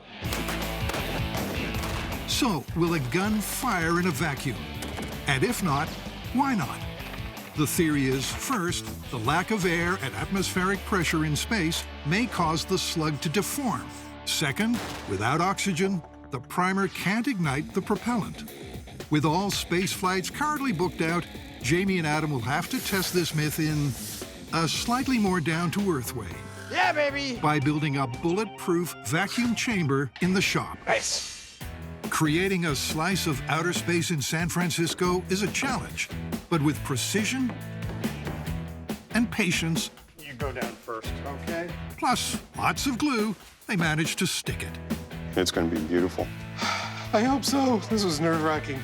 We're gonna put a lady in here and she's gonna turn into a tiger. Wabba! With a vacuum gauge added, and a remote-controlled handgun in place, they're ready to fire up a control test. Before we pull the trigger on this gun in the vacuum, we're going to fire the gun in the vacuum chamber without a vacuum to be able to compare the two. In 3, 2, 1. There it goes. That was a bang. Well, seemed to work pretty well. Indeed. Yep, they've tested the remote firing mechanism, captured it on high speed, and have a slug impact on the backboard for comparison. Time to shoot for the stars. Gun is hot. Range is hot. Air is pumped out of the chamber to create a space-like environment. We're waiting for our vacuum chamber to come up to a full vacuum, and then we're gonna pull the trigger on our revolver. And I am here to tell you that I think it's gonna go bang. I don't think the vacuum's gonna have any effect on the gunpowder's ability to propel a bullet out the barrel of our revolver. This is it, with the chamber evacuated to a full vacuum. Are you ready? I'm ready. And Adam's remote finger on the trigger. All right, here we go. Will the gun misfire or indeed not fire, as the myth suggests?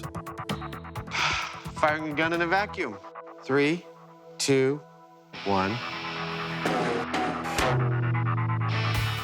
There it is. There it is, successfully shot. That gun fired in a vacuum. Like what he said, but the high-speed vision is less predictable. Wow! Almost unearthly. I swear, if I just saw this footage, I would totally believe that it was a special effect. It doesn't look real. Yeah. Amazing. We chose a revolver for this test, and you'll notice in the high-speed footage that a fireball is created around the gun when it fires. Now, that's because of the gases coming out of the cartridge to escape. If you look at the vacuum, that fireball is much, much larger. And that is because a gas, when it's exposed to a vacuum, is going to expand more. But the astronomical observations don't end there. Now that we know a gun can fire in a vacuum, the question arises, does the bullet behave any differently in the vacuum than in the air? We might posit that the bullet would move slower in the air because the air provides resistance where the vacuum provides none. And in fact, we did find a very minor difference. The bullet in the air traveled 5% slower than its partner in the vacuum. That's not a big result, but it is also borne out in a tiny way by the bullets that we found embedded in the glass. The bullet in the vacuum made a slightly larger pressure ring in the glass than the one in the air. It's a tiny difference, but an interesting one nonetheless. Having put a slug through this myth, Adam and Jamie have one more space itch they want to scratch. There is a theory floating out there that a solid fuel rocket won't work in space. But now that we have this big vacuum chamber, we can totally test that out. These bottle rockets are, in fact, solid fuel rockets with a little bit of powder inside. So here is my rocket. Ready? Watch this. This should push the car forward, right? Action, reaction. Ta-da! If that works in the vacuum, then we might have busted another myth in this episode.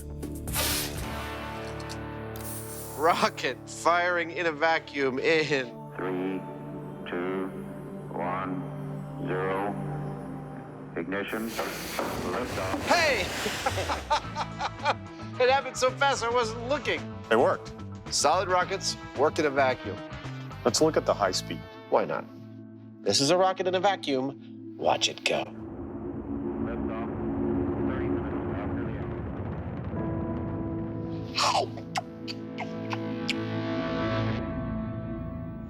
So, the myth that guns cannot be fired within the vacuum of space? It's totally busted. Yeah, it's busted. MythBusters and vacuums have history. A levitation machine made from a vacuum cleaner. And an intimate connection between Adam's butt and an aircraft vacuum toilet. Oh my God! But this next myth is dialing up the suck factor to even greater heights. Go, go, go! There is a story that's been on our list for a long time. I've always wanted to test it. The myth is that a standard household vacuum cleaner has enough suction to lift a car. Well, I'm dubious, but sounds like fun. Let's dive straight in. Can a household vacuum cleaner lift more than household dirt?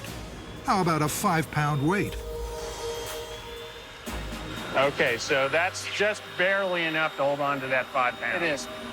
Not much, but it's enough to get Jamie thinking. Now, the surface area on the end of the hose is 1.75 inches. So doing the math, that means that it's pulling about 2.8 pounds per square inch. So how are we going to lift a car that weighs 2,600 pounds? Well, all you need is more square inches. In fact, if we have up to about 1,000 square inches of suction area on the car, we should be able to lift it, in theory. When Jamie says in theory, he often means good luck with that. But to give themselves more square inches of suction area, This is one of the stranger things we've built. Adam enlarges the vacuum attachment. I hope that works. Jamie modifies a manifold for the vacuum cleaner. There we go. That ought to do it. And I've got a 50-pound weight to try and lift. Hey! Turns out, Nice! Jamie's math and their prototype work. In theory, I think this should be able to hold more than twice that. That is awesome! So awesome, in fact, they're going with that model full scale. Our plan is to build 40 more suction cups just like the one we just made. We'll position them on the roof, the trunk, and the hood. From each one will come a tube that will join to a kind of mega manifold that will be attached directly to our single vacuum cleaner. Also from each cup will be a piece of threaded steel rod that will link to a support structure we'll hang above it. We'll turn the vacuum on, then we'll lift up the steel structure with the crane, and either the car will lift up or the car will not get off the ground. So with the rig wrangled, it's off to a test pad. The cups are placed, and the vacuum cleaner is ready to suck. All right, you ready to turn it on and do this thing for real? There we go. All right, let's get them all socked down. Roof's all good. Trunk's good. All good. Let's go. Come on, baby. Come on. Come on. Ah! Rats! Rats! Rats! The problem is the hood. It's buckling slightly The hood is boning us. and breaking the seal. Our solution? Cut that hood out and replace it with a piece of sheet steel. A flat and strong sheet of metal should give a much better seal. That ought to do it. Look, I don't want to get overly confident here, but right away, the replacement of the hood with a flat piece of sheet steel is working magnificently. So with confidence brimming, A single vacuum lifting an entire car. Come on, baby. Hey, it's off the ground. There it comes. It's gonna work. Come on, yes! Ah! What? It was an inch. It was an inch? On the front wheel. On the front wheel before failure. Yes! if just one suction cup lets go of its grip, there's a total suction failure. So Adam calls time on this rig. We have proven that this cannot work. We need to implement some other solution to distribute the vacuum's power and lift this car. It's back to the drawing board.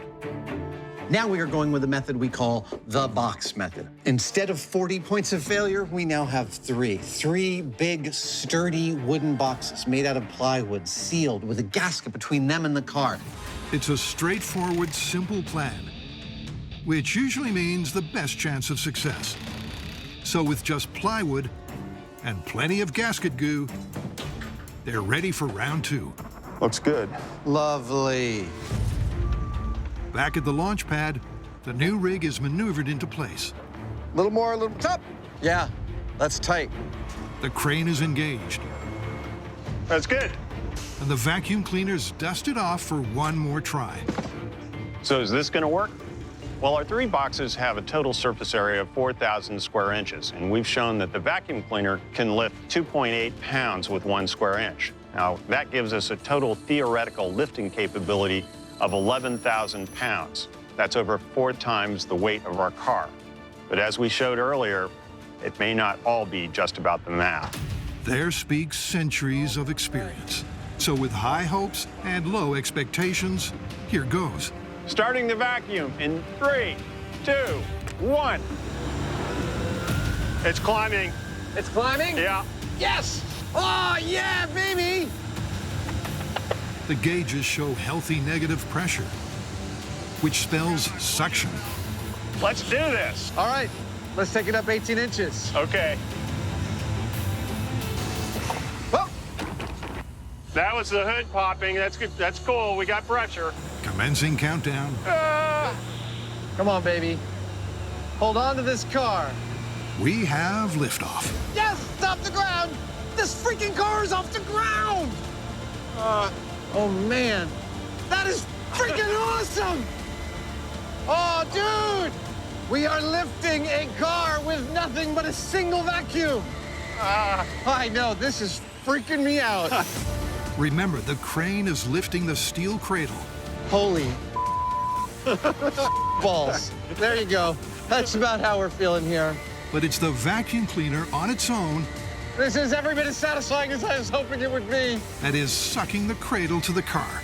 That is freaking awesome! And to prove just that, once the car's as high as it can go, they'll pull the plug on the cleaner. 3, 2, 1. And with no suction, gravity does its thing.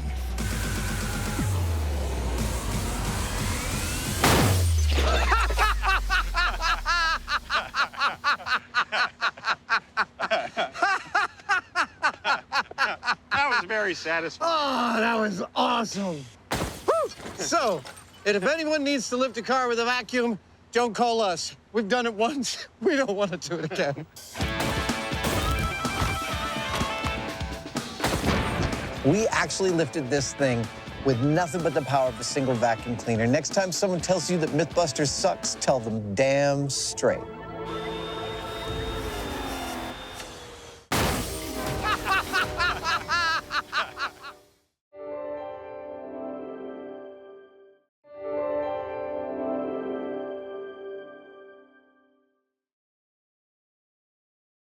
Please don't try what you're about to see at home.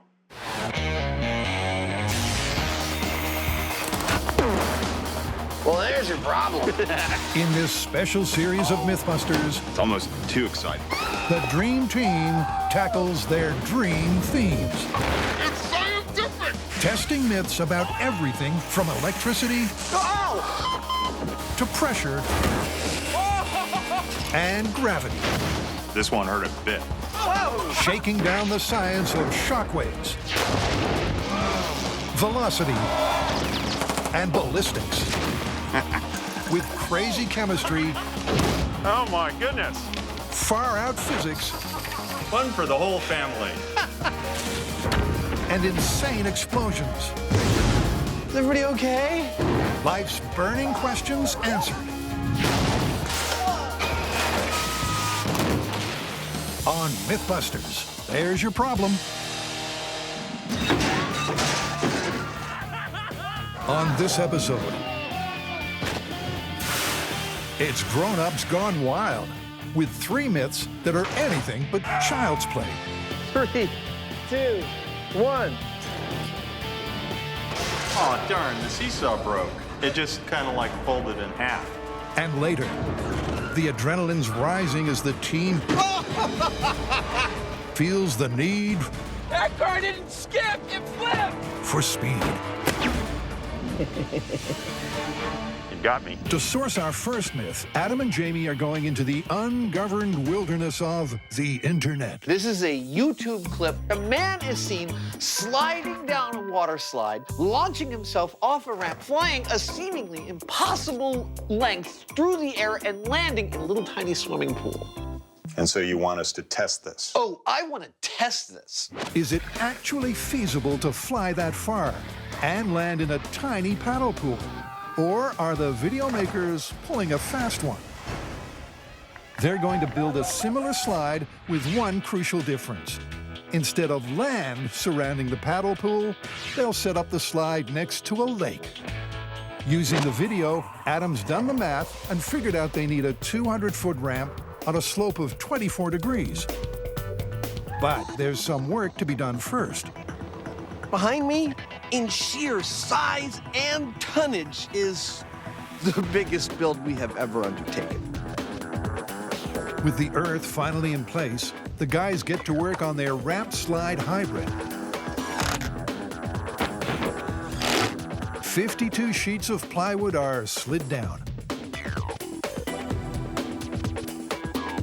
It looks great. You first. They add straw barriers to stop them going off-piste. And cushion it with a roll of carpet that needs to be taped down. Oh.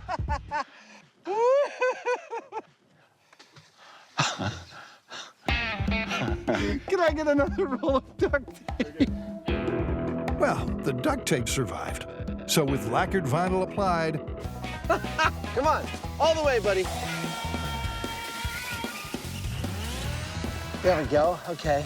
It's time for a cautionary dry run. I'm not only having fun, I'm finding if there's any spots that are sticking up that could hurt us. Our slide is 165 feet long. As we go down it, we'll be going at a 24-degree angle. As we come off the end of it, we're going to be going at a 30-degree angle.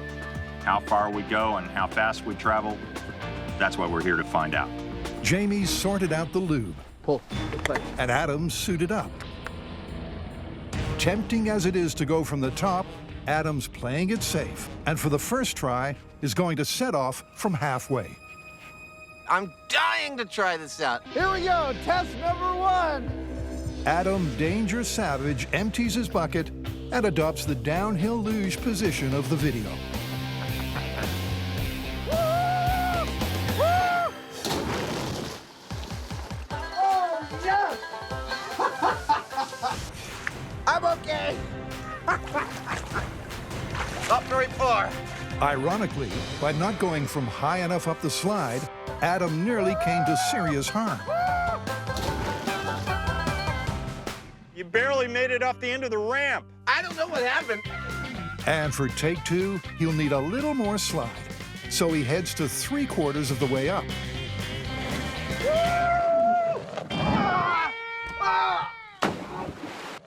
The landing may have been a little hard on his derriere, but at least Adam got air. Coach, I'm ready to go in for another run. Will you send me in? This time, Adam's going to the top. For the myth to be confirmed, they need him to fly around 115 feet like the guy in the video. And they also need to hit the same spot repeatedly. Okay, I'm ready to go from the top. It should be all downhill from here. Yeah, we'll break a leg. Here we go. 3, 2, 1. Oh, it doesn't take much. Here we go. Whoa!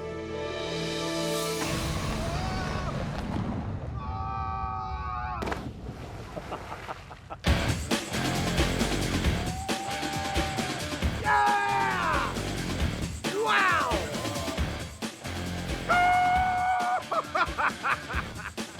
Well, that was one mighty splash. But Adam only flew 70 feet. A far cry from the 115 feet of the myth. That's totally intense. That was, above and beyond everything else, the single most intense thing I've ever done on the show. But Jamie's not getting left out of the fun. You don't think I'm going to pass something like this up, do you? I mean, look at it. And besides, who knows, I might go further. From the top, 3, 2, 1.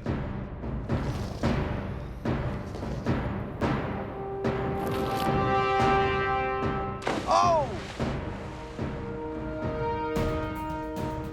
He's okay. After a pretty ungainly landing, Jamie only beats Adam's distance by 2 feet. That means the distance achieved on the slide in the video is busted. But that's only half the myth. But now that leads to the natural question of accuracy. If we did this on dry land, could we place the pool somewhere where we'd hit it every time and survive? In one run and a second, Adam surprisingly strikes almost the same spot. So those runs were great. They were both within a couple feet of each other. Really? Yeah. Time for a makeshift paddle pool target. Okay, so from everything we've done so far, we've calculated that we're hitting a spot that's pretty much in the center of that circle behind me. But here's how I want you to think about this. Picture that that is dry land, and the only salvation you have at the end of that dry land is that circle, which is full of life-saving water somewhere in the middle of the dry land, and you are going to trust your life to hitting that target? I would not. Dude, I wish you could see it from here. From here, the ring looks like the size of a quarter. Well, then you shouldn't have any trouble hitting it. Okay. It all comes down to this one. One souped-up super slider and one floating ring of rubber. Will Adam be accurate enough to ring in this myth? And 3, 2, 1.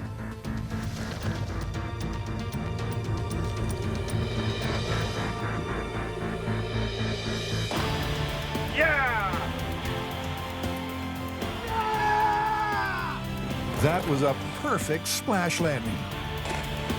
Dude, I didn't even break it! Adam's final run propelled him 70 feet and then directly into the center of the pseudo-kiddie pool.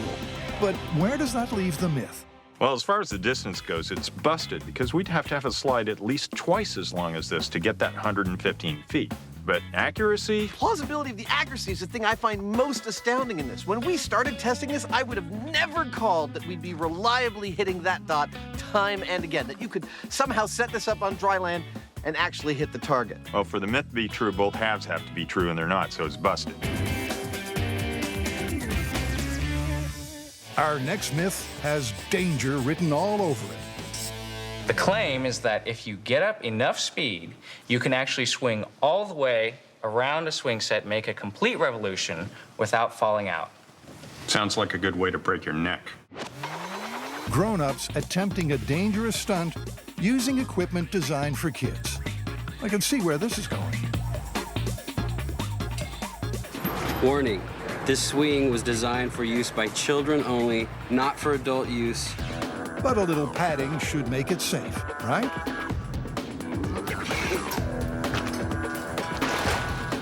With a few more pads added and a high-speed camera to capture the stunt, Carrie's ready for a first attempt at the 360 loop. Okay, test number 1, me under my own strength. Watch out.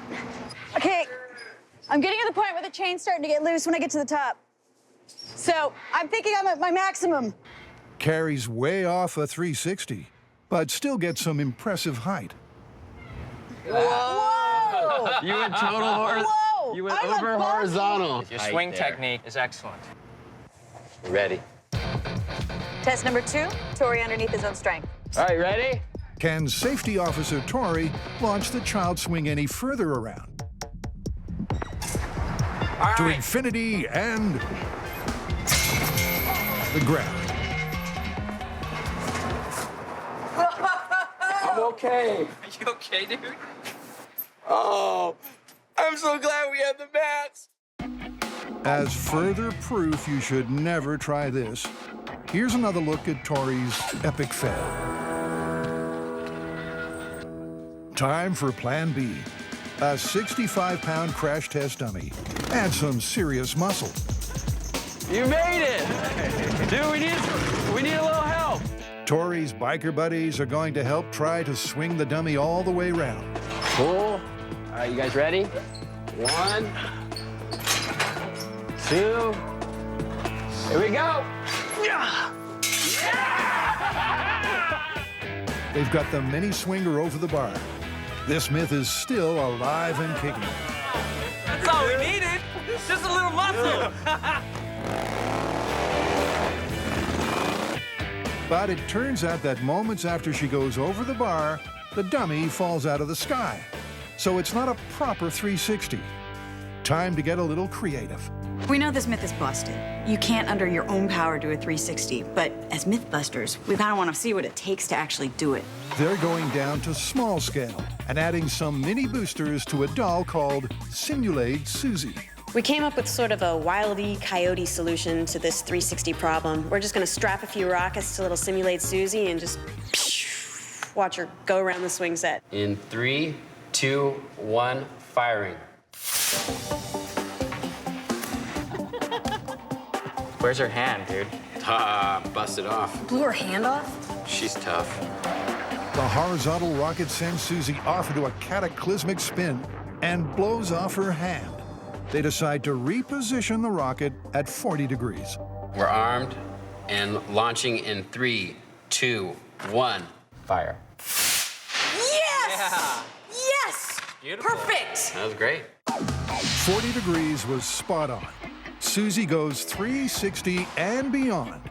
So the next stage is to replicate this result on the full-size swing by strapping on some mammoth missiles. Something a little scary about this image. Oh, come on, it's perfect family entertainment. Definitely don't do this at home. The dummy is wired to the swing and fitted with 2 rockets, one each side. Going in 3, 2, 1.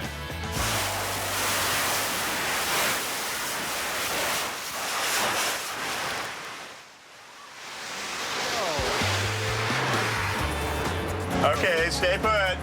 That did not go according to plan. So what went wrong? The high speed shows that one side fired off just before the other.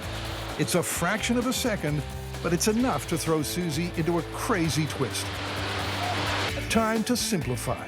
They now attach the single biggest rocket dead center. But because they're worried about Susie's weight, they opt for a launch angle of 60 degrees instead of 40. 3, 2, 1.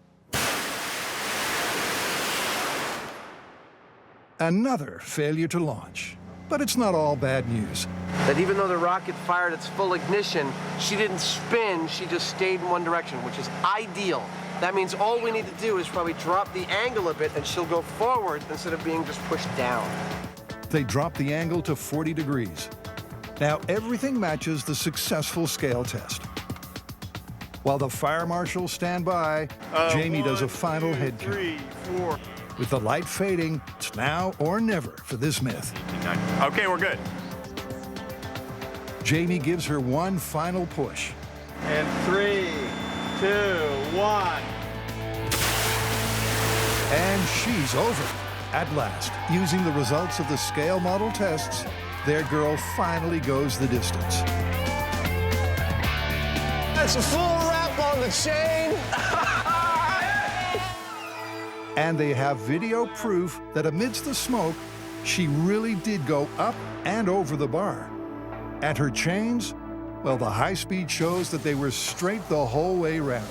A perfect demonstration of a swing set 360, even if it was cheated with rocket power. So in the final analysis team, what is the final verdict? The myth that you can do a full 360 on a swing set, busted, plausible, or confirmed? Totally busted. Not possible, busted. Busted, but the rockets were spectacular. To understand our final myth, you'll need to concentrate. And not just because Adam's bunged on his British accent. I'm a skydiver, right? And I'm falling through the air, and my parachute has utterly failed. Looking desperately down at the ground for something to break my fall, I spy a children's playground and a seesaw with a little girl at the other end. Not worrying about her, I aim for this end of the seesaw, go straight upright. At the last second, I hit the seesaw and catapult that poor little girl up to the top of a 7-story building where, amazingly, she lands safely. Wow. So, if a skydiver with a failed parachute did happen to land on the end of a seesaw, basic physics tells us that the lonely little girl on the other end is going somewhere. But could she really go 7 stories high and live? There's only one way to find out. All we need is a regulation seesaw. And a correctly weighted little girl. And a skydiver. Terrific. Adam knocks the seesaw up in record time. It is, in fact, a seesaw. I want one of these in my office. They've also got a crane and a cute little girl crash dummy.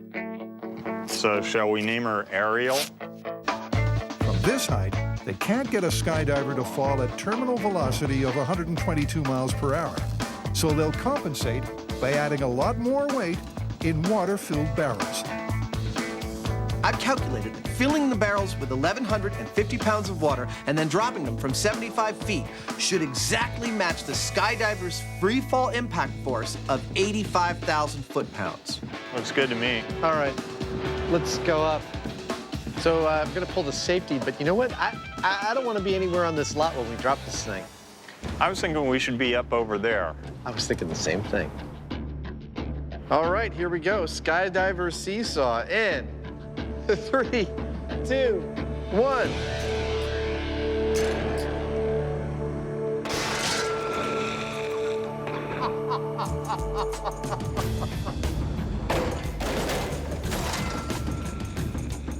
Oh, darn, the seesaw broke. It just kind of like folded in half. The bench is buckled, but the full extent of this disaster is best assessed from ground level. I don't think we've ever done this specific kind of damage. It not only crushed it right at the pivot point, but it also crushed it right at the end here. So, you know, that's a heck of a lot of force. A lot more than we considered. We're gonna have to rethink this thing. When Adam says rethink, he means it. A week later, all 5 MythBusters get together at Mare Island Shipyard. They've now got a mega-sized crane, a 170-pound skydiver made from a wetsuit filled with guts-like material, a mega bungee cord to fire the skydiver at terminal velocity of 122 miles per hour, an innocent little girl crash dummy. You're gonna be fine. And of course, the pièce de résistance, a handcrafted, super-strength seesaw. 3, 2, 1. Ta-da! Wow! Oh my God, this is better than Christmas. I've never seen a seesaw like this before. I was expecting a giant piece of steel. This is beautiful. It's elegant. It's gorgeous. With the girl in position, Grant applies stick-on patches that measure the force of the impact. If the red one triggers, she's dead.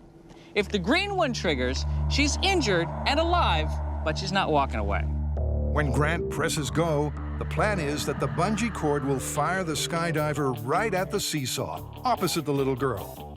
Because accuracy is crucial, the skydiver will be guided by wires. Here we go. In 3, 2, 1.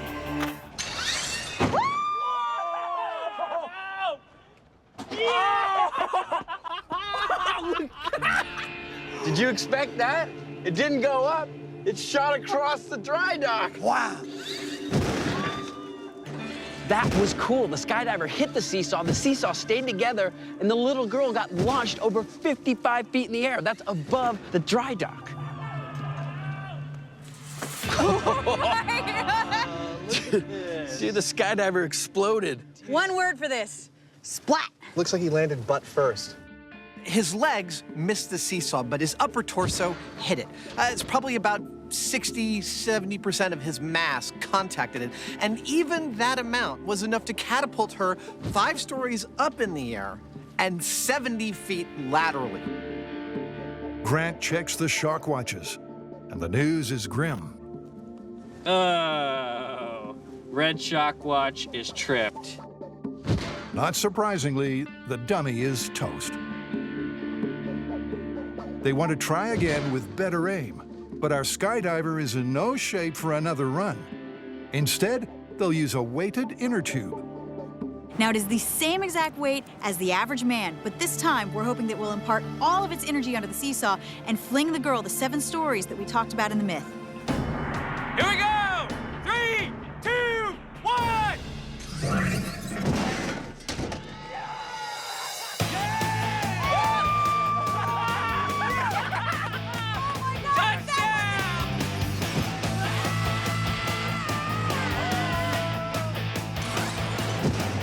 The Skydiver hit 122 miles per hour.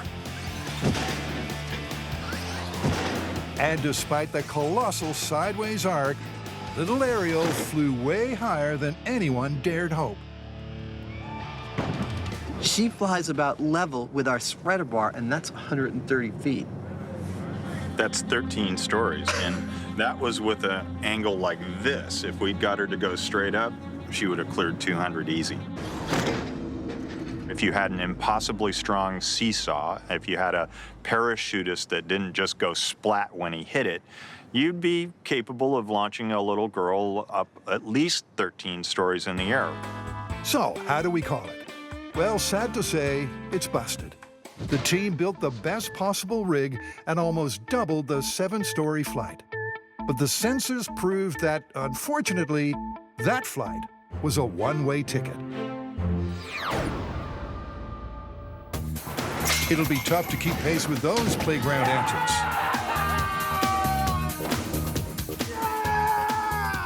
So, time to put the pedal to the metal. 50 miles an hour! And power up 3 myths about speed. The distance I'll be shooting at Jamie from is 400 yards. First, Adam and Jamie are going to test the movie myth that driving in reverse could give you an edge in a car chase. Been trained to drive in a lot of different ways over the years, but backwards isn't one of them, and it involves a lot of different skills, not only driving ability and spatial awareness, but also really proprioception. Yeah, let's get to driving. Okay. Going backwards in a car chase might sound like movie make-believe, but first, let's check how fast a reversing car can go. We're going to test out these cars, see how fast they go in forward, and compare that to how fast they go in reverse. All right, commence quarter-mile test in 3, 2, 1, go. Here it comes. 80 miles per hour. It's a good start for their converted cab. But how fast will the taxi go backwards? Now, will our car be able to go as fast as they seem to go in the movies? That is just what we're about to find out. All right, Mr. Heineman, in 3, 2, 1, go! 52, 53.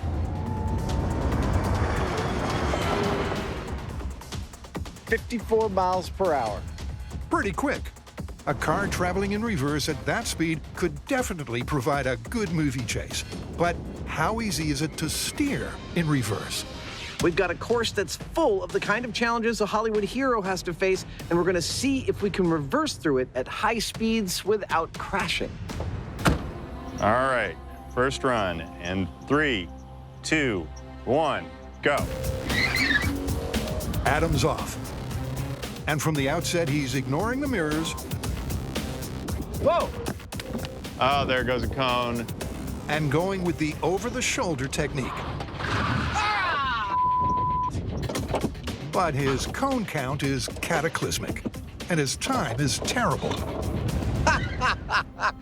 How did I do? 1 minute, 7 seconds. It's very hard to gauge how hard you need to hit a turn in reverse because all of your metrics for reaction in terms of how the car moves are way off kilter. It's a far more sensitive device in reverse. But with some expert training, will we be able to bring this myth back from the brink?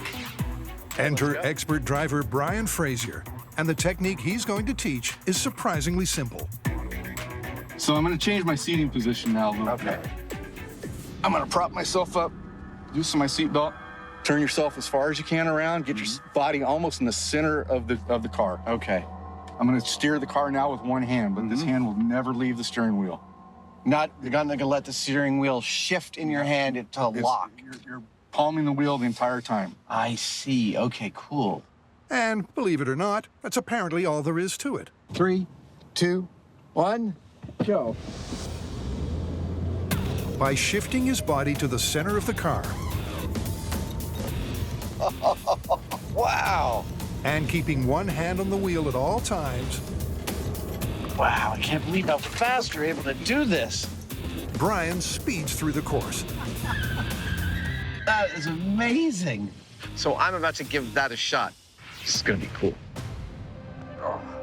Like Brian, Adam slides to the center to give a viewpoint that's easier to process. Oh, look at that. Yeah. Okay, so 3, 2, 1. And like Brian, he then nails the course.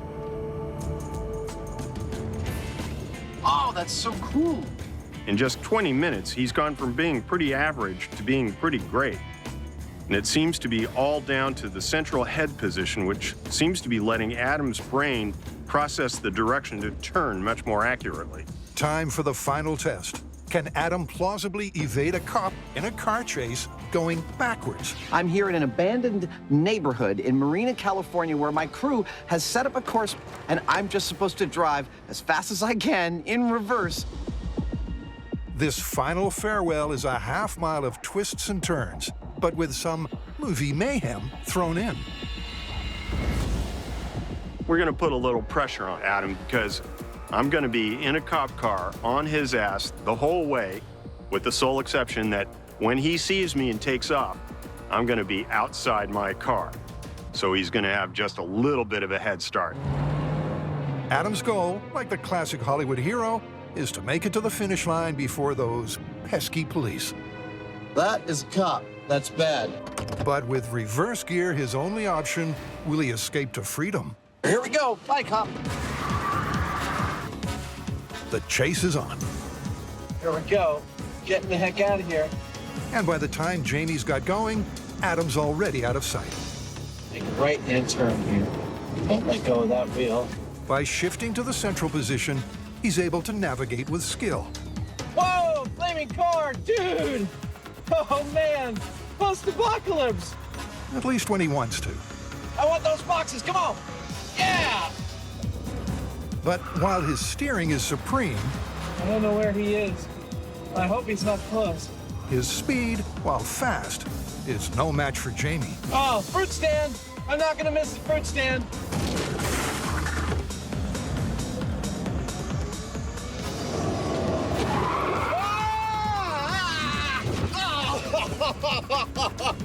Adam may be down, but he's not out, as he reverses back uphill. Ah! I'm going still! A strategy that the Heinemann then copies. With both drivers now speeding in reverse, it's a case of who's going to blink first.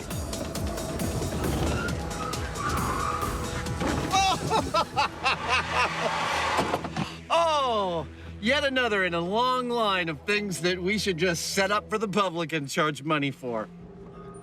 That was awesome. Step out of the car with your hands up.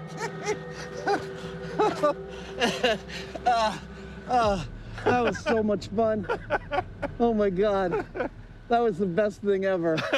So how you want to call it?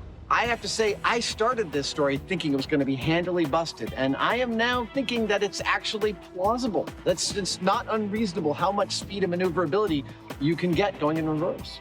Yeah, I mean, both of us, I think, if we had our choice, would go, front forward. Yeah. Because that's going to be your better option, but surprising how good it can be. Let's call it plausible. All right.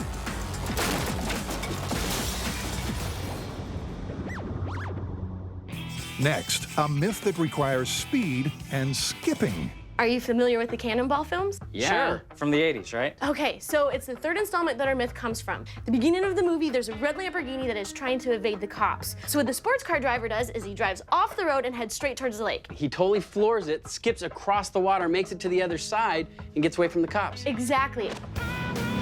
So the myth is, could a 1.2-ton car skim a pond like a skipping stone? So what's the plan? I have watched the scene over and over in slow motion. And what I have found that watching frame by frame and measuring points of reference, the car wasn't going very fast, maybe 50 miles an hour. It went off a little launch and skipped about 4 times over a 100-foot body of water. To stand in for a Lamborghini, we've got this. What in the heck did she get that for? So our prop budget couldn't stretch to $250,000. But it's the same size, surface area, and weight.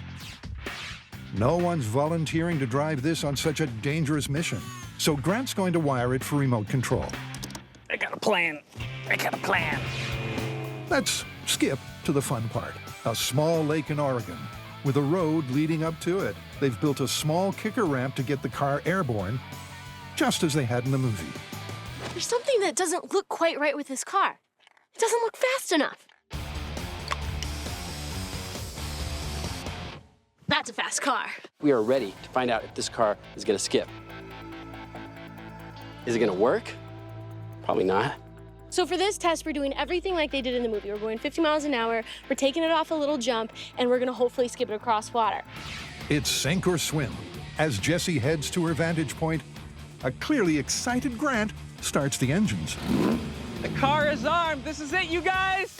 And Tori gives the countdown. Here we go. In 3, 2, 1, hit it. Grant's actuators put the pedal to the metal, and the mustard marvel takes off. As the car gains speed, Grant expertly steers straight down a guideline until 50 miles an hour.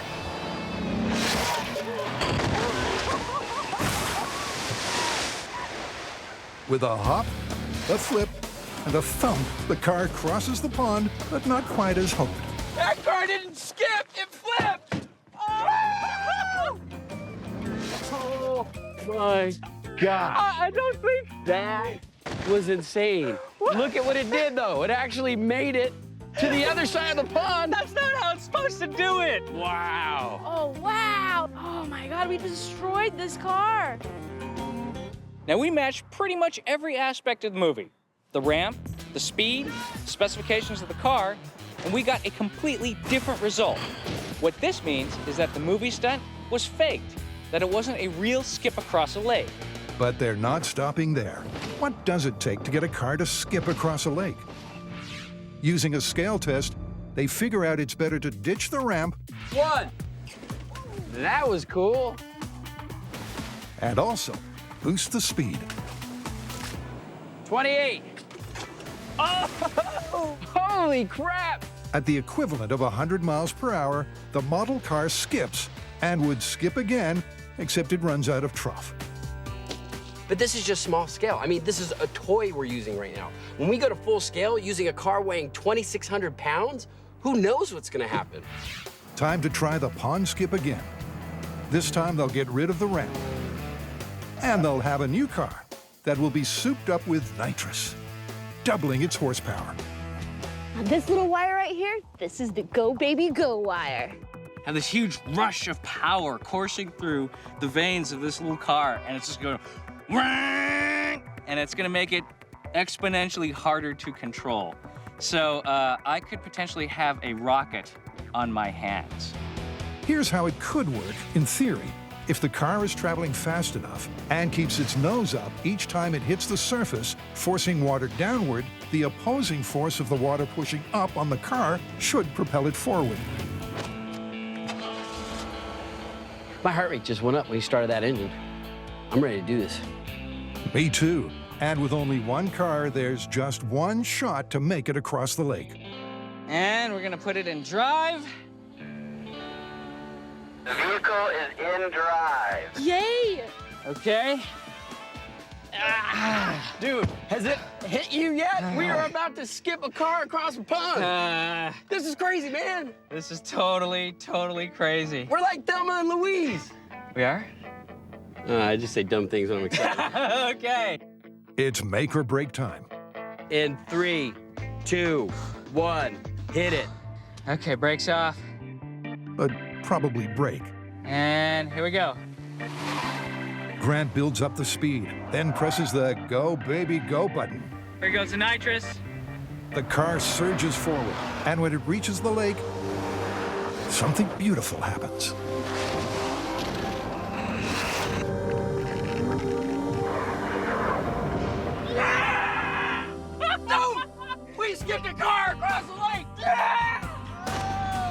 That was a full-scale car skip. The high-speed shows the supercar skipped twice over the 100-foot lake and then continued to drive on the far bank until Grant remembered to apply the brakes. We did it! We skipped! No rockets, no special tires, no ramp, and no underwater platform. And it skipped across the lake. Just like the small scale said it would. In fact, it's so easy, I think we really need to stop and say, do not try this at home. Yes, but let's keep in mind, the movie is still busted. Of course, going 50 miles an hour with a ramp and you're going for a swim. Next, the boys are going to try and move fast enough to dodge a bullet. The theory behind this myth is the idea that there is a theoretical distance at which you could both see a bullet being fired and yet have enough time to get out of the way of the bullet that's been fired at you before it gets to you and hits you. They want to find out if a sniper is far enough away and you can see him take the shot. Can you react quick enough to save your skin? First, they need an abandoned airfield. Check. Then they need a sniper. Check. Let's check his aim is true. That's how it's done. Check. How do you like them apples? He'll do. Their aim is to find out how long a bullet is in the air between the barrel and its target. The purpose of this test is to shoot the rifle at a fixed distance and record how much time it takes for the bullet to hit the target. That's the amount of time that we'll have to dodge a bullet. They test at 200 yards. 231 milliseconds? 500 yards. And at 1,200 yards, which is almost a mile away. Beautiful. We got a reading, 1.791 seconds to target. Well, now we need to know how quickly we can jump out of the way, huh? Human reaction tests it is. Let's do it. Back at the shop, the boys are going to need some Matrix-style moves. This is our human being. His task, to get himself out of the path of a bullet described by the X on his chest and the bullseye behind him. His signal to move that the shot has been fired will be given by this digital camera flash remotely triggered by me from back there. All right, are you ready, Jamie? Human reaction time speed test at some random point in the very near future. Nice. Jamie's fast. His reflexes are honed to an almost superhero speed. Nice work there, cowboy. You want to man the remote flash while I try a couple? Okay. Adam's style is best described as different. But to see who is quickest, they need to see it in slow-mo. Here's mine. So I turned into one of the Three Stooges, and I don't know. But Heineman's hips don't lie. With all the swagger of a bullfighter. Check his bad self out. He is a bullet-dodging Hoosier. Despite Jamie showing an artful economy of motion, it turns out that Jamie and Adam clocked very similar times. Jamie's a touch quicker, though, at 490 milliseconds. Now they'll use data from the sniper test to determine the range at which you could potentially avoid a bullet. Now, if I draw a line from 490 milliseconds out to our plot and check out the corresponding distance, it's 400 yards. That is the theoretical distance at which you could possibly dodge a bullet, but only if you could see the muzzle flash from that distance. That's what we're about to find out. The question now is, how far away can you still spot the muzzle flash? Back on the range, the boys ask the sniper to fire blanks, while they try to spot the flash. First up, from 100 yards. I saw it. I saw it. At 100 yards, the flash is as clear as a bell. And that's also true of 150 yards. Saw it. I saw it. But 200 yards, or 600 feet, is a different story. Okay, Dave. 200 yards, fire at will. I didn't see that. Let's have him do that again. Dave, let's have one more go. Did you see it? I'd say that's at the borderline. Well, if you got the eagle eyes, let's push it another 25 yards. And at 225 yards, or 675 feet, even eagle-eyed Jamie fails to focus on the flash. Nope, I don't have it. 200 yards is our threshold. Yeah. With our blank rounds matched to a sniper's round, our ability to see the rifle firing is 200 yards. If you look at that on our graph, yeah, it's not quite enough time for us to get out of the way. Remember, based on the bullet travel time, coupled with the human reaction time, 400 yards was the minimum distance needed to dodge. But at just half that distance, you can't even see the muzzle flash. I don't have it. So the myth is busted. But we all want to see them dodge a bullet, right? So what about a larger muzzle flash? That would help them see the gunfire from further away.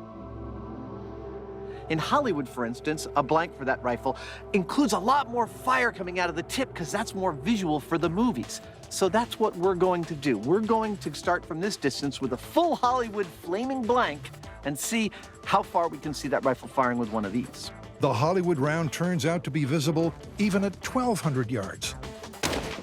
I saw that. Totally saw it. Wait. And I heard it. That's plenty of time to get out of the way. So in theory, they should be able to dodge a sniper's bullet, so long as he's using a Hollywood-style muzzle flash. Now, since we can't use real bullets for this test, but we've gathered the information that tells us the exact bullet flight time for any distance we choose, perfect. We are going to imitate the bullet's flight electronically. Here's how. When this gun fires a blank, a wire I've mounted on the trigger is going to close a circuit, which starts this timer timing. It will count down for the precise length of time the bullet should be flying through the air, and at the instant it is supposed to hit its target, it will tell this paintball gun to fire a round directly into Jamie's chest. Now, will he be able to get out in time? I think I might. No, not yet. That's what we're about to find out. The distance I'll be shooting at Jamie from, I love that sentence, is 400 yards. I'm set and ready. Okay, fire Will. Copy that. You got me. But Jamie can't dodge the bullet from 400 yards. And neither can Adam. That was interesting. At 400 yards, we've got 500 milliseconds to react and get out of the way, which ought to be enough time, but there's a difference between the shop test and the real world test. In the shop, we had this super bright flash right in our face. In the real world, we've got a tiny dot 1,200 feet away. It's a lot harder to see. So now, we're gonna move that dot to 500 yards, give Jamie even more time to react, and see if he can deliver the goods. Never has the need for speed been greater. With 500 yards and 600 milliseconds to react to the Hollywood blank, it's time to go big or go home. It's time to call into play those cat-like Hoosier reflexes.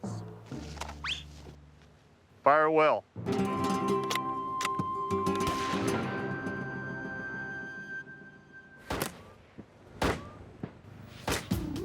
I dodged it.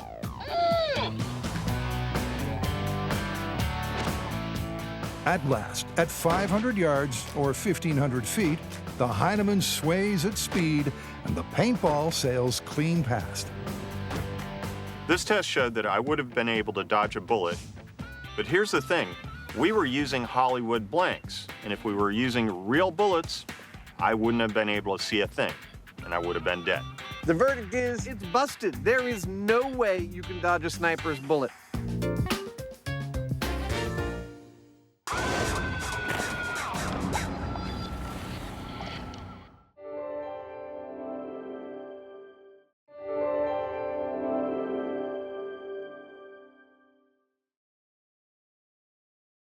Don't try anything you're about to see at home.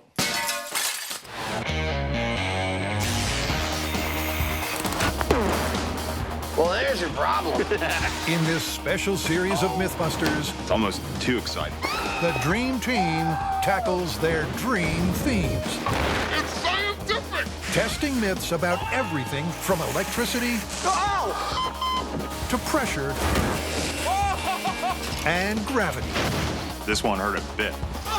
Shaking down the science of shockwaves, velocity, and ballistics. With crazy chemistry, Oh my goodness. far out physics, Fun for the whole family. and insane explosions.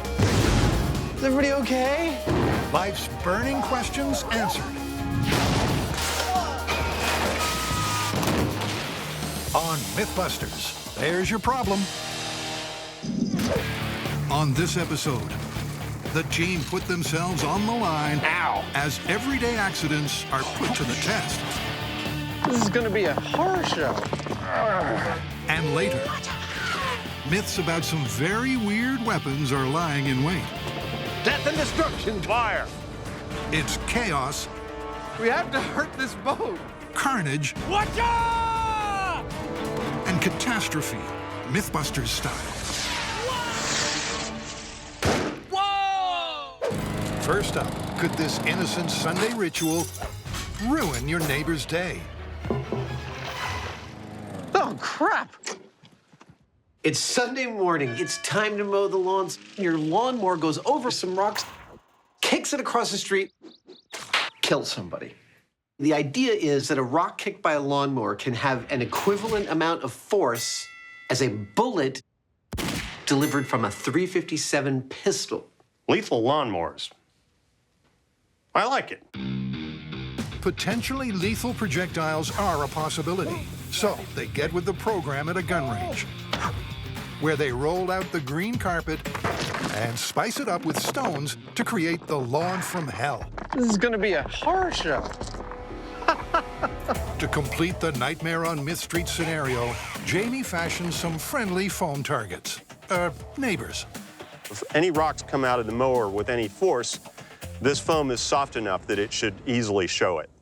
Most mowers have stone guards, but this myth points to a poorly maintained machine. So, bye-bye.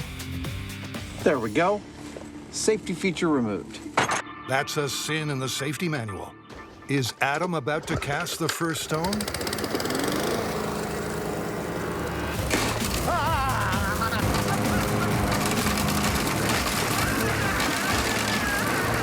I start out and I get into a rhythm.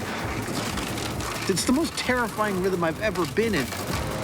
I actually ended up by turning my entire body away from this firestorm of little tiny pebbles. One even flew up in the air and landed on my hat. Good Lord! The lawnmower goes quiet, but over the fence, all hell's broken loose. Hit, hit, hit. That went all the way through. Wow. It just goes to prove the point, MythBusters make lousy neighbors. I'm amazed. But did the stone strike with bullet-like force as per the myth?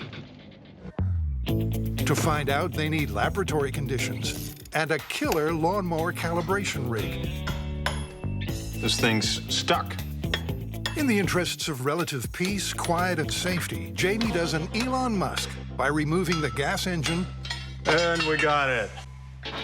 Hooking the mower up to a power welding machine and turning things electric. I love it when things actually work the way you hope. That's amazing. All right. The plan's simple. Power up the blade to the top speed of a regular lawnmower, drop it on a rock, and observe how fast it flies on high-speed camera. You ready? I'm ready. Well, let's do this. 18, 32, 34, speed. Here we go. Dropping a lawnmower onto a rock. 3, 2, 1. Cut it.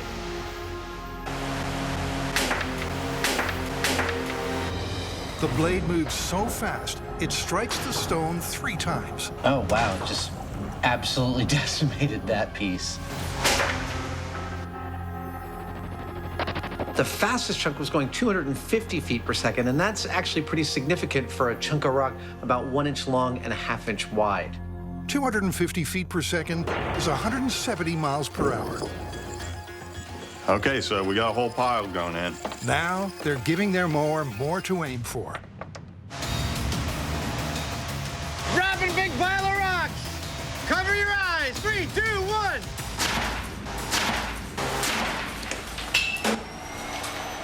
Cut it. Everybody okay? Chunk. Chunk made it out. Well, I hope we got the shot because that was the sound of the blade coming off of the motor. Oh, really? Yeah. The high speed shows one clean hit. Boom. 400 feet per second, 272 miles per hour. Well, I feel like we're in some very dangerous territory. Which is right where the MythBusters like it. But is this territory as dangerous as a bullet from a 357? Before they left the gun range, Jamie did a spot of data collecting. the 357 went at 1,400 feet per second. Now, the fastest rock we got off of our lawnmower went 400 feet per second, which is nowhere close. But it's not busted right there. No, no, no, no, because while this rock is bigger and slower than this bullet, it's heavier. What I'm wondering now is there a rig I can build that can compare the amount of energy the bullet brings to the equation and compare it to the amount of energy the rock brings? The answer is an ingenious yes, in the shape of an impact pendulum. Let's take a gun and shoot the face of this hammer. What's gonna happen? It's an indicator of how much energy the bullet brings to the equation. Now, if I fire a stone at the same hammer at this speed it would be kicked by a lawnmower, and the hammer moves the same amount, well, then we could conclude that the amount of energy being brought to the equation by the bullet is the same as the stone. Well, that looks nifty. With the Heinemann stamp of approval, it's back to the gun range. Gun is hot. All right, 357 on your mark. And 3, 2, 1. The pendulum peaked at 60 degrees, marking the energy delivered by a 357 bullet. We've got the data we need to move on to stones out of a lawnmower. Now, if you thought that means no more guns, then think again. Wow. Because stones from a lawnmower are hard to aim, and because Adam's pendulum target is very small, we're going to take the lawnmower out of the equation and use a pneumatic launcher instead. Before long, Jamie has it firing at around 400 feet per second, the same speed as the stone launched by their Elon Musk mower. 406. Seriously? Awesome. Time for the final showdown. Good to go. Firing in 3. A stone lies hidden in the grass. 2. The lawnmower approaches. 1. Stone flies out at 400 feet per second. Dude, I swear that went past 60 degrees. All right. See how high it actually went. Wait. Oh my gosh, dude! Dude! It went above the 357. That's 66 degrees. That's more energy from the rock. I'm sorry, I'm yelling, but I totally didn't expect this result. That is more energy from the rock than from a bullet from a 357. That is amazing. Shocking. Totally awesome. I knew lawnmowers were scary. I just didn't know how scary. So with everything that we tested, I think we have definitively proven, and frankly, I'm astonished by this, but that a rock thrown from a lawnmower can possibly have as much or more power than a bullet from a 357. This one's confirmed. Bifurcation from above. 3. It's a deadly myth 2. from out of the blue. 1. Literally. The myth is that if a pane of glass falls out of an office building and you're unlucky enough for it to find you on the street, it will shing, cleave you right in twain. Well, I don't know about that, but whatever happens, it ain't gonna be pretty. For us to do our glass guillotine experiment, ideally, we need a human. I asked for some volunteers from the shop crew, but nobody stepped up. So Jamie's making his own gel-based volunteer body double with some extra human flesh features. This is a polyethylene material, and it actually rips, just like flesh will rip. Getting a human-like texture for their torso is critical. There we go. Adding bags of blood, what's not to like? Lower down. And with the gel mix molten, It's all looking good. Ta-da! Hey. Oh, he looks a lot better than I was afraid he'd look. With fresh flesh all set, Hey. they're good to go. This is the Santa Rosa Fire Department's fire training tower. Today, I hate heights. we're gonna be dropping large panes of glass onto unwilling ballistics gelatin test subjects. So we've got a 4-foot by 6-foot piece of 3/8-inch thick glass, like what they would have on top of a high-rise. And I'm gonna hoist it to 75 feet. Good. Where Adam and I are gonna drop it. But it's not just any kind of glass. The glass in an office building is called tempered glass. It's made to be very hard, and it also doesn't break into shards. It actually breaks into many, many thousands of little tiny chunks, kind of like this. This could get messy. Man, this is scary. Yeah, that's it. Jamie, this is working beautifully. What we are looking for from the glass here is not whether or not it kills him. Okay, now, I figure we hoist it over our heads. Yeah. 3. It's that it would cleave him in 2, 1. And it's a bull's ass. Oh! I'm like, oh my God, it's gonna hit him. It's gonna hit him. And then what feels like just before it got to our dude, it went like this and hit the ground perfectly flat and spread in every direction. Oh my goodness. It looks worse down here than it did up there. When I was like 10, I would have taken these home and pretended they were diamonds and pretended I had treasure. I would have sold them to the neighborhood kids and made a profit. Either way, this myth is going to need a bit of a helping hand. What do you think? Should we head back to the shop and make a system for guiding the glass? Yeah, I've got some ideas. Me too. Ta-da! I know it doesn't look like much, but check this out. This coat hanger will be a welded steel rack which we sit on the lip of the building. We're clear. These red pieces of parachute cord are guide wires which we mount to the ground. Awesome. The glass has riders on it that keep it aligned with the guide wires. They say the glass is tempered, but is it bad tempered? We bring it up with a winch. Go ahead and winch up the glass. Oh, here she comes. Drop it from the top and tink! It hits our test subject square where we him him to and slices him right in half. Or not. That's what we're gonna find out. So is this just a perilous pain, or is it a glass guillotine? It is really just about to happen. I can't wait to see this. In 3, 2, 1. There it comes! Ah! That was perfect! It's a direct hit. But did it divide, or merely conquer? He's still in one piece. It did not cleave him in twain. It merely beat the living crap out of him.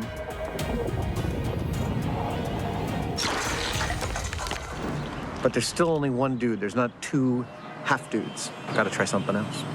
To make 2 dudes from 1 dummy, they're gonna need something that packs more punch than tempered glass.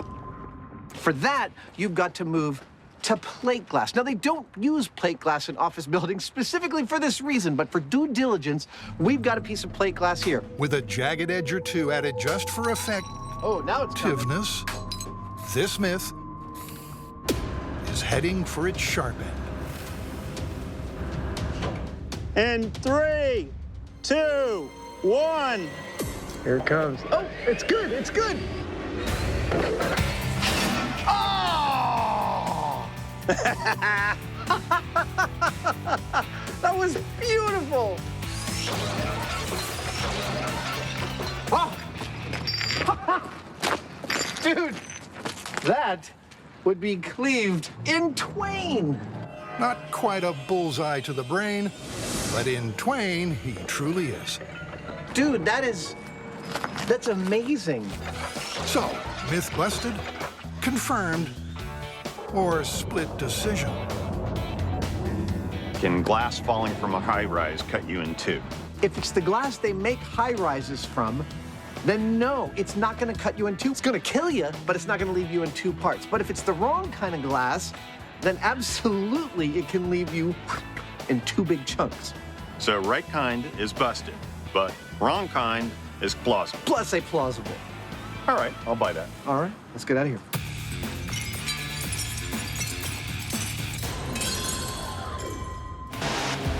We've seen how lethal a lawnmower I totally didn't expect this result. and plate glass can be. Cleaved in twain. But could the humble tissue box also end in tears? Or worse? Killer Tissue Box says that this tissue box could potentially be deadly. That in an auto accident, if it's sitting on the back shelf of your car when you collided with something, it would be propelled forward with enough force to actually kill you when it hit your head.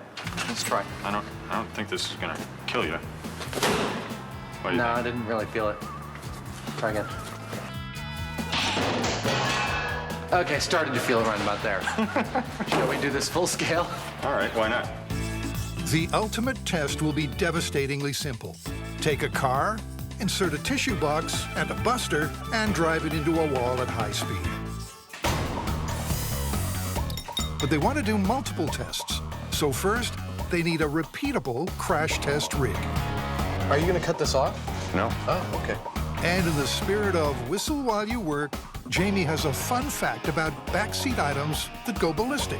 In just 1 year in the U.S., 13,000 people were injured by unrestrained objects in the back of the car during an accident.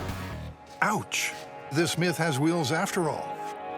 So a human stand-in is called for, in the shape of ballistics gel in a box. Hopefully, when this car stops, the ballistics gel's not going to tear itself out of the mold. Some finishing touches that probably won't survive the first test. That's good. And this myth is wheels down and ready to roll. We're in Alameda, California on an unused naval airstrip. We need a long, straight, open run. To replicate an accident, they've got 1,000 feet of cable. One end attached to the crash test sled, the other to 3 concrete barriers, which will act as an anchor. So when the cable is pulled taut by the tow car, the crash sled will come to a whiplashing stop. Slow it down. All clear? Let's crash on. Well, we've got our back seat here, and we've got our ballistics gel making a head here. The tissue box is going to go on the back shelf, and on impact, it's going to travel forward and hopefully hit our ballistics gel. With our meter here, which has got 1-inch markings, we should be able to see exactly what its velocity is and calculate how much force it's imparting to someone's head. First, a quick run through to test that the crash test rig will actually crash. Nope. Instead of snapping things to a sudden stop, the cable snaps off the rig. Damn it! Take 2.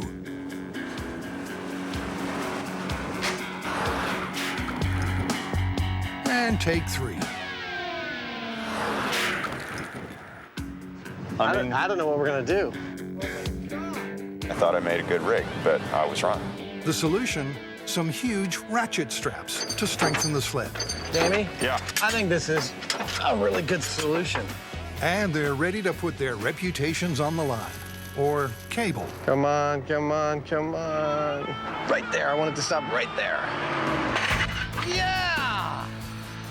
That's what I'm talking about. Perfect.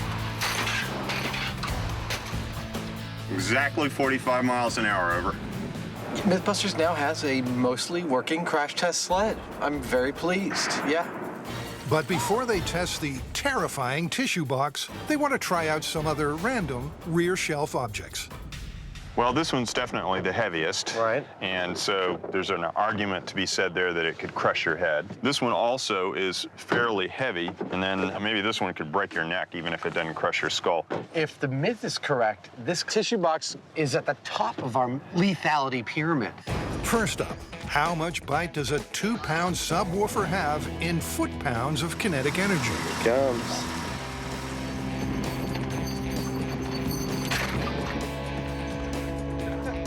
It's a direct hit at a beam-busting 45 miles per hour.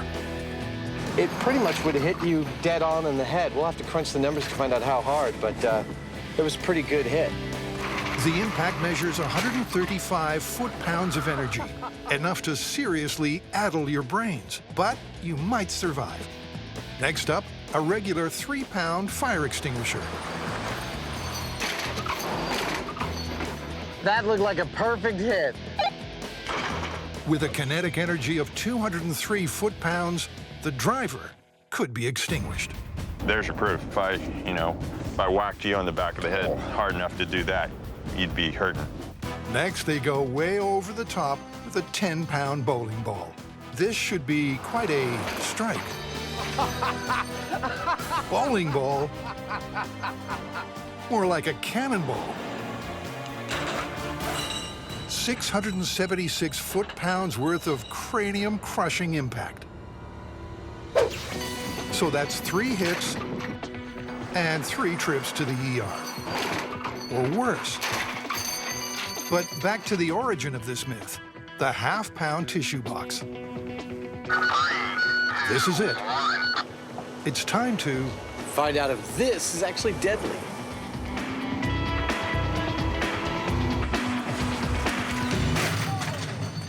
And at 45 miles an hour, its kinetic energy is a measly 33 foot-pounds. Just headache material, if that. There's just no way. I mean, we tested a whole bunch of stuff. The bowling ball went right through this whole rig. Tissue box. It might be like, ow. This myth's already a sniff away from being busted. But finally, for due diligence, they're going to do it again with a real test vehicle, complete with buster and a tissue box. All towed by Jamie right at the speed limit. Okay, this is the 70-mile-an-hour test. This is maximum speed, over. This time, the target is the concrete barriers. So it's a one-shot deal. The car looks great. And at 70 miles an hour,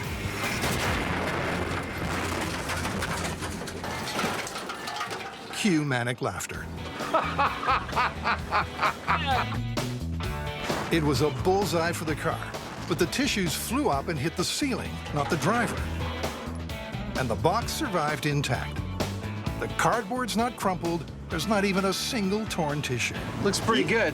You know, that's a good indication that this is really deadly, though. That's the one thing in the car that's tough enough to survive an impact. So on that note of heavy sarcasm, what's the verdict? Jamie, I think killer tissue box is definitively busted. Even if you had a decorative plastic or metal cover on this thing, it just doesn't have the mass to inflict lethal damage. Modern life is full of accidents just waiting to happen. Cleaved in twain. But the ancient world was jam-packed with some very weird weapons. Watch out!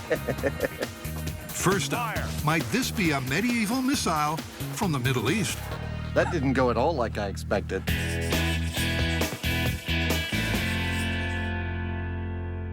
Dude, it turns out that the torpedo might have been invented in Syria in the 13th century. Really?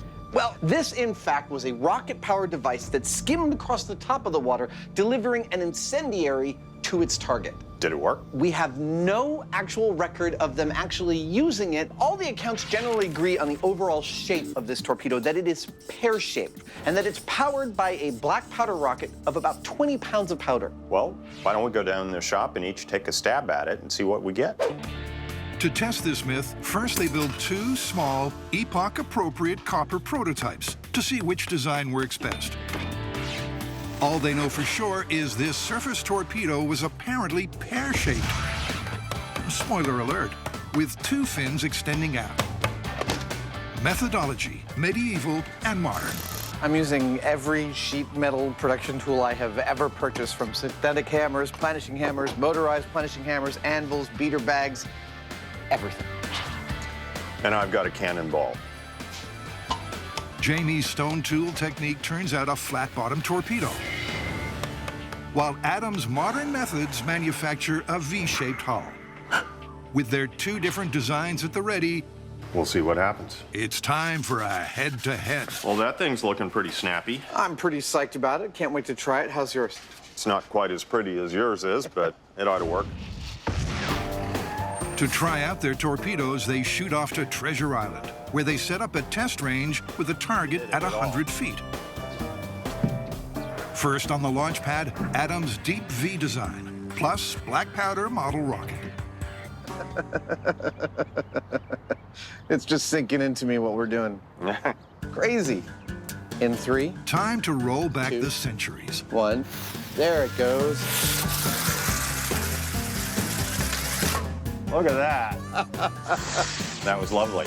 But not very warlike, unless your enemy is 30 feet away and around a corner. Any suggestions? You could strap 2 rockets onto that rocket mount, because I think you're just not getting up on top of the water. It may be that you just don't have enough power. Of course, when in doubt, add more power. In 3, 2, 1.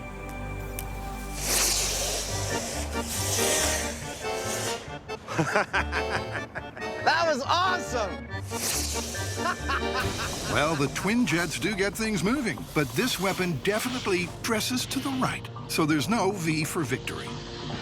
Yeah, that hull shape doesn't seem like it's working very well. The fact that it's spraying so much water around says that it's wasting a lot of energy. Yeah. So it's Jamie's turn in the Syrian spotlight. Flat bottom hull, 1 model rocket. Here we go.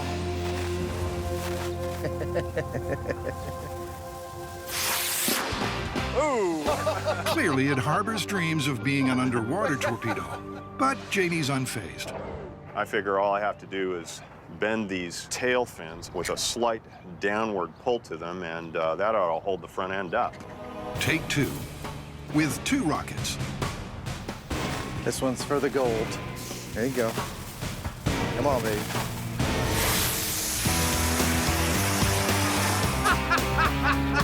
It's not perfect, but it's clear. The flat bottom kicks butt.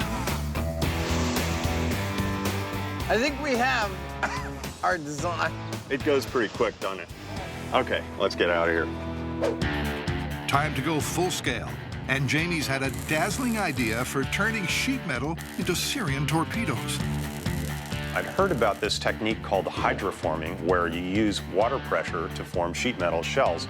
We take our piece of sheet metal and clamp it between 2 massive plates of steel.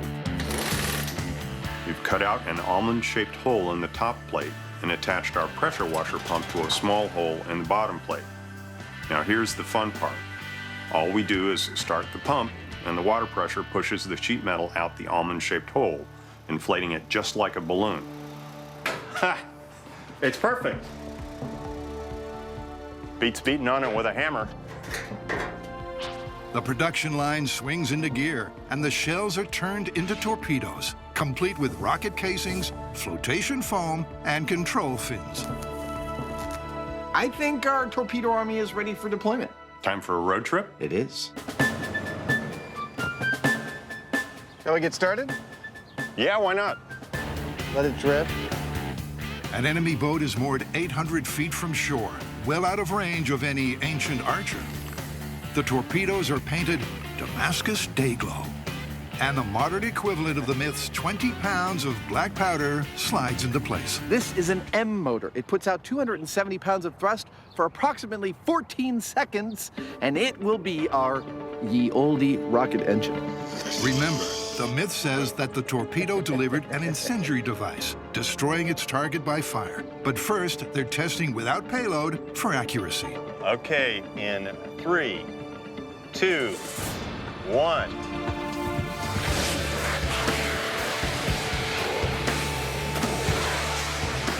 As Jamie would say, whoops. Well, I don't know. Maybe that was a little too powerful. What do you think? Everything seemed to go haywire. It spiraled up into the sky and did this massive belly flop. It was fun, though. Let's do it again. Maybe that first test was just a misfire. Fire. Or maybe not. It was like a porpoise. Yeah. It kept going up and then down underwater and up. To try and get this myth on target, they tether the torpedo to an underwater guide wire tied to the boat. Fire. Oh, shoot. That didn't go at all like I expected. Next, they bring the target closer and raise the guide wire above the water. I really hope this works. Come on, come on! No! No! But the torpedo heads for the hills. Maybe we should just go home. No! We have to hurt this boat! Darn it! Fire! It's a deeply disappointing day. This is starting to get me upset. Fire! Of failure. After failure. Bugging the hell out of me. After failure. Captain Kirk never said this to Scotty, but I think we've got too much power. We're gonna go with a rocket motor that puts out about half the thrust.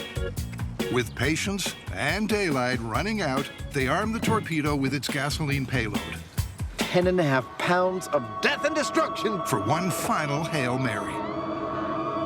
In 3, 2, 1, fire! There it goes! Come on, baby, come on! Hit it! Ah! Just boom! That sent fire up over the bow of the boat. That was awesome. Holy crapola! Skipped beautifully on the surface and slammed into the side of the boat. Delayed gratification. Hard to beat. Well, how do you want to call this one? Was the Syrians' mythical surface, rocket-powered, incendiary-delivering torpedo been an effective weapon of war? Indeed it was, based on this test. We have to call it plausible, don't we? It's plausible. Let's get out of here.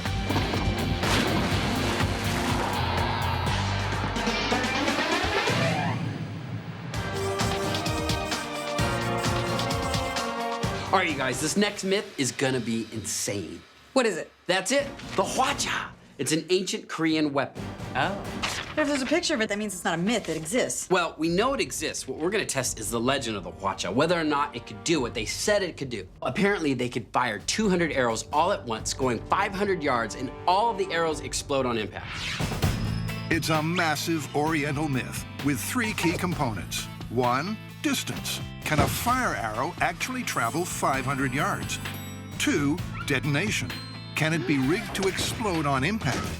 And 3, destruction. Can you really set off 200 at once?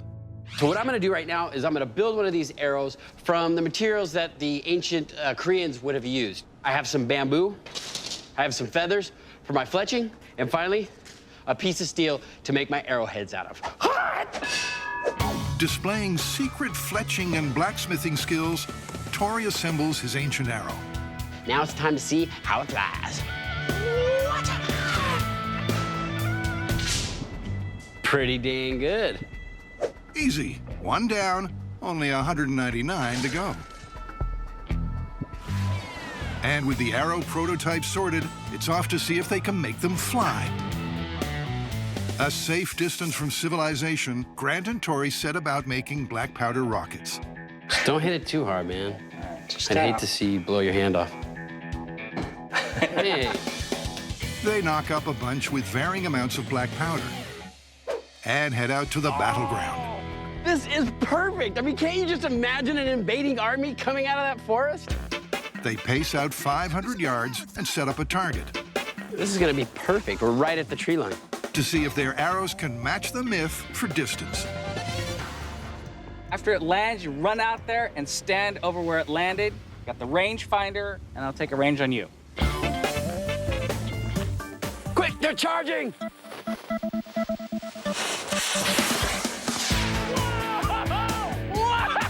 Oh, yes! That was nuts! It's a flying start, but not far enough. The arrow only made it to 290 yards. We're not stopping until we reach 500. For round 2, they double it up to a twin-engine arrow. Come on, baby. Come on, watch out. Come on, come on! Whoa! Oh! That's 500 yards, buddy. That went the distance. Success. 500 yards. Tick. So it's back to the shop for part 2 of the myth, detonation. To test if a flaming arrow could butcher its target, a side of pork plays the enemy. Ah, you filthy little pig. They insert an arrow with gunpowder payload that's wired for detonation. In 3, 2, 1. Oh, wow, that's good. Wow, look at that, burning of flesh. All right, but as far as making it a mortal wound that explodes inside you? Yeah, the arrow itself is probably going to do more damage than the explosion. Yeah. The arrow's not meant to scorch the enemy, it's meant to blow it up. So they repackage the payload for round 2. 3, 2, 1. Oh. Whoa! Ow! That's a little more what you were looking for. 2 tests, 2 very different results. Whoa! Now, before we had a thin paper tube, the tube blew out and all the energy was being released. In this test, we sealed both ends of the container. Ba-boom! Big wound. Distance and detonation done. Now it's time for destruction. Can the Hatcha really fire 200 arrows at once? It's early morning on the day of battle, and Tori's been secretly working through the night. For the Hatcha! There you go. Yeah. It's free. Constructed from original Korean materials of bamboo and wood, it's the launch platform for the flaming rockets. Let's measure out 500 yards and set up your army. Drafted. Drafted. It's a good thing you got a light infantry. Oh, how long you been saving that one? Faced with a foaming enemy 500 yards away, it's time to charge the rockets, all 200 of them. You ready to load the Hatcha? I'm getting excited.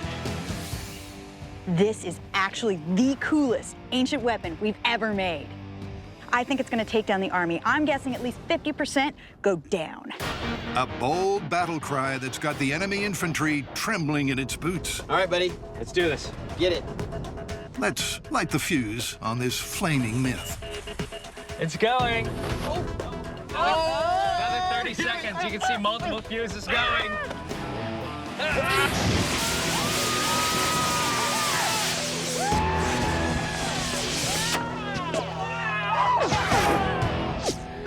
It's the launch of a lifetime. A fiery spectacle not witnessed in 500 years. And every arrow but one took flight. That was fantastic. Just seeing all the rockets come out of the watch at once, beautiful thing. Seeing that would be terrifying, absolutely terrifying. The army is still standing, but on closer inspection, so is the myth. They've all grouped right over here. We only had 50 soldiers. Imagine if we had like 3,000, 30,000, 300,000. She's right. A full-size army, and this would have been carnage. That was a success. I mean, we got all the arrows to fire off except for one. We would have killed this army.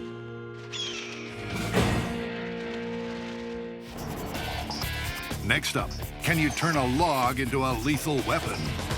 This myth is from medieval times, actually, and it involves a Hungarian town called Pycrete that was being threatened by their neighbors. So the entire town got together. In one night, they apparently made a cannon out of a tree. The entire body of the cannon exploded, killing half the townspeople. It's 2 myths for the price of 1. Could our Hungarian bombardiers have made a cannon from a tree? And could it have blown Pycrete sky high in a catastrophic misfire? For authenticity, first they need a tree type that was common in medieval Europe. Dutch elm fits the bill. Damn, you're doing such a good job. Get out of my way. And in line with the myth, they're going to forge their cannon the old-fashioned way, with ye old-style tools. Getting a little workout this morning. While Jamie strips down to strip bark by hand, Adam knocks up a 14th century bow saw. Now there's some medieval workmanship. Their research suggests the body of the cannon needs reinforcement. So with the help of some blacksmith buddies, they wrap it in red-hot bands of iron. That's the ticket. Oh, it's good.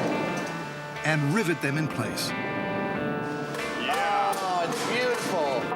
As the metal cools, the bands contract and tighten. Yeah, that's it. That's it.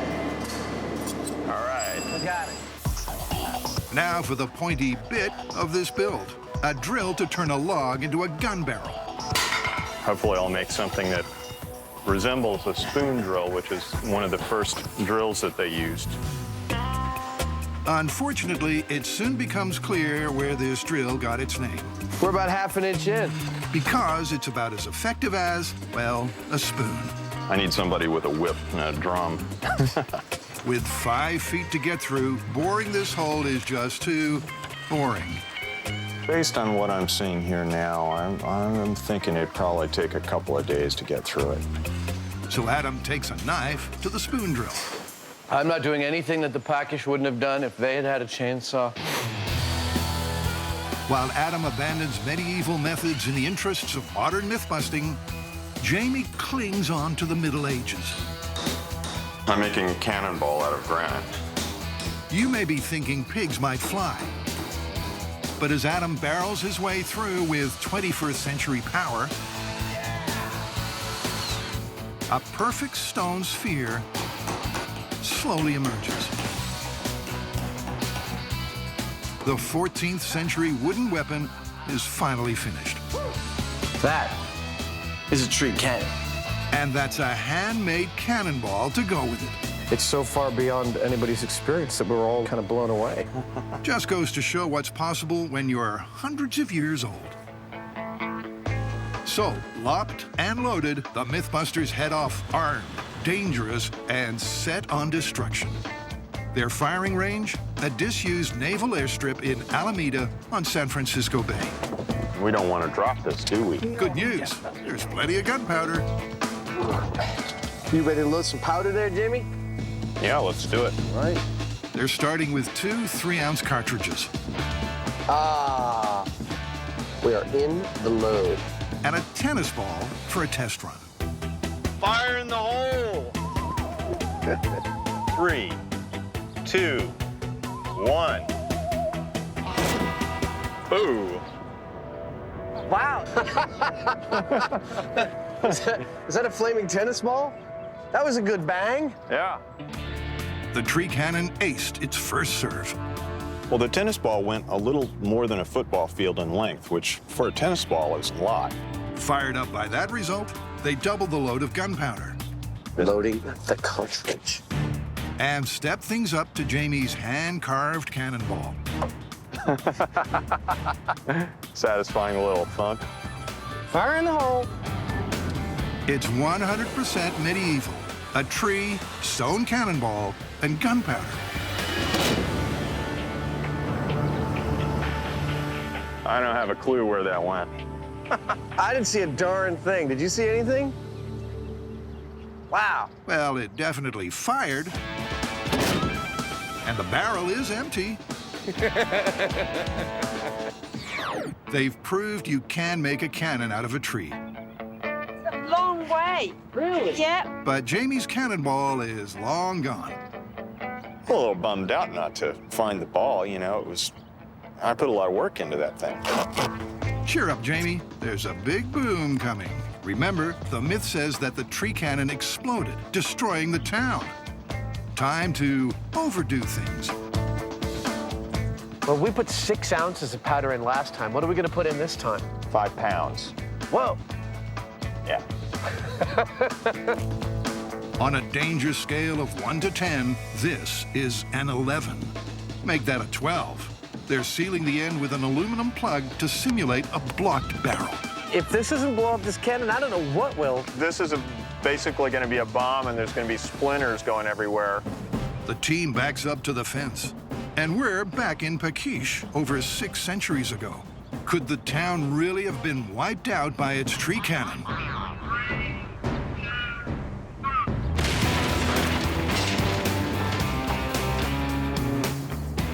I'd say that's a definite yes. Is everybody all right? I think, like, the heaviest parts go farther than the fence. That was a bit too close for comfort, because clearly tree cannons can explode with frightening force. There's a little black on the ground around where the cannon was, and that's all that's left. One busted cannon, two confirmed myths. My God. They've proved a cannon made out of a tree will fire, and it could misfire with catastrophic consequences. So maybe the best advice for the good people of Pycrete should have been, run!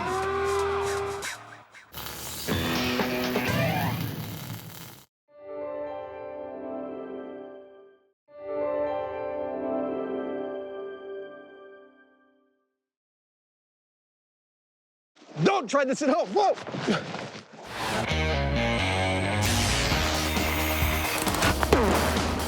Well, there's your problem.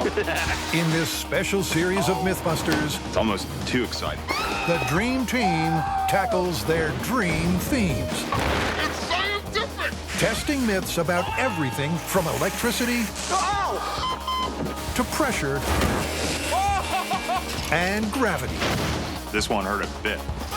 Shaking down the science of shockwaves, velocity, and ballistics. With crazy chemistry, Oh my goodness. far-out physics, Fun for the whole family. and insane explosions. Is everybody okay? Life's burning questions answered. On MythBusters, there's your problem. On this episode, Surf's up, dude. the MythBusters blast off to the outer reaches of rocket science. I'm gonna use poke. Then they train their sights Pretty sure I curved that one. on myths about guns and ballistics. That's pretty much it. That's just wrong. First up, the countdown is on to a steamy blast-off.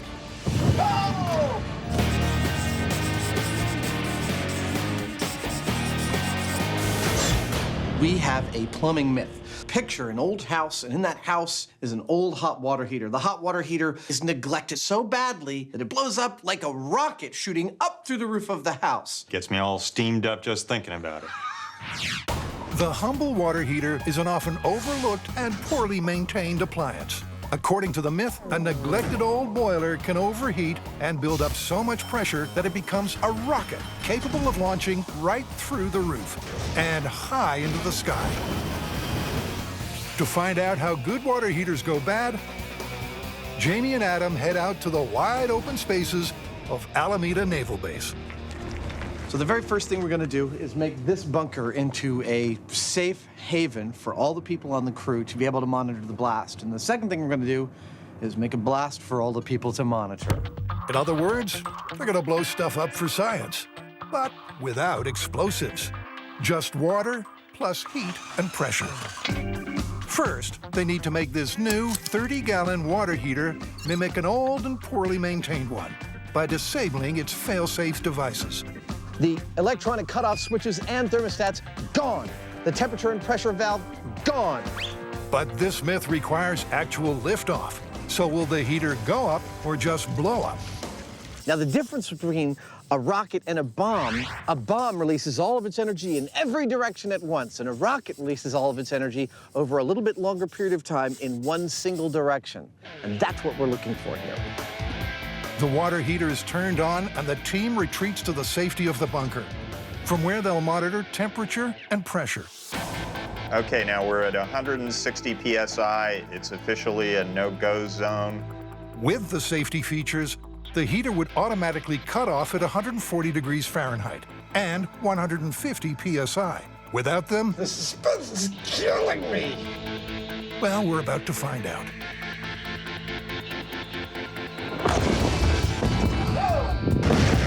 Liftoff. Wow! That was at about 350 PSI. The water heater launches so high into the air, you could almost run a bath before it comes back down. Wow, no, it just came down. There it is. It came down like 40 seconds later. This was a really serious explosion. I mean, even though this is just a water heater, you would be in danger of shrapnel hitting you. You could get severe burns from the steam. And not only that, the shockwave was really significant. I mean, the whole area was reverberating. Dangers aside, it's a thing of rare beauty. Oh, that's one of my favorite booms we've ever done. As 30 gallons of highly pressurized, superheated water turns to 30,000 gallons of steam in an instant. Wow. The boosters were separated. Yeah, exactly. But the pressure's still on. Before they can really blow the lid off this myth, it literally has to go through the roof. Do we have a house? No, we gotta build one. You ready? Damn. For the grand finale, Bada bing, bada boom. the guys are going with a family-sized 50-gallon water heater. Safety features removed. The house is modest.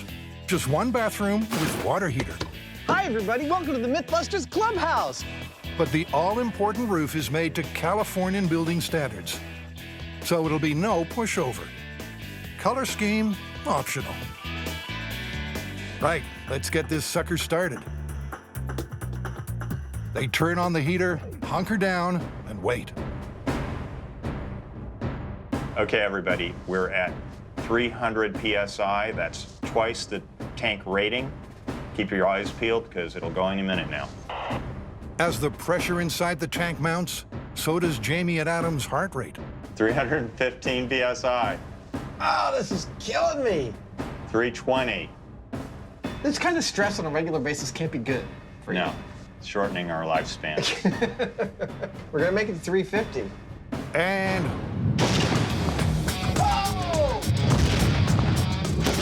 so long, roof. The water heater flies so high, you could check yourself into a hotel before it returns to Earth. Look at the house. What house? I don't see a house. I don't know what you're gonna be talking about. NASA, eat your heart out.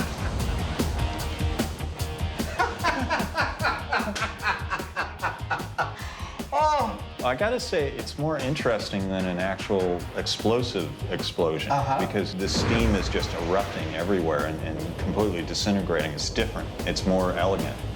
No black powder, no rocket fuel, just superheated water and pressure. So the moral of the myth is, don't take your water heater for granted, or there may not be a happy ending.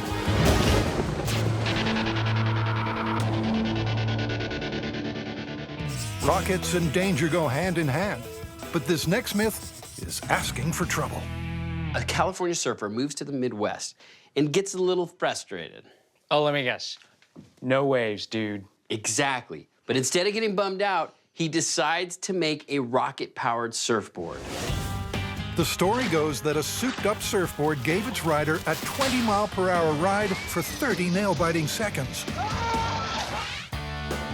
So will this rad myth catch a break or simply wipe out? You guys ready to rock it? Yeah, MythBuster style. This is our rocket surfboard. Just like in the myth, one big rocket. Surf's up, dude. This could get choppy, so Buster will be our bodacious board rider. Ouchie. That's right, it's built for comfort. Behind him, he's rocking a powerful Cicerone K-Rocket, readily available in any reputable hobby store. A guide rail will keep the board stable for the first 20 feet. After that, the dummy's surfing solo. All right, we're good. This is Rocket Surfer with one big rocket. Here we go. In 3, 2, 1.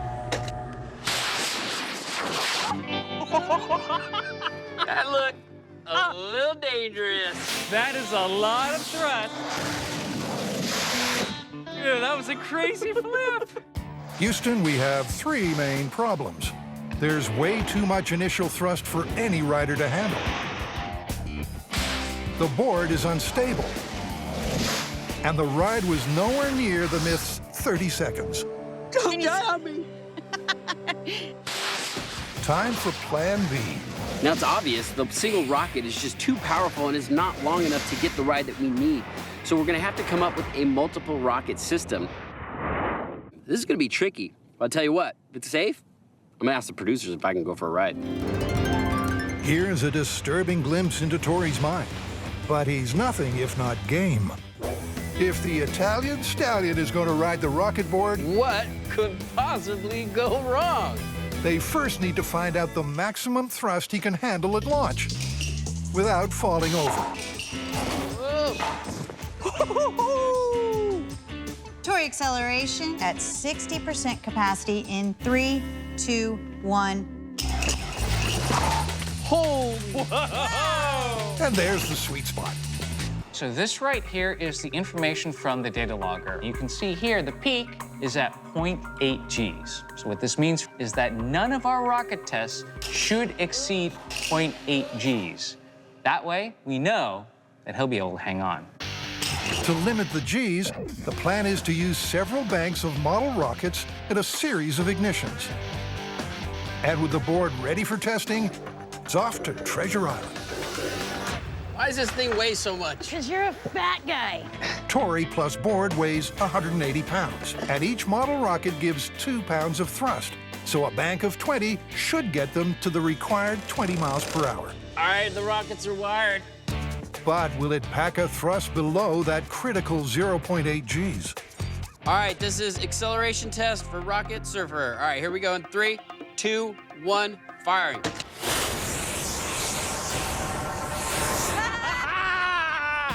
Awesome! Oh my gosh, that was beautiful. Sure was. A controlled acceleration with a peak velocity close to 20 miles per hour and at 0.6 Gs, just inside their G-force envelope. Now for stage 2, a second bank of rockets with a timed fuse to hopefully prolong the ride. All right, here we go. This is 2-stage rocket on the surfboard. In 3, 2, 1, firing.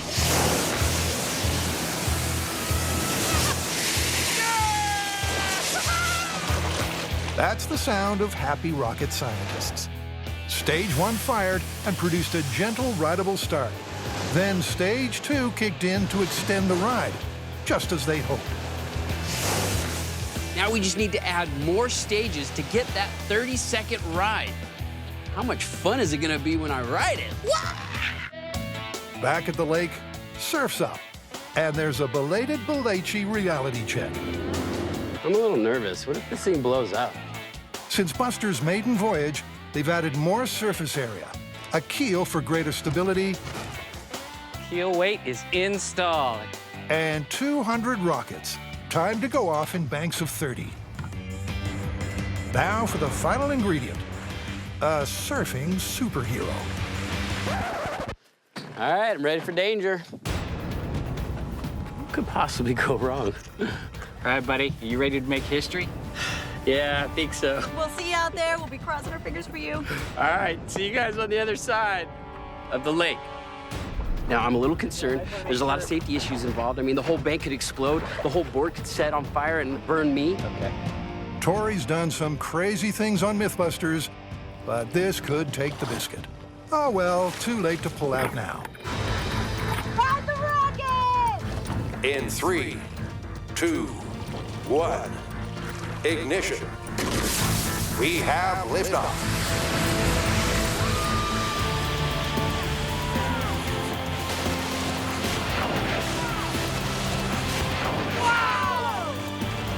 You okay?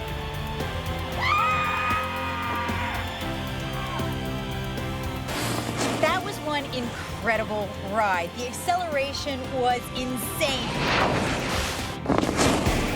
Tori showed he truly has the right stuff, and that you can surf without waves if you have 200 model rockets handy.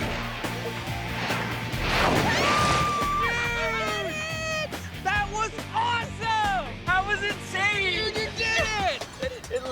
literally happened so quick. It was like I was trying to get my balance, and I hit the switch, and before I knew it, I was in the middle of the lake. It was crazy.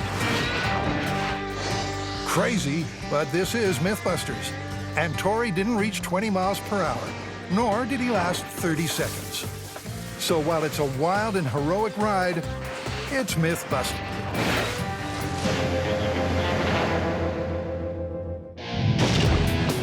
Adam and Jamie have already proved that steam can power a rocket. Or at least make a water heater behave like one. And that's got them wondering, what? Yep. About what else you could turn into rocket fuel. What do you got? An awesome fan favorite myth about non-standard rocket fuels. I'm gonna go out on a limb here and guess that it's gummy bears? It is, Sherlock. You're absolutely right. They're going to try and launch a hybrid rocket, which works like this. Liquid oxygen is sprayed through a hole in solid polymer fuel grain, which ignites, forcing hot gas out of the nozzle, causing liftoff. Simple, but how do you make fuel grain from gummy bears? These guys are mostly gelatin, which is mostly water. The last time I checked, water doesn't burn very well. So they'll boil off the H2O from a batch of bears and see what's left.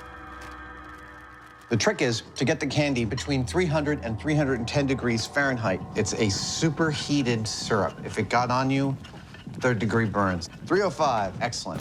Ah! I'm good, I'm totally good. Explosion number one, before there's even a rocket in sight. Wow. Okay, I'm just gonna cool this down because I've got a compressed gas cylinder over there. Take two. All right, welcome back to How to Ruin Kitchen Equipment. Now I'm about to heat up a bunch more candy using this big non-glass container. This time, things go disappointingly smoothly. And with all the water released... Okay, tell me what to do. Just hold on to that while I pour. All that's left is to pour it into a rocket fuel mold. Here's one Jamie made earlier.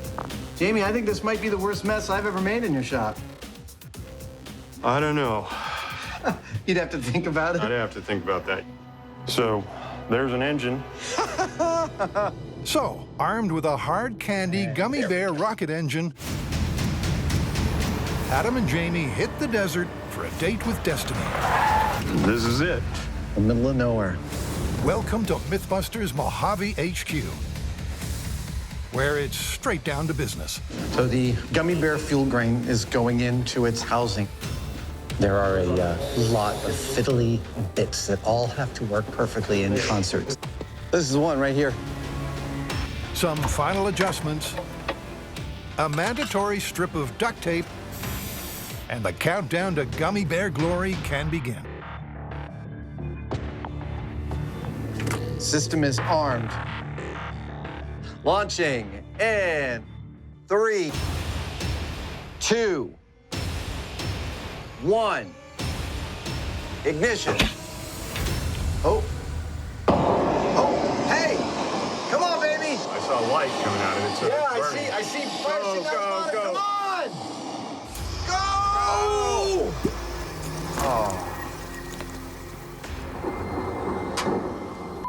A duck. Dead duck, more like. The gummy bear rocket is a total dud. What is wrong? But total failure does not compute, and Jamie smells a hardware rat. I'm suspicious as to whether it's the fuel's fault or is it the general rocket system that is at fault here. There's only one fun way to find out. Fire off a test rocket armed with conventional rocket fuel. This should launch to at least 20,000 feet. Anything less than that, and we're gonna have some problems to solve. Here we go, launching in 3, 2, 1. It's a liftoff. Oh! Swiftly followed by a letdown. That doesn't look like it went higher than about 600 or 700 feet. It should have gone 30 times higher. Jamie was right. The rocket failed, not necessarily the gummy bear fuel. So it's back to base for a second bite at the cherry. But this time, they're tossing out the flighty hybrid rocket. Instead, we're going to use a solid rocket motor like this. A solid motor is a carefully prepared mixture of fuel, oxidizer, and binder. Now, it's nice and simple because, in theory, all you do is light it and off it goes. But only licensed specialists can make them. So Adam is supplying the raw materials, gummy bears. This time, turned into a fine, dry powder. Dude, look at that. That's exactly what our Rocketeers want. Time to make a whole bunch more. While Adam ramps up production, Jamie's making a separate bid for NASA glory. Oh, man, that's nasty. I'm going to use poop. In space travel, every gram of payload costs dear. So astronauts already drink their own urine. Could they recycle their poop into rocket fuel? Jamie's using sun-dried dog poop. Already giving me nightmares. Like astronaut poop, it's a hydrocarbon, which burns well in the presence of oxygen. So this experiment isn't as mad as it sounds. Yep, that's pretty well ground up. With poop and gummy bear powders packed off to the specialists, it's soon time for the second showdown in the desert. Round two. Never in the history of aerospace research have a pair of solid rocket motors like these been put to the test. But first, because this is serious science, a control rocket, Big rocket coming through! with conventional solid rocket motor will face the firing squad. There we go. She's up. MythBusters solid rocket motor control. In 3, 2, 1.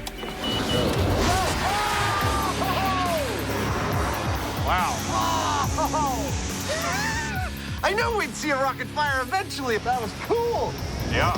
The control rocket reaches an altitude of 4,491 feet. Gummy bears? That's your benchmark. In appropriately dramatic slow motion, the rocket takes its place for a shot at history. Let's gummy the sky open. Gummy bear rocket in 3, 2, 1. There it goes. We have ignition.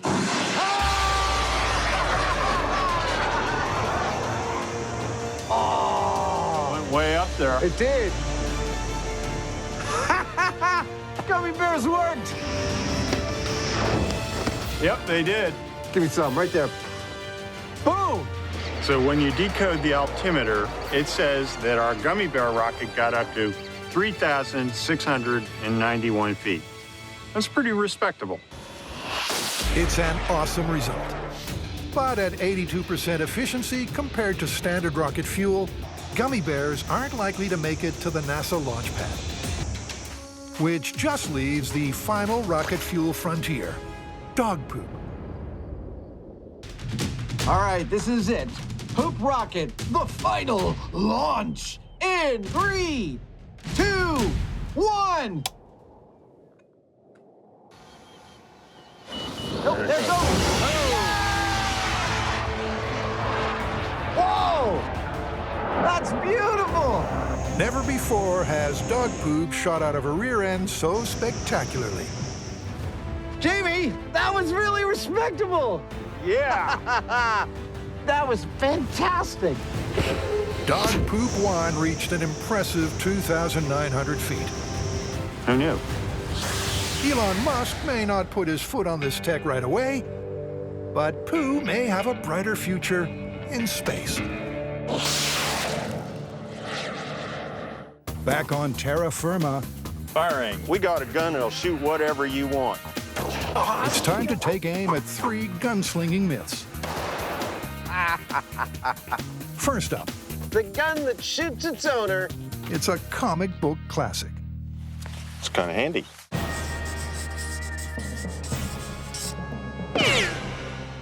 I'm thinking bent barrel. You're going to have to give me a little more to go on than that. Okay. Seen it in a million cartoons. One character grabs the gun of another character and bends it, hoping to neutralize the weapon, but it still fires. So what's the plan? Plan, I think, is pretty elaborate, so see if you can follow along. I think what we should do is get a gun with the barrel, remove the barrel, and wait for it. We bend it. Genius. To test out this crazy cartoon concept, they shoot straight to the Yolo County bomb range. Awesome. But before the barrel bending begins, they need to find out in 3, how far the unmodified rifle 2, will fire a bullet 1 into a block of ballistics gel. There you go. That was neat and pretty. Let's go check it out. Okay. So, what's their ballistics benchmark? This is funny. It actually went all the way through it, hit our bullet-resistant glass, and bounced back in the ballistics gel about 1.5 inches. It went doink, doink. The bullet traveled at 1,216 feet per second. Time for some barrel bending. So to bend our barrels, we figure we're going to heat it up first to make it more malleable. That means getting it like red or cherry red hot. And to do that, we've got a sword forge, which for some reason Adam just happened to have. Let's fire it up. Okay. It's an extremely hot oven in the thousands of degrees for manipulating metal for making swords. In a few minutes, we should have some delicious gun barrel to eat. And it's perfect for our purposes. It's getting there. It's powered by 5 gas jets of propane. Once that gets cherry red, we'll pull it out and bend it to the angle that we need. Oh, yeah. Oh, it's moving. Look at that. Right? And with the hot barrel bent to 45 degrees, Excellent. Let's let it cool. the comical-looking gun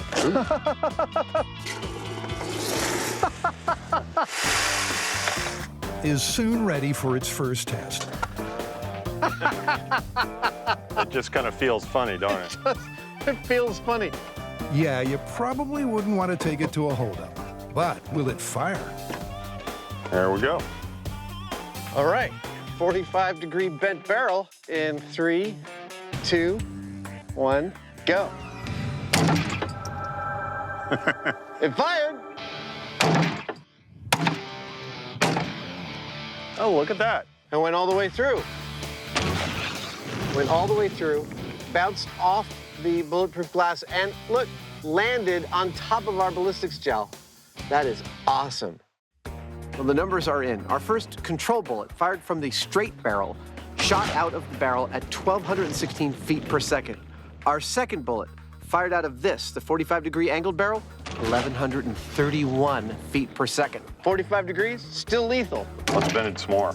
This time, they're taking it right up to a right angle. This gun, bent at a 90-degree angle, this is where the rubber meets the road. That's just wrong. This is potentially a gun that shoots around corners. So what's the prediction? Oh, Jamie, this is perfect. Is this barrel about as bent as ballistics will allow? Jamie thinks so. This 90-degree barrel is the maximum point that I think that the bullet is probably going to come out of. Loading the gun. Shooting bullets around corners in 3, 2, 1, go. Hey, it hit the ballistics gel and the box jumped. The bullet didn't just leave the barrel, it did so with surprising speed. Look at that. That's still a significant hit. It is a significant hit. It's slightly less than the middle one, but it went all the way through the ballistics gel. That puppy's lethal. On that note, we'll be right back after a short message from our sponsors. Come on down to Jamie's House of Bent Barrels. We got a gun that'll shoot whatever you want. Duck hunting, fishing, heck, it'll shoot things you can't even see. Only $19.95, curved ammo not included. There's only one way to go from here, and that's over the top. 135 degrees. That's a serious bend. Range is hot. John Browning must be spinning in his grave. 135-degree bent barrel in 3, 2, 1. I saw the box jump. I guess that means it came out. Whee! Oh, it went all the way through the gel. Incredibly, the bullet still penetrates the ballistics gel with deadly force. That's astonishing to me. I thought that by the time we got to 135, it was going to be going halfway through. To remind you, with the straight barrel, the bullet was coming out at 1,200 feet per second. Now with the barrel bent at 135 degrees, the bullet's coming out at 1,050 feet per second. Flushed with success, there's only one more turn to take. This barrel is going all the way, 180 degrees. This gun that we're about to put together will shoot the guy who's holding it or someone standing behind him. Almost there. That's it. That's pretty much it. That's beautiful. It's as bent out of shape as a barrel could possibly be, matching the gun in the comic myth. It's kind of handy. But will it be lethal? This is it for the money. Here we go. The gun that shoots its owner, 180-degree turn, and 3, 2, 1. Nothing jumped. Is that myth busted? Jamie, it went all the way through. Wow. Who knew? This is now my officially new favorite artifact we have ever made on the show. That's excellent. I was optimistic, but now I'm speechless. This is amazing.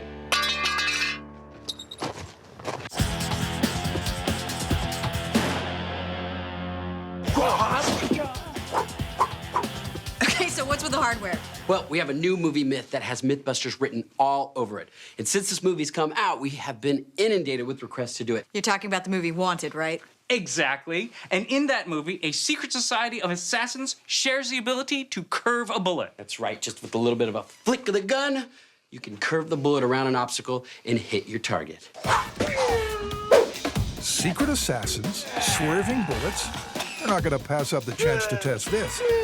Okay. First, they fashion a trio of grimacing targets. Bad guys are done. Then head as far from civilization as they can get. Because this involves swinging a live gun around, we need a lot of open space.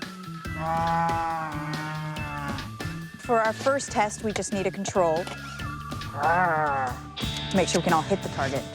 Let her have it, Carrie. Look at that, 4 in the black. Straight shooting test passed with flying colors. Let the real fun begin. You guys ready to start curving bullets? Let's do it. The goal is to somehow swing a bullet around the pig and hit the target. So the question is, what technique do you use? Do you use the old top spin law, maybe a slider, or the old bowling shot? I don't know. I guess I'm just gonna see what feels comfortable. First up is Grant, Kind of like an aerobics workout. who has spent hours honing the bullet-bending technique from the movie. Wasted hours, as it turns out. Apparently, I don't have that ability. Sadly, neither does Carrie. I don't have superhuman strength, abilities, or shooting capabilities. What are you gonna do? I'm just a regular girl. In fact, the only target under threat around here is passing bird life. Have to look at the high speed, but I'm pretty sure I curved that one. So with no bendy bullets and a 100% failure rate, it's time for a helping hand. We're only human, and the characters in Wanted have superhuman abilities. So that's why we're resurrecting this. A pneumatically powered arm-swinging robot of previous myths. It can swing its arm at superhuman speeds, and what's more, it can fire the gun at precisely the moment we want it to. All it needs is a little modification. Could this be the magic bullet they need? To test it out, Going down? they turn themselves in at the South San Francisco Police Department, where they hit the firing range. We've set up 5 frames of paper down the gun range 8 feet apart. That way, when the gun goes off, the bullet will punch a hole in each one of those sheets of paper. Now, if those holes are not lining up, Hey, it works! then we're curving bullets. A high-speed swinging robot gun could be a tad dangerous, so there's no room for fooling around. I've got a 25-point checklist to make sure that we can load and discharge the weapon safely. Trigger cylinder is out. Check. Pressurizing the shoulder. Check. Your fly's down. Check. Safety pin pulled, let's go. Get out of here. Test 1 sees the robot arm set to swing at regular human speed. 3, 2, 1. All right, here's the laser. The bullet didn't curve. We can see the laser down at this end. This confirms that human speed is not going to curve a bullet. Now it's time to ramp it up and see if superhuman strength is going to curve it. We've calibrated the rig to twice what a normal human can do. Loading the gun with the live round. Twice as fast. We'll see how that goes. All right, live round at superhuman speed. You ready? Let's get it on. In 3, 2, 1. Center shot. Let's check the alignment. Okay. You see the laser? I see the laser. It's a straight shot. There's no deviation whatsoever. Superhuman strength, and we still have a straight shot. This myth seems to have shot its bolt. So is it time to call time? This is more fake film physics. Whoa, we can't go busting this myth yet. I mean, they did have a cool collection of customized guns. And special engraved bullets. Okay, I see where you're going with this. Maybe it's not just the sidearm flick that gives us the curving bullet. Exactly. Maybe it's a function of altering the bullets and guns themselves that's giving the bullets that curve. First, Carrie modifies the barrel by removing the rifling, which should affect the ballistics. That should do it. We have a smooth barrel. Meanwhile, Tori's busy unbalancing bullets. Set 1 has vents cut into the tip. Set 2 has inconsistent weight. And set 3 combines both modifications. It is no longer balanced, and it's no longer aerodynamic. But will the alterations cause a curve? I gotta make some arrests. To find out, it's back to the police firing range. Calling all cars. Can I get my bike back? Sorry. They break open their modified arsenal and carry out tests with a regular gun, but irregular bullets. All with disappointingly dead straight ballistic results. That's a straight shot, no curving. Next, they try Carrie's modified barrel. Okay, grooved bullet, D-rifle gun. Whoa! Look at how wild that bullet went without the rifling. The bullet wobbled. Look at that. It's a straight path. But it didn't bend. And it's the same sad story for all of Tori's modified bullets. Yeah, it's like going whoosh. But still, it's not curving. No. It's proof, if proof were needed, that the momentum of a speeding bullet Nah, straight path. means it will fly straight no matter its modifications. So it's looking like no matter what we do, physics are working against us. We cannot curve a bullet. Doesn't matter if the barrel's rifled or not. Doesn't matter if the bullets are altered or not. So this one's busted. Busted. Busted. Next, a classic straight from the physics textbooks. This is a good one. Picture two bullets, each exactly the same distance from the ground, each released at the exact same second, except one bullet is dropped to the ground, the other is fired from a gun. The classic physics thought experiment states that both bullets will hit the ground at the same time. Based on what theory? Based on the theory that the bullet that's fired from the gun has no wings on it, no lift. Thus, gravity has the same effect on it as it does on the drop bullet, and thus, they hit the ground simultaneously. Until now, it's been a purely theoretical conundrum confined to science exams. But nobody's ever seen it happen for real, because the two bullets would always land so far apart. So what's the plan? Well, we gotta go full scale with bullets, but dude, how difficult is that gonna be? I mean, for starters, I don't know how far a bullet fired level from a gun even goes. Well, why don't we try a .45 caliber pistol? I mean, that has a large, slow-moving round. And head out to the range and see where it hits the ground. Exactly. Perfect, let's do it. They hit the gun range, hands down the best place to test the range of a gun. First, they rig the .45 caliber rigid and level, exactly 36 inches off the ground. That's perfect. Next, they check that the gun is aimed dead level, so the bullet flies with a flat trajectory. Nice. The reason we've gone level is that gravity starts having an effect the moment it leaves the barrel. And that's what I'm interested in. How fast does it drop? How far does it go? Gun is hot. To find out, they fire a full clip to see how far the bullets fall over 100, 200, and 300 feet. Let's go take a look. Okay. What we've got so far in terms of data is actually pretty freaking cool. This orange line represents the bullet at 100 feet. Very little amount of drop-off. 200 feet. A little more drop-off. 300 feet, that blue line, a lot more drop-off. A quick calculation shows a fired .45 caliber bullet should bite the dust around the 350 to 370 foot mark. I expect to be able to see where they land by the marks they make on this white paper. Firing in 3, 2, 1. Oh, that looks like we might have hit it. Their math is right on the money. 360 feet it is. It's vital data. That's the spot where they'll put the fired and falling bullets head to head. I think we got what we came for. But to carry out the test, they need laboratory conditions. The 480-foot-long Fort Mason Center on the bay should do nicely. Ah, look at that. It's magnificent. There's no wind to worry about affecting our bullet, and it's perfectly level. First, they set up the gun at one end of the room.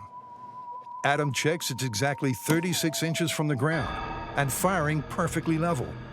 1.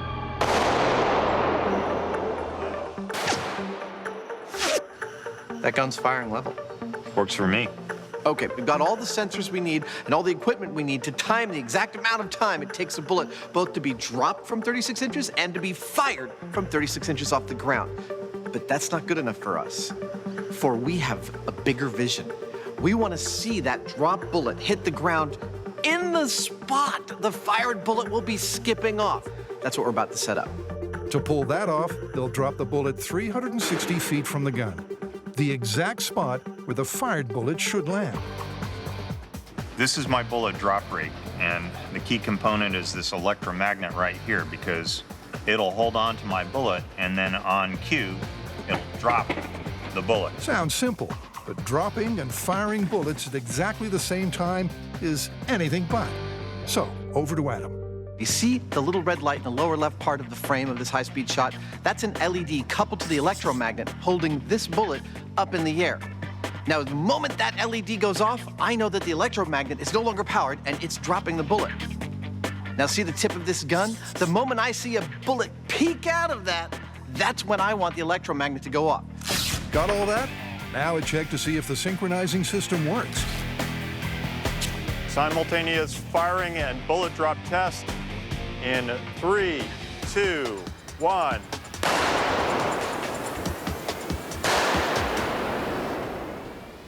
Let's see how it looked on high speed. It sits on that electromagnet for a while. Yeah. The gun and the timing LED went off together, but the drop bullet took its time to fall. If you look at this high-speed shot of the bullet on the electromagnet, you'll notice it hangs out for 65 milliseconds. That tells me there's a lot of residual magnetism in the electromagnet itself, even though it's turned off, and it's no good as a mechanism for our drop. We've got to rebuild a mechanism, and we've got to rebuild it fast. Cue brainstorm. The most difficult thing about this whole experiment is getting the fired bullet and the dropped bullet airborne at the same time. It gave us the problem that we currently have, which is that it's late.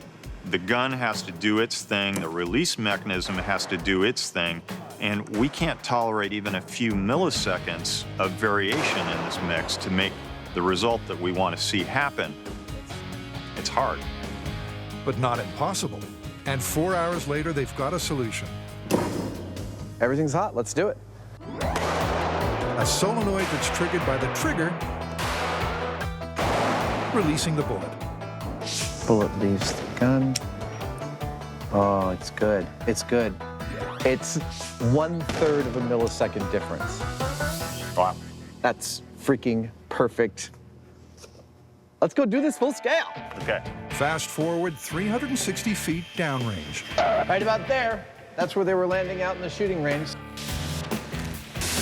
They roll out the white carpet to capture the result and move their bullet dropping rig to the calculated drop zone.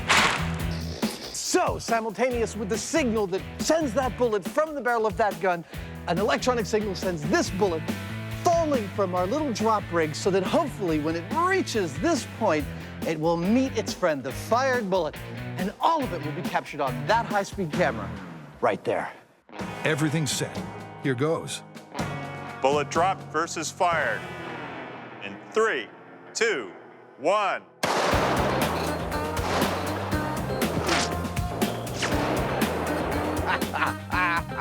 That looked promising. Wow. The fired bullets bang on their calculated drop spot. Can't get much closer than that. Ugh. I can't wait to see the high speed. So, dude, this bullet carved a streak right under the drop zone. I think this might be the shot we've been looking for. Adam analyzes the high speed and crunches the numbers. Dude, the difference is 39.6 milliseconds. Which means it's less than the human eye can make out. It's truly groundbreaking.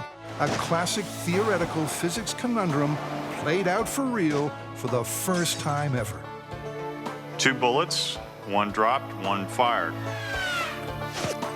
Amazingly, they ended up in the same place at the same time.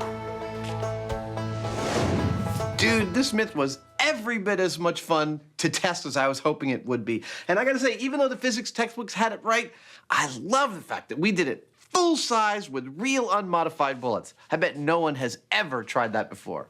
I think you're right. They all hit the ground at the same time. Yep. Gravity, man. It's not just a good idea, it's the law. Confirmed.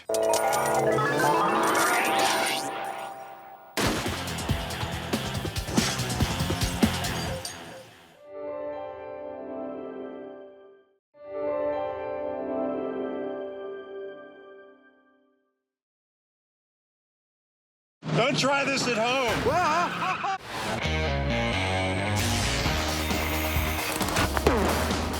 Well, there's your problem. In this special series of MythBusters, It's almost too exciting. the Dream Team tackles their dream themes. It's scientific! Testing myths about everything from electricity to pressure and gravity. This one hurt a bit. Shaking down the science of shockwaves, velocity, and ballistics. With crazy chemistry, Oh my goodness. far-out physics, Fun for the whole family. and insane explosions. Is everybody okay? Life's burning questions answered. On MythBusters, there's your problem. On this episode, it's one giant leap for humankind with 3 myths about the body. Hey, we got one! And later, Oh boy! it's the call of the wild That result was pretty shocking. as we release the beasts. Hell yeah, I'm nervous. Humans and animals come together, MythBusters style. For our first myth, Adam and Jamie are delving into a very twisted mystery. The myth is that a human, when blindfolded, cannot travel in a straight line. Really? This experiment will require some field work. We've got a field in which we can walk 3,000 feet in any direction that we choose. We've got a blindfold. This one here is from my personal collection. And headphones to remove any other stimulus. And we're just gonna try and walk in a straight line and see what happens. We've got 3 ways of telling how good we are at walking in a straight line while blindfolded. First is by using the Global Positioning System, or GPS. Secondly, we've got these lovely little orange flags that we can place. You ready to go? What? I think I may veer to the left or to the right, but I think I'll end up pretty close to my goal of that cluster of trees over there. Or is it there? Adam's confident. Okay, blindfolded walking. 2, 1, go. It is a very weird thing to be walking without any visual or auditory stimulus. What's really weird is how surprisingly difficult it seems to be. I mean, tickling at the back of your mind, you're thinking something might be wrong, but try as you might, you feel like you're walking straight. Whoa! Whoa! You started out pretty nice, but after about 300 feet or so, you started to turn to the left, and you just kept doing that until you ended up right back at the fence. I swear I thought I was walking a perfectly straight line. Nothing told me that I was possibly walking in a 200-foot diameter circle. I am totally amazed by that result. The astonishing disparity between Adam's perception and his actual route is there for all to see. That is hilarious. It's an outcome that begs several questions. First of all, will Jamie do any better? Jamie's blind man walking in 3, 2, 1, go.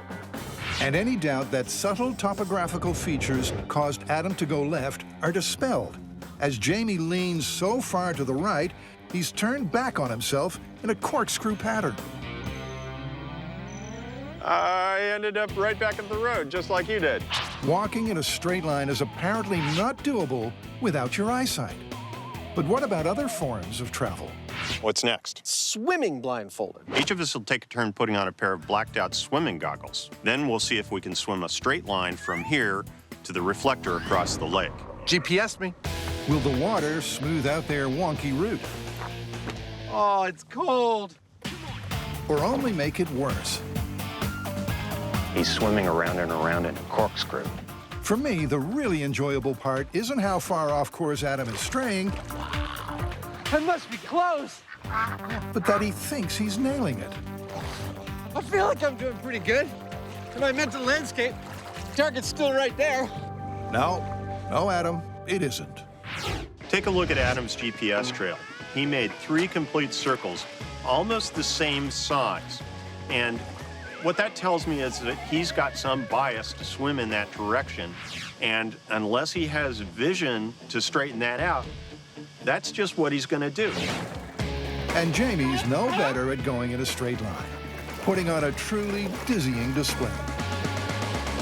Well, Jamie didn't fare any better than I did in attempting to swim in a straight line. In fact, he fared far worse. What else can they probably not do in a straight line while blindfolded? Driving. I love it. Maybe a machine will eliminate the foibles of human biomechanics and finally get them on the straight and narrow.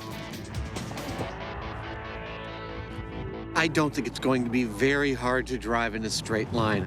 Go. I think all I need to do is align the wheels and not move my hands. I'm holding my hand steady, but I can't shake the feeling that I'm drifting to the right. Interesting. Adam's supposed to be heading towards the distant city of San Francisco. Okay, you're gonna have to stop. Well, you can open your eyes. I was drifting to the left? Yep. Want to try again? Absolutely. 2 further tests only confirm the fact that driving in a straight line is not as simple as holding the steering wheel steady. I feel a terrain change. I think I'm in trouble. If this is how he drives a golf cart, I'd hate to see his tee shot. Whoa! It drove us into the middle of a field. No straight lines here. Nope, and the GPS data shows that perfectly. And Jamie's equally inept. Even in that machine, the kinesthetic feedback we're getting from the world forced both Jamie and I to make corrections. And these corrections were based on a map of our landscape we had in our head, which wasn't correct, and thus our corrections were incorrect and sent us careening all over the runway. Even driving, we could not make a straight line. There's no rhyme or reason as to why we can't do it. But the boys have proven that without our eyesight, humans can't go straight.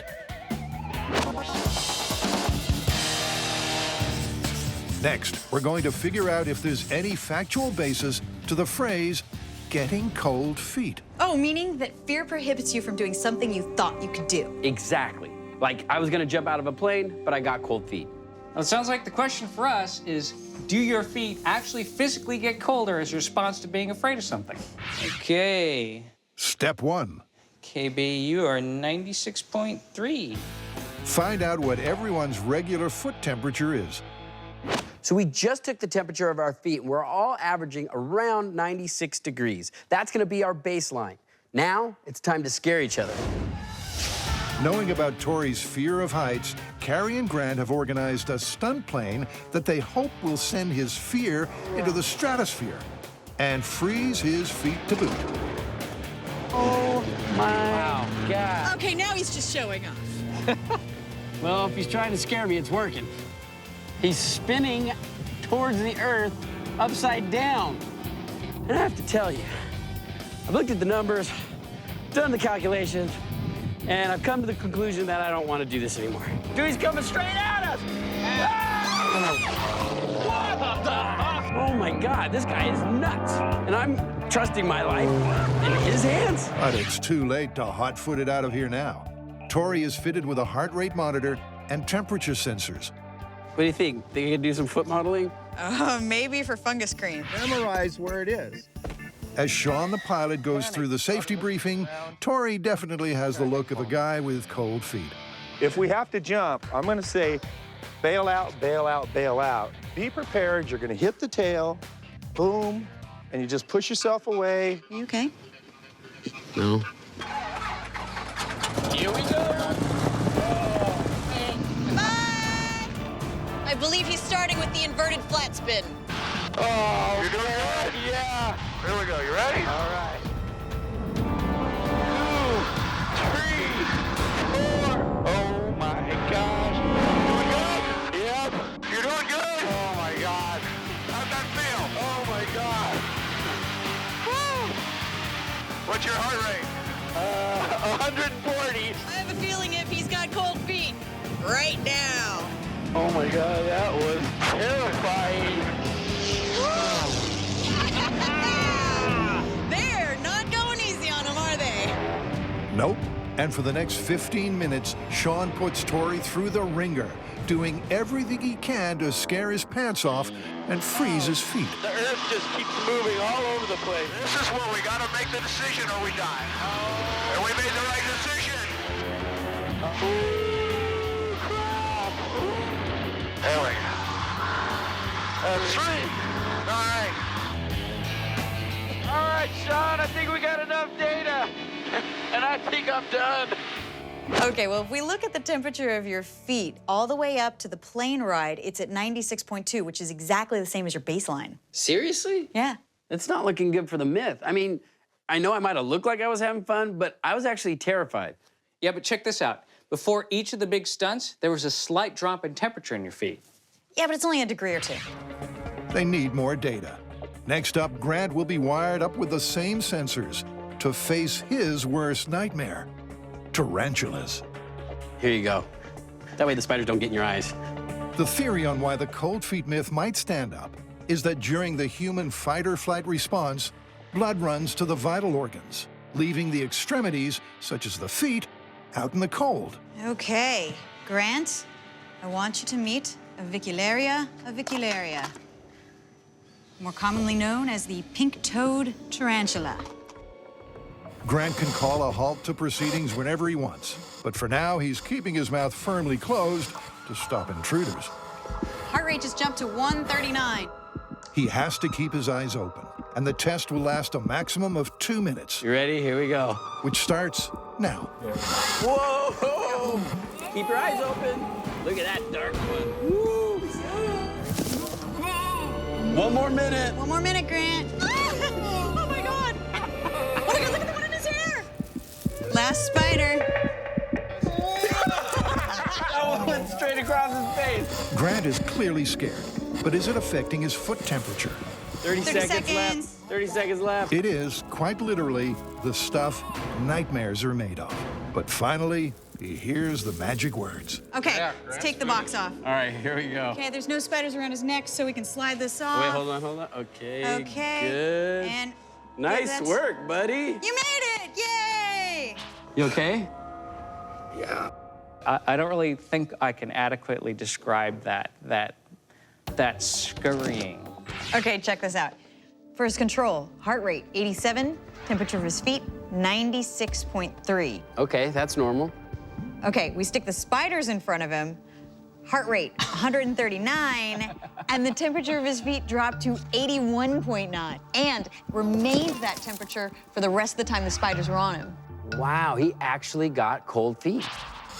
An impressive drop of 15 degrees means the myth is heading in the right direction. Now, it's vegetarian Carrie's turn to step up and face the banquet from hell. We have chicken fingers, which is a delicacy in the American South of China. Abalone. This is concha la grande. We have kidney and liver, both uncooked and cooked, flavored with abalone slime. That way you have a choice. She's wired up and only has to eat 2 courses. And to make it a little spicier, the guys are throwing in some live bugs. So, the bugs, strangely enough, were the best choice for me. They seemed the most sanitary, considering most of this stuff was prepared in the shop anyway. These came out of a beehive, so I'm gonna pretend they taste like honey. The waxworm is the larvae of a moth that lives as a parasite in beehives. What's your heart rate at? 116. Oh my God, she's at 82.9 degrees. Looks like you're scared. Oh, this is awful. Carrie's foot temperature has already dropped by 13 degrees, and she hasn't even eaten anything yet. She did it! It wiggled in my throat. Heart rate, 149. Temperature, 79 degrees. I can feel it in my throat. Is it still moving? For her final course, Ooh, you better eat it. It's getting away. Carrie selects the Chinese brown cricket. Hey, don't play with your food. You're like a cat. You're just playing with your food till you eat it, huh? Shut up, both of you. Not sure the cricket was the best choice. I'll tell you why. It's stuck. Oh. You ever get a popcorn shell stuck in the back of your throat? I think there's a leg. I think there's a leg back there. And as you can tell, you got cold feet. Yeah, check out here, your control. You start out with a heart rate of 110, and your foot temperature is 96 degrees. And when you walk into the room, your heart rate goes up to 130, and the temperature of your feet went down to 84. Well, I think that graph is pretty clear. The decline in temperature in my foot just goes... Particularly here, when you eat your first bug, your heart rate goes to 149. And when you started choking on the cricket, look what your heart rate is. Oh my God. And your temperature is 78.6 degrees. So, for Carrie and Grant, the myth is clearly confirmed. Their foot temperature dropped by an astonishing 15 degrees or more. But Tori's results weren't nearly as conclusive.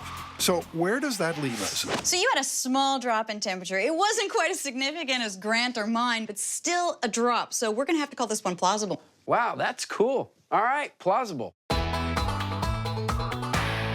For our final human myth, Adam and Jamie are trying to get to the bottom of an oft-overlooked byproduct of metabolic function.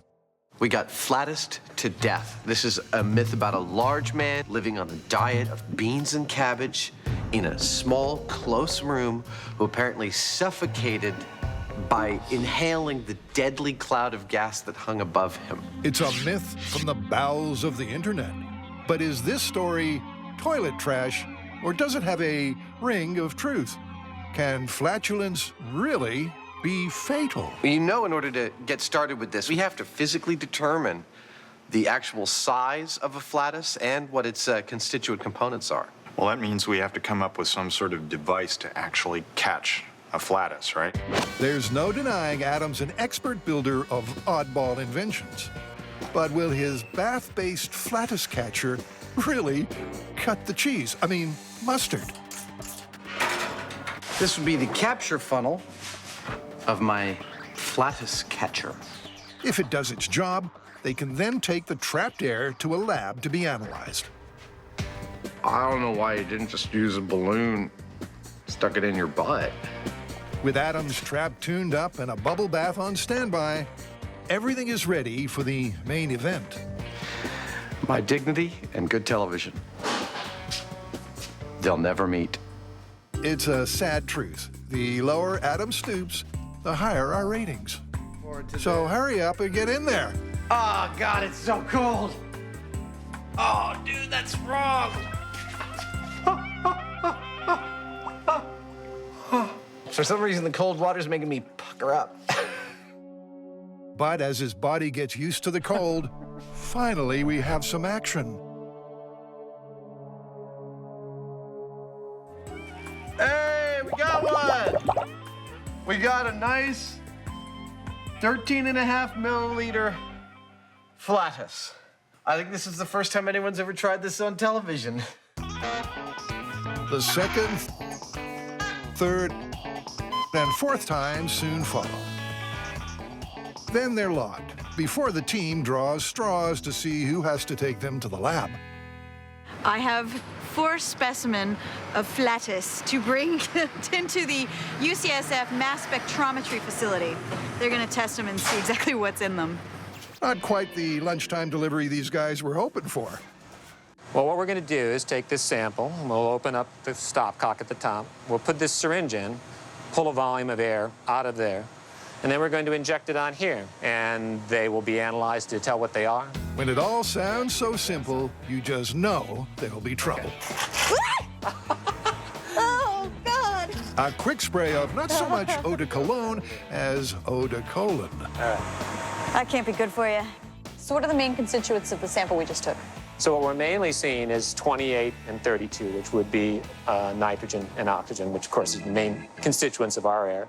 There's a little bit of 40, which would be argon, which also is a normal constituent of air. We're seeing some methane and some carbon dioxide.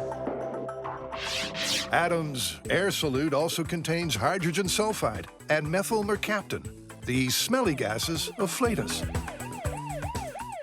I hope this is the weirdest thing you have to do today. While Carrie's been on her errand, the boys have been busy building a suitably small bedroom. Now they need a test subject. Yes, the long-suffering Buster. There we go. And with the room sealed up, everything's ready for the gas. They're first going to test with carbon dioxide. The reason we're going to start with CO2 is because of all the constituent gases that make up your Flatus. It's the one we think it really has the highest potential to be the most deadly and come out in amounts large enough to actually be plausible. Regular air does contain carbon dioxide, but there's so little of it, just 0.03%, that it's harmless. But at higher levels, it turns hazardous. At concentrations of about 2%, we have cerebral dilation, we have increased blood pressure, nausea, confusion. At about 10%, we have death within minutes. And to see if they can get to the deadly 10%, they're going to turn the dial right up to Flatus Maximus. The largest Flatus recorded in the research we have is 170 milliliters per hour. And given that the largest amount of CO2 in Flatus in the study we have is 80%, that's 140 milliliters of Flatus. This might be the meanest thing we've ever done to him. Slow but deadly. 3, 2, 1. All right. That is 1 hour's worth of CO2 in Flatus production. Well, we're showing absolutely no change on the meter. The meter's staying at 0.03%, nowhere near the 10% needed for fatality. So I'm going to add another hour's worth of CO2 in Flatus. That'll be 2 hours total, 280 milliliters of CO2. Okay, go for it. Okay. No difference. Let's add 2 more hours. That's half the night. With no change in the reading so far, they decide to add a whole night's worth of gas emissions. And that is 8 hours worth of Flatus, of CO2 from Flatus entered into Buster's little bedroom. What does the meter say? Well, we're actually up to 0.06%. The level's doubled, but it's still way too low to be deadly. If you want to get to 10%, 2,600 hours. It's 110 days to reach the lethal limit of CO2 in a sealed room if all you're doing is passing gas. Look, breathing is going to cost much more CO2 production than flatus. He's right. A previous test showed breathing could potentially produce enough CO2 to kill you. But flatus CO2 alone? No way. It's virtually impossible to die from suffocation, from CO2 poisoning, by flatus. But could any other flatus ingredients be the culprit? What about methane? Deadly at 2%. How long would that take? 441 days. So, methane's out the window. What about hydrogen sulfide? That's 193,220 episodes of flatus, or 22 years of solid gas passing. That's a commitment. They did the math for all gastric gases and found that death by flatus would take anything from 4 months to 22 years. This malodorous myth is busted. But now for some tall tales of creatures great and small, as the team takes on 3 myths. I know, where is he? From the animal kingdom. For our first myth, Adam and Jamie are going to see if the world's largest land animal is freaked out by one of the smallest. Like in the cartoons. Exactly, except we're gonna test it in reality. I don't want to use a circus elephant. They're trained. I think we need a real elephant, something out of the wild. So we need to go somewhere where elephants wander in the wild. Africa! Let's go to Africa. The untamed wilderness of Africa is no place for the foolhardy. But Adam and Jamie are going anyway. Now, we've brought a bucket full of mice. Yes. And I understand you have some elephants. We do indeed, yes. We've also got the lions, the leopards, the big 5. Let's not get carried away. With their first look at the elephants, the mouse myth seems more and more like mumbo-jumbo. Behind me are our test subject elephants. Now, these guys are semi-habituated, which is the only reason I'm allowed to be this close. If we were actually in the wild, this would be extremely dangerous. Back in the safety of the truck, the boys need to work out just how to get their minuscule mice next to these massive mammals. All right, so the elephants are over there. We've got their arch nemesis right here. How are we gonna get this mouse to those elephants? Slingshot. Okay, seriously. We need to improvise some kind of mouse delivery system, something that won't freak out the elephants. Well, where there are elephants, there's elephant dung. So maybe we get a ball of dung and we'll dig a hole and put the mouse in. Then we'll just yank Pull it over. string. Yeah. That's great. That's a total MacGyver solution. That's exactly what we should do. Let's go find some elephant dung. Okay. It's a race to the, bottom. You go that way, I'll go this way. Don't get eaten by a lion. Okay. May the best manure win. Hey, Adam, got some. A job well done. Now, Adam's going to work on the ingenious mouse delivery system. In the course of doing MythBusters, we've done some pretty elaborate builds. This is not one of those builds. Allow me to demonstrate. You take your piece of elephant dung, and you take your mouse. This is a stand-in mouse. The real one will be later. Put him in the hole, cover him with the cardboard.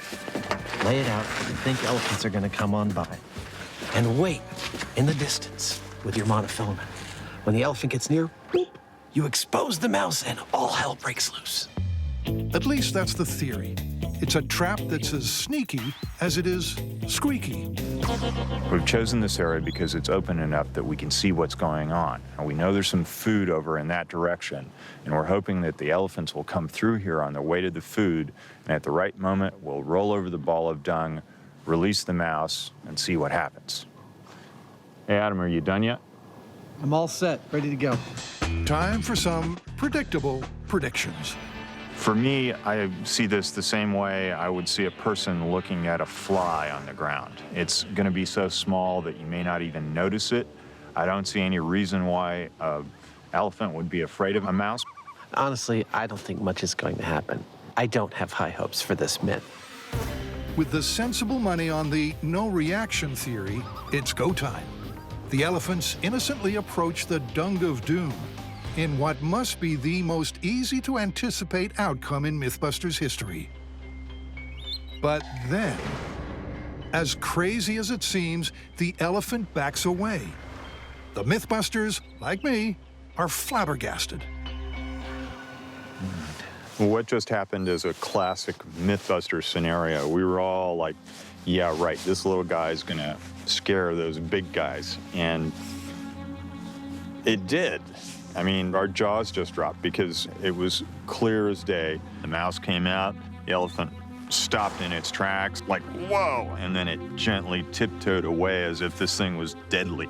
We all thought this was never gonna happen, yet there it was. It looks like it's true that elephants really are scared of mice.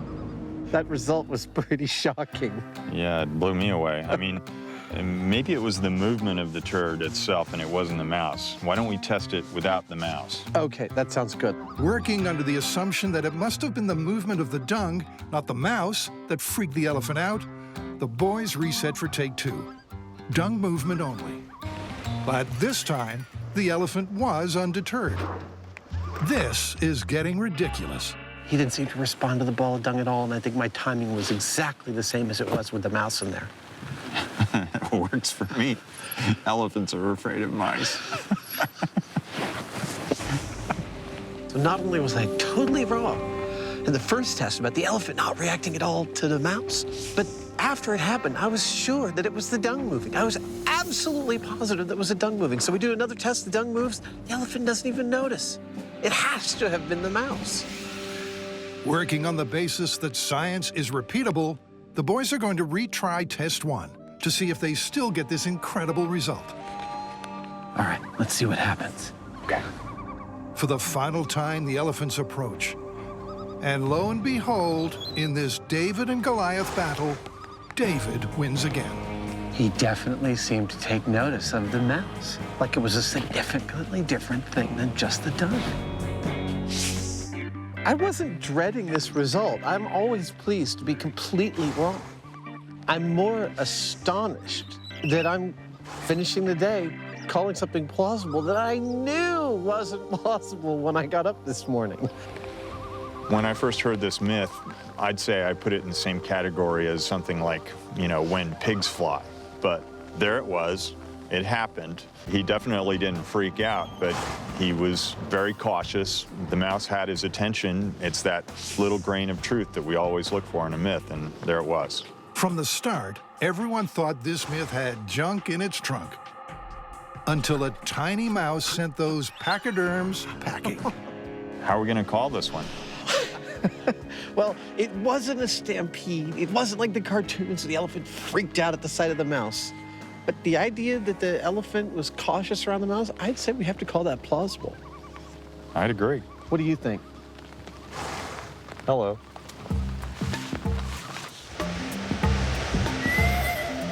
For our next myth, Carrie, Grant, and Tori are going to test if bulls really are riled up by the color red. Okay, so how are we gonna test this? I mean, these bulls can weigh over 1,500 pounds. Not only are they dangerous, they're really unpredictable. I think it's really simple. I'll just put on a red sweatsuit, I'll stand in the middle of the ring, and we'll let some bulls out and see if they charge me. Or how about Carrie and Grant check first how dangerous getting in the ring with a bull is from a real rodeo clown? Oh, yeah, it can be a very dangerous job. I've lacerated my pancreas. I've had a bull stick his horn through my arm. I've had a bull that I didn't even see him coming. He hit me right in the side.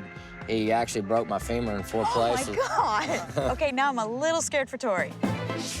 Me too. And I'm only the voiceover guy. Let's go to Plan B. Make 3 robotic matadors, each capable of waving a different colored flag. So what we're gonna do is use these molds to make some foam bodies. We already have Grant's head cast. We need to make Carrie's now, and then eventually I need to make one of mine. And then we're gonna put our faces on these dummies so that the dummies get hurt and we don't. There you go, buddy. Thanks. Okay. Wait, no, I got another itch, but it's lower. You reach that one? I can't reach. The dummies' bodies are made of soft foam so they won't hurt the charging bulls. Remember, you gotta get rid of the hands and feet, too. They're nice little movers in the ballroom. A little rough on your partners there, aren't you? But how will they go in the bull ring? Kind of creepy, huh? They've got a blue, white, and red dressed matador. Come on! And the bulls are all charged up. These bulls look ready. They look more than ready. So maybe we should get out of the pen and get the tests going. We've got our 3 dummies lined up, and they're gonna be waving their flags and see which one the bull goes for. Oh, now he's going for white. The bull went straight for the white dummy, not the red. Meaning the myth, like Grant's dummy, might need some resuscitation. Are you done playing with yourself? There's 2 dummies still standing, Carrie in red and Tori in blue. Apparently these guys have a Mexican fighting bull, and these things are trained just for that, to attack. Oh, he's going for the camera! After bidding adios to the camera, the bull ignores the red Carrie dummy, before things get a little gory for Tori. Oh, he just moved past. Oh, wait, look at that. Isn't that cool? It's like the last one standing is Carrie Red. The bull chooses red last, not first. So if it's not color, what is making this toro loco? Next, they'll test the theory that it's a moving flag and not a red flag that infuriates bulls. With Grant moving the blue flag with his remote, while the red flag remains stationary, the results are plain for all to see. Move it. Look at that. Dude, I am totally convinced.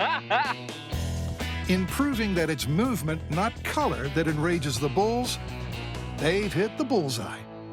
But why? So far, our findings do not show that red does anything magical. They seem to go towards movement rather than actually for the color red. Why is that? Are they colorblind? Well, it's a common misconception that they are colorblind, but in fact, they're not. In the last 10 years, people have looked at animals with hooves and found out that they're what's called dichromates. They can see 2 main color types. Humans are trichromates. We can see the rainbow and all the colors in between.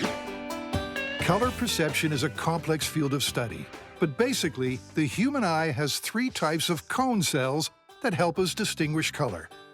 But cattle only have 2. So although they can see reds and blues, it's likely they see the world with a muted palette of color, like this. Okay then, so bulls can see red, but there is no scientific evidence to prove that makes them any more enraged than any other color. Absolutely. There is no scientific evidence to support that.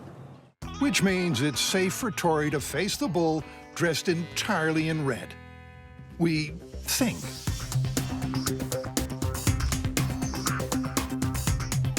Nervous? Hell yeah, I'm nervous. This is our ultimate test of the color red to a bull myth. Now, what Tori's gonna do is he's going to wear a full red jumpsuit and stand in the middle of the arena completely still. We have 2 professional bullfighters that are gonna be running circles all around, trying to attract the bulls. We think that motion is what sets them off and not the color red. So if the bulls attack the cowboys, but they don't go for Tori, we will have definitely proven something about this myth. Personally, I'm really concerned. This is starting to feel like a bad idea. Tori, are you ready? I don't know. Yeah, I guess. Let's do it. Okay, release the bull. It's the moment of truth. Clever guys running around. So far, so good. The angry 1,000-pound bull has only charged the moving cowboys. Somebody come back to this side now. Back over to this side. But suddenly, with the cowboys out of position, Tori is left exposed. For a heart-stopping moment, man and beast size each other up. More movement, more movement. Oh my God! Good job, dude, good job. He was looking right at me. I know. Toreador Tori survives, and as the bull is ushered away, everyone lets out a sigh of relief. We just finished the test, and it was a perfect result. One, I didn't get hurt. But two, the bull came out, and it was looking at us, but his attention was always on the bullfighters. A good thing for me, red flag to a bull is busted. Busted. And we're glad you're not. For our final myth, the boys are on the trail of a canine conundrum. What's the myth? Bloodhounds. What about them? We're going to test whether you can trick bloodhounds like they show in the movies. You and I get to play fugitives? Something like that. Oh, cool! Bloodhounds are the ultimate trackers. But can they really be foiled by simple techniques? Can you guess what my role is today? I am the chasee. And here's the chaser. This is Morgan. He's a 2.5-year-old bloodhound.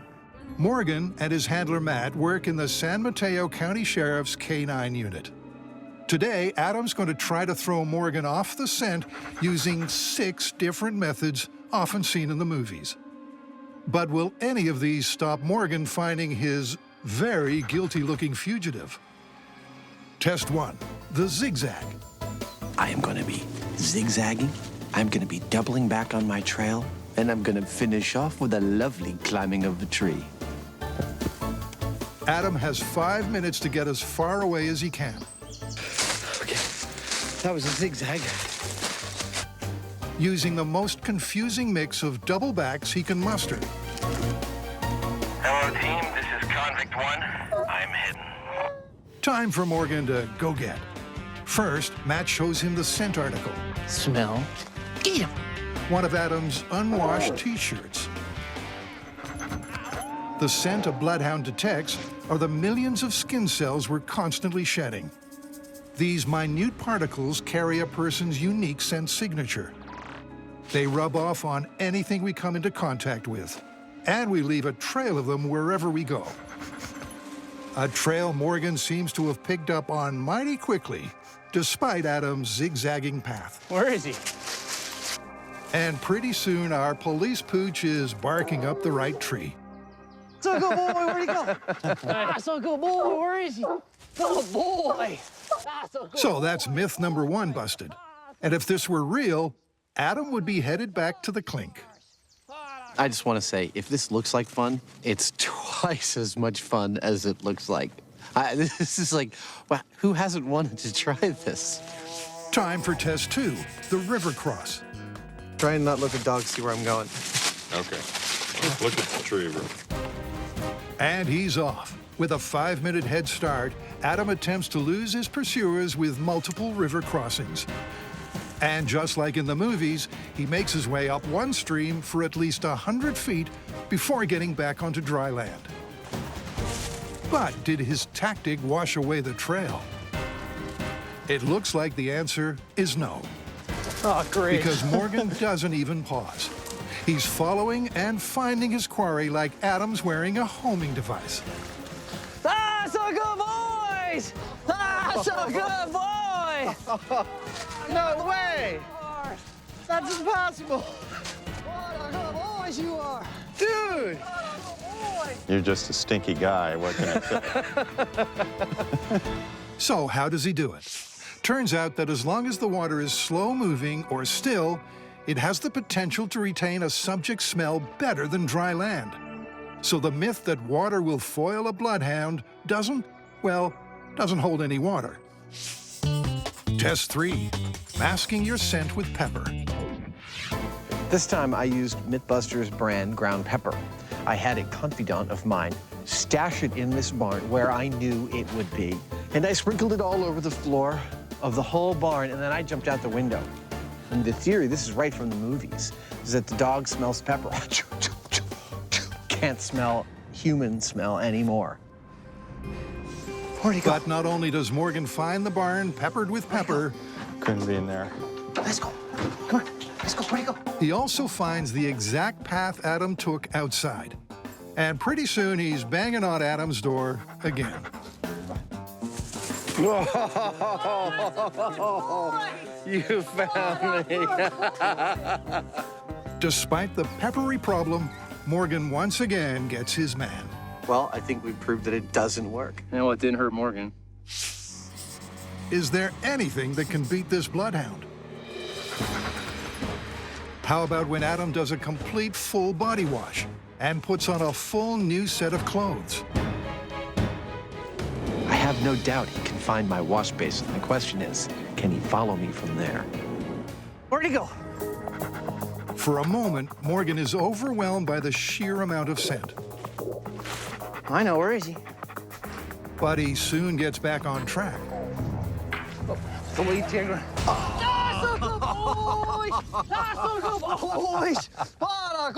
Boiled again. Time to try masking the scent with coffee and cologne. It is a very strong scent, and so I guess the theory is that it will overpower the dog's olfactory abilities. Oh, no! No! There's one test to go, so Morgan's not out of the woods yet. Well, actually, I'll take that back. I suppose the secret's out about what this test is about. Yeah, this is just downright mean. Oh, really? Yeah, oh, yeah. This is a hard one. Yeah, for us, this is hard. Some people, not hard. For us, this is hard. The urban environment theory is that it makes it harder for the dog to find me for two reasons. One is that the area is heavily trafficked by other people. The other is that it's harder for him to smell my scent on pavement. Adam has laid down a 6-block urban maze of a trail, the ultimate test for a bloodhound. Good boy. Where? Smell. Get him. Straight away, it's apparent that Morgan is a little distracted by all the interesting big city smells. Leave it. Let's go. Where'd he go? Leave it. Let's go. Get to work. Too much stuff going on here. Matt, realizing that Morgan has lost his focus and the trail, Leave it. Let's go. Get to work. brings him back to the start in an effort to pick up on the scent again. Smell. Get him. Let's go. The team have clearly followed a different route to Adam, but after 90 minutes of false leads, they finally find their furtive fugitive. That's a good boy. An incredible find. But as Adam points out, there was an element of luck. Well, I'm amazed that you found me because I didn't go that way. I came that way. I came through a car park, and in fact, I even left a couple of scent pools for you. I got down on the ground and grinded around, gave you a little gimme, and then I came through an alley back there and came this way. I wouldn't chalk this up to sheer luck, but I wouldn't call it 100% find either. I'd say it's somewhere in between, and Morgan's still a young dog, still work in progress, still learning what he's doing, and this is, without a doubt, the most difficult environment for him to track someone in.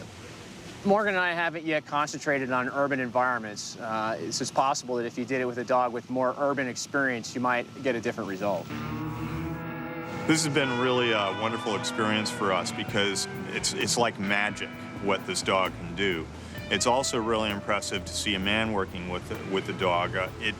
It strikes me as something that's more like an art. This isn't just like a machine that's picking up scents.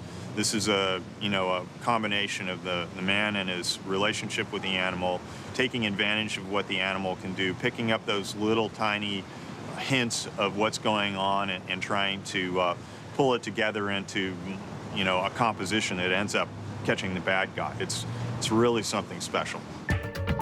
And at 6 zip, every single one of our bloodhound myths was busted.